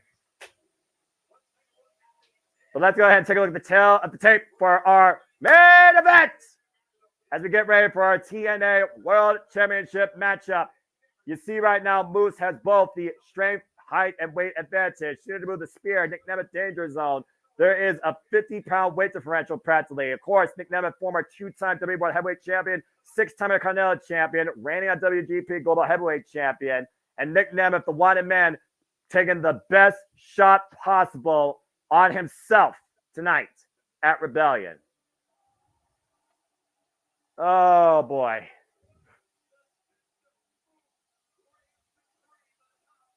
As we get ready for our main event here, you see again the accolades here. Again, JJ, we talked about it though. To put that amount of pressure on yourself your entire career to prove a point. It was Nick Nemeth that arrived in the rebirth of TNA and took Moose down into the danger zone at Hard to Kill. And here we stand 3 months later, where the wanted man could very well become the face of TNA and for the first time in his life beat the system. Oof. I'm just watching this video package and trying to get on my breath of that ridiculous madness that ensued in the Knockouts World Championship match. Yeah. And who knows what's going to happen here?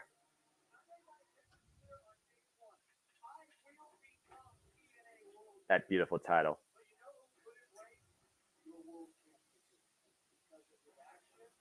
Because of his actions. Like we said, because of his actions, he now has a world title shot. And Nick Nemeth didn't want to go this route. Moose forced it this way. Clearly, Moose feels that the system might be under threat. Yes, Bob. Basically. Oh, there you go. He was on MLW tonight, so that explains Sami Callihan. I've seen Sami Callihan recently collide with Matt Riddle on MLW, so what the hell?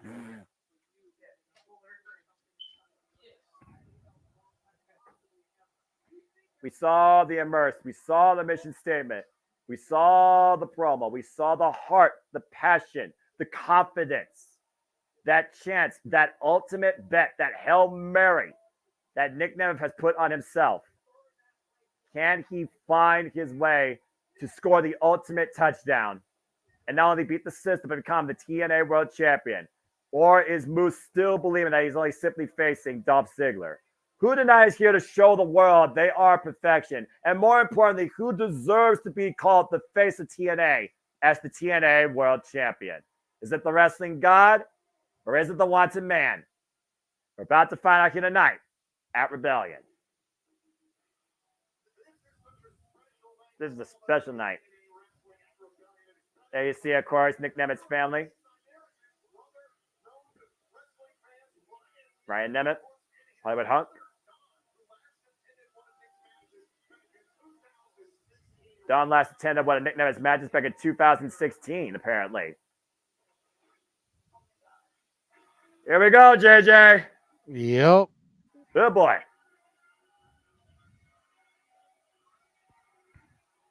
Challenger making his way to the ring. The wanted man, Nick Nemeth. Is he here to show the world that it is his time?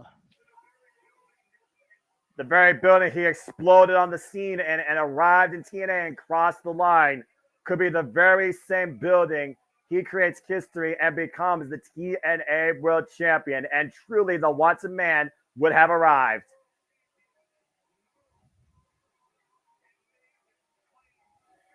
The amount of pressure, confidence, and just the environment, the stage itself cannot be measured right now unless you truly are Nick Nemeth.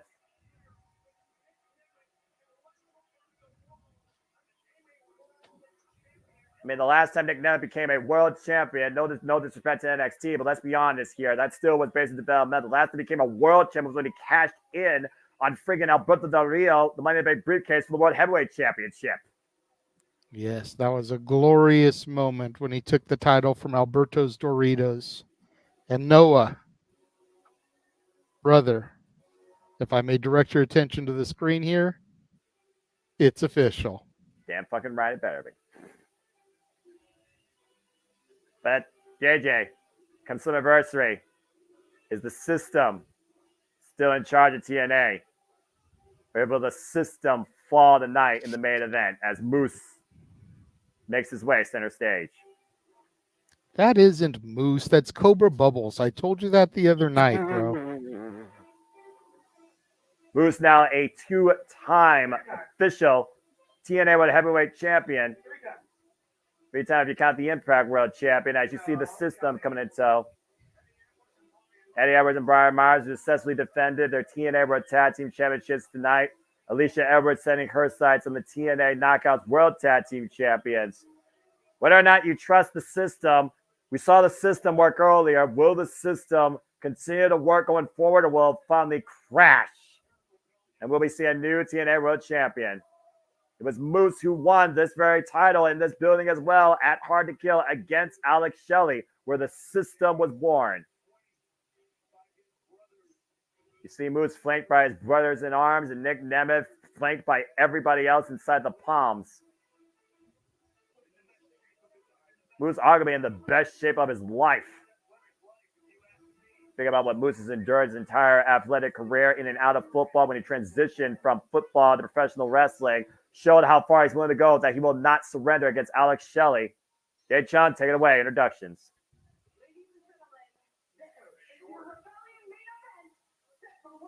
One fall.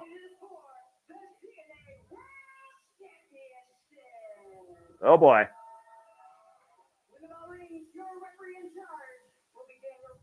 Daniel Spencer, senior official.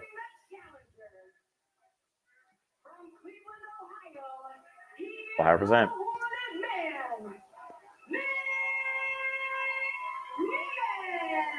Nick Nemeth, of course, currently IWGP Global Heavyweight Champion, amateur all-time great from Kent State.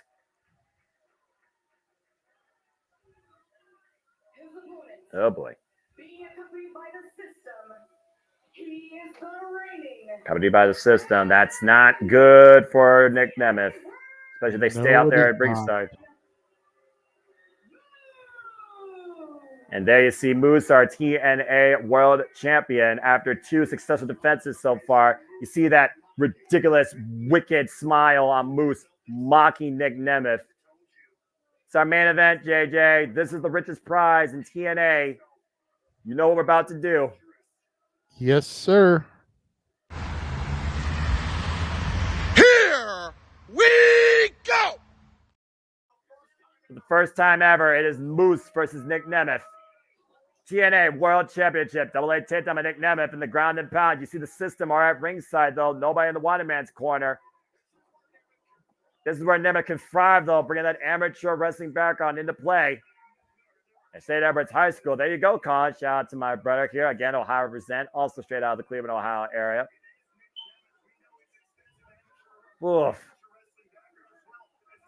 And right now, ripped off. Of course, Moose sacrificed the NFL to become a full-time professional wrestler, while Nick Nemeth has literally eat, sleep, live, and breathe professional wrestling his entire life. Doesn't know when to stop. Is his own worst enemy.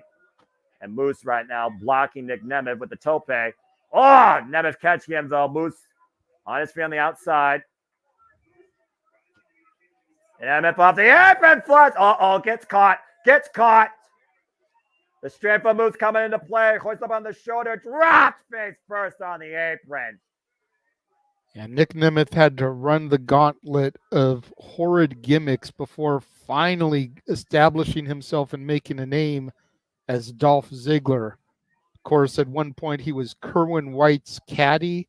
And then, of course, a lot of people try to, but can't forget Nikki from the Spirit Squad. To your point, again, you think about the longevity of Nick Nemeth, the Watson man, and the fact that he was truly only defined by one identity in one company, the show-off Dolph Ziggler. 19 years wrestling experience, 43 years of age. Last time he held a WWE Singles Championship was the Intercontinental Championship, former six-time Intercontinental Champion, and that was all the way back in 2018. He hasn't held a World Heavyweight Championship, though, since 2013. And again, to your point, he was NXT champion for a month or so, defeating Braun Breaker before losing it back to him. Oh, that God. Not a world championship, 1, and 2, developmental. But that's probably the last championship that he actually had his hands on before getting the IWGP title. You would be correct. The one man right now, taking down for the moment. Big pop kick by Moose, cleaning Nick Nemeth's clock.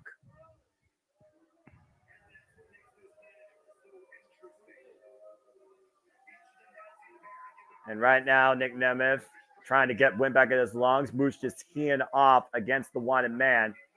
Moose, the 59th TNA World Champion, going all the way back to the very first ones, of course, in Sting, Kurt Angle, Samoa Joe, Mick Foley, AJ Styles, Rob Van Dam. Yes, 420 Day, I understand that.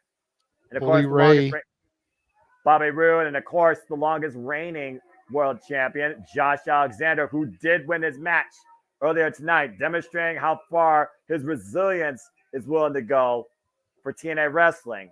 Can Nick Nemeth match that or surpass that? Oh, God, and Moose right now hoisting up Nick Nemeth on the walkway. Great counter, Moose and up and over, back inside the ring. That could have been devastating if Moose connected with that move. Nemeth right now going out to the top rope, and Moose right now caught with a drop kick. Up and over again goes Moose. Moose, by the way, folks, 39 years of age, 12 years wrestling experience, trained by the likes of Scott DeMark himself. Gets that delayed DDT. And Nemeth now floats over the cover. No. You're not going to get it on Moose that early with something like that. As impactful of a DDT as that was, Moose is just too tough, too strong, and it's too early. Tuning up the band here in the corner, shades of the Heartbreak Kid here, but Alicia Edwards got the leg there. Oh. Now, come on, referee should have saw that clearly. He should eject her. Wait a minute. What? Hold on. Wait a minute. Wait a minute. The system's been ejected! Ask and you shall receive, Noah. Thank goodness antivirus protocol put into play. Nice one, Alicia Edwards. Head back to the back. Bye-bye. See you later.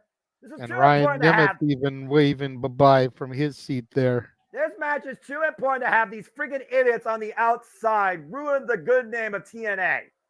That's right. So send Ryan Nemeth to the back, too, the idiot that he is. I don't trust this system. Period. Point blank simple. Yeah, me neither.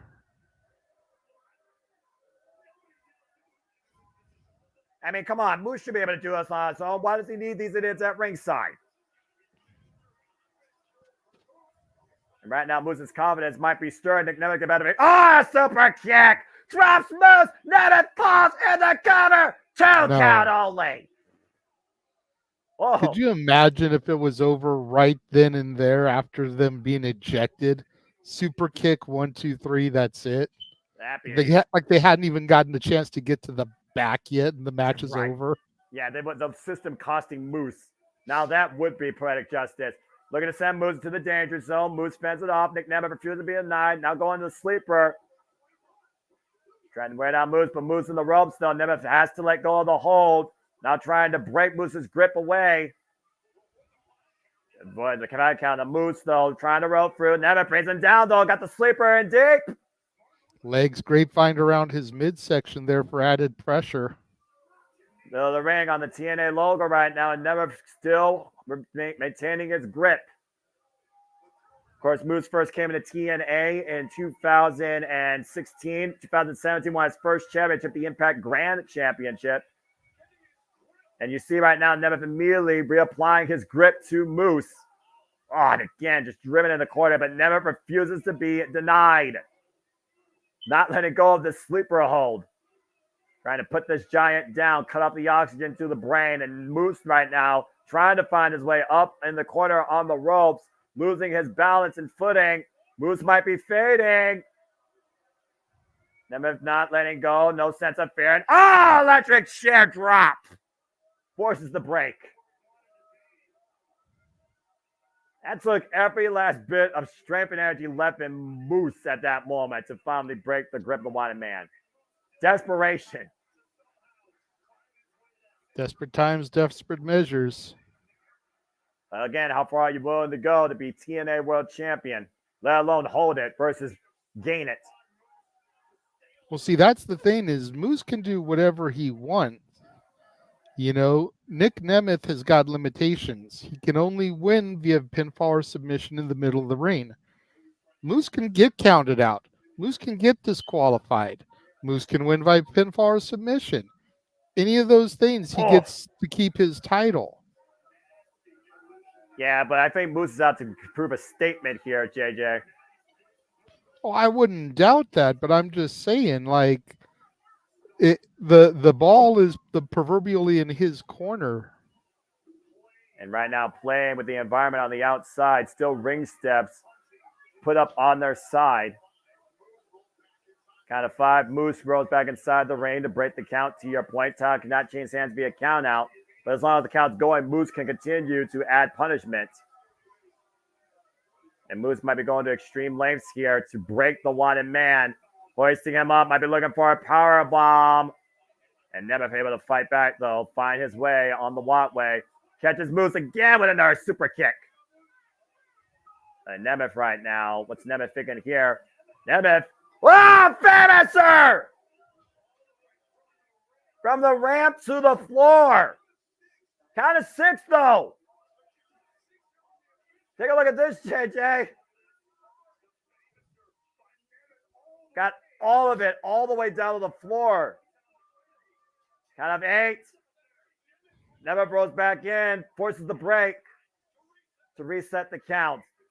Great awareness. Pressure right now on Nemeth to keep in control. Try to beat the system, become TNA World Champion. Brings Moose back inside, though. Very smart wrestling here by Nick Nemeth. Moves back up to his feet. Nemeth going to follow up. Big splash in the corner. Of course, Nick Nemeth already showed how far he's willing to go to prove what he wants to be in TNA after his incredible match against Steve Macklin at Sacrifice. And that was the opening of the night. That was in the main event. Now driving those elbows consistently and persistently in the Moose. Put up or shut up time. Relentless assault. Yeah, just unloading a barrage of offense here. Going for a big one, and Moose rolls to the outside, though. Very smart move by the champion there. You sure about that? Yes, because it stalls Nick's momentum, and the count out can happen on the outside again. Both men down.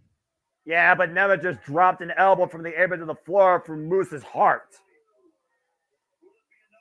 Will be enough, though. Take a look at this, the replay, though. And to your point, he does need to bring that dead weight now back inside. And that's a lot of dead weight. Moose is a big boy. Again, we saw like a 50-pound weight difference in our tail of the tape. Important night right now for the Nemeth family. Nemeth's family watching at ringside here. The wanted man with the biggest risk ever in his entire career. Up to the top rope. Nemeth with a big top rope elbow drop. Is it enough? Fair chase the arm, dude. No!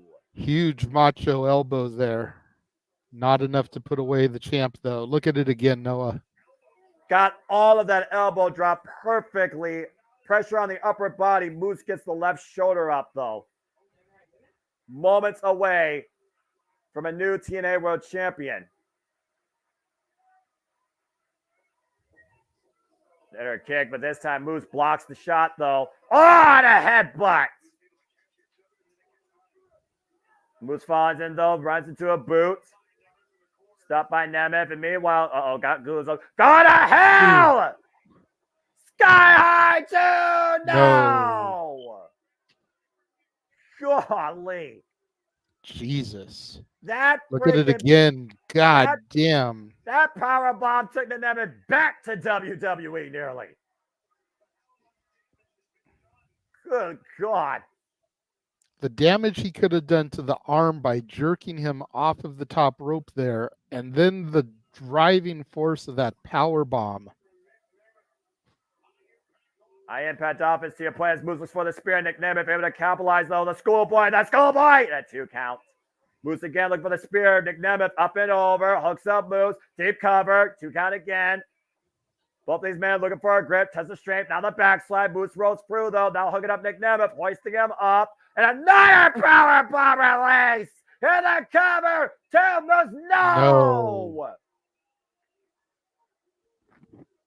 Damn.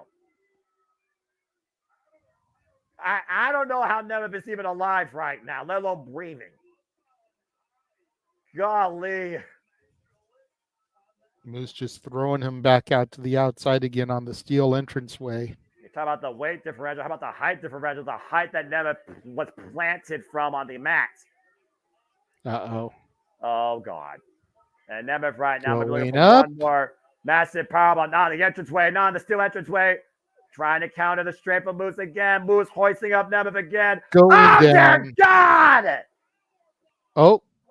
Power bomb on the walkway, not the camera out the damn way. Moose dives back inside the ring. The wanted man might be left for dead. Looks like a freaking crime scene here in the Palms. Seriously. There is no give on that steel walkway. Referee count up to 6.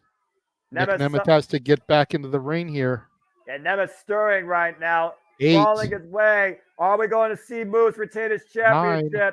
Count of 9. He just has to break contact and does so at the last possible millisecond. Wow. Barely is gotta, the watching man still alive. You got to figure if Moose can hit him with one more big move right here, that's got to be it for Nick. Yeah, but watch this. Listen to the thud. Oh, God. Nemeth somehow surviving and still fighting. Moose gets the boot up, though. Now Moose goes up to the second rope. Oh! The hell was that? I think he tried to come with a kick, but he missed, though. Meanwhile, Nemeth. There's a famous face first cover. Dave Hawk off that leg. No!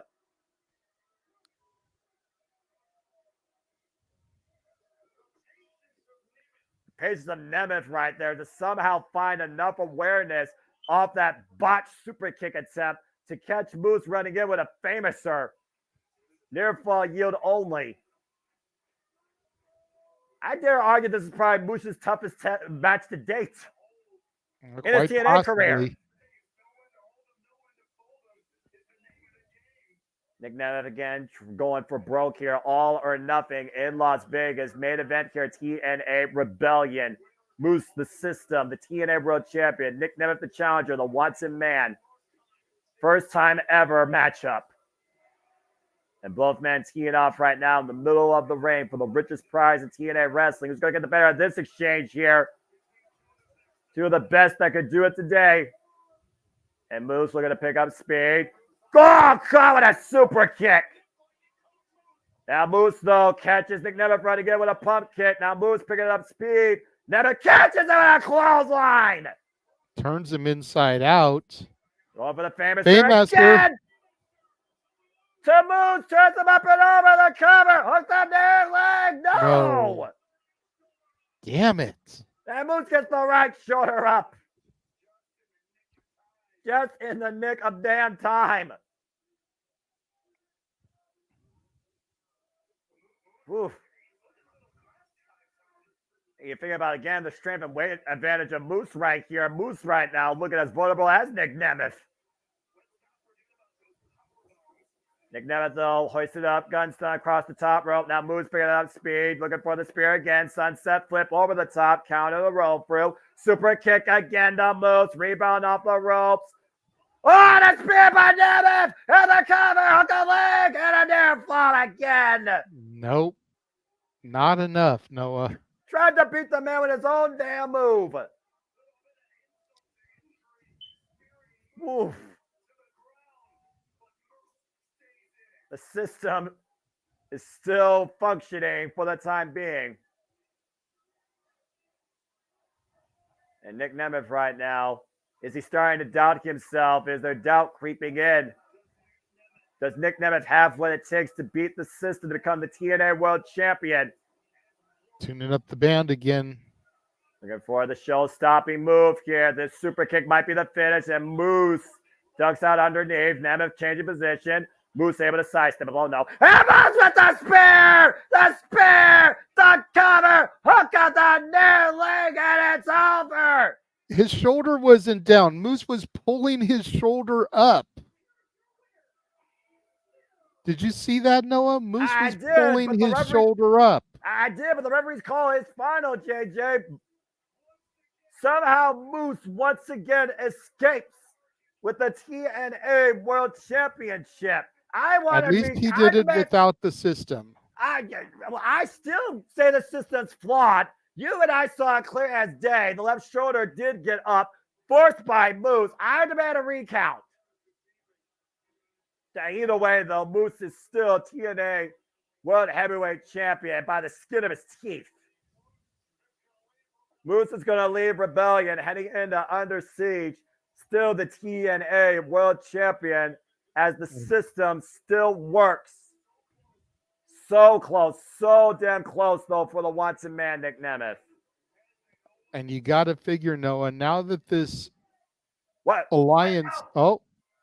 Who is it? Hold on. What's happening? Who is it? I thought Sammy Khan was the lights out guy. Who is it? Lights out? Who is lights out? What the fuck's going on here now? I guess it wasn't Sammy Callahan? Lights out? What? I don't understand this. Well, the lights went out. Well, complete darkness. Again? The fuck? I don't know. Yes! What the fuck? Yeah! Matt Hardy! It's Matt Hardy! He's broken! And he's back in TNA Wrestling! Broken Matt Hardy! Delete. Twist of fate. Moose! The system might be on the verge of being deleted. Broken Matt Hardy is back in TNA Wrestling. Former TNA World Champion.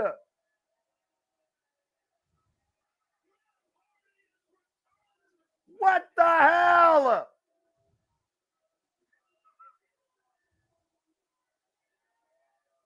And look at what Matt Hardy's holding. Dun, dun, dun, dun.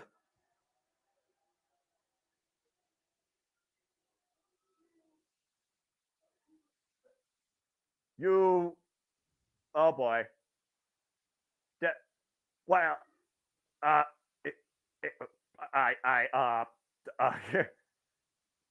Well, clear as day, despite the feet issue, system, you are sentenced soon enough to deletion, and we are sent here to a conclusion. TNA is officially under siege as Broken Matt Hardy has returned. For the Renegade Wrestling, JJ Williams, I'm the Cement Noah Foster. Thank you for tuning into our coverage of TNA Rebellion. The system is under attack. Wow. Holy shit! That's awesome. Broken Matt Hardy is back. Yes.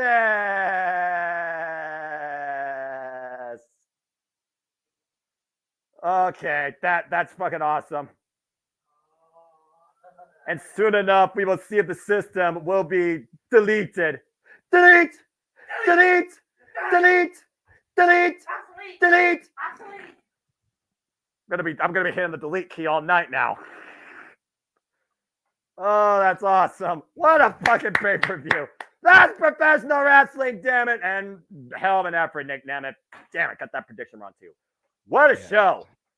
Woo! Absolutely. We're not going to waste a whole lot of time here because open mic night is beginning its live stream. Jeff is in the production chair right now. I know he's pressed the live button. He's running the opening video. So thank you guys for joining us across the multiverse of media here for our coverage of TNA Rebellion. Make sure you guys tune in tomorrow as it is AEW's turn to see who will fulfill their dynasty. For the simple man, Noah Foster, I am the Renegade of Wrestling, JJ Williams. Thank you all for tuning in, and we will see you momentarily on a separate stream for Open Mic Night. Have a good night. The Jeff Meacham Network's Multiverse of Media. For over 15 years, the recognized symbol of excellence and the standard bearer in coverage of sports and entertainment.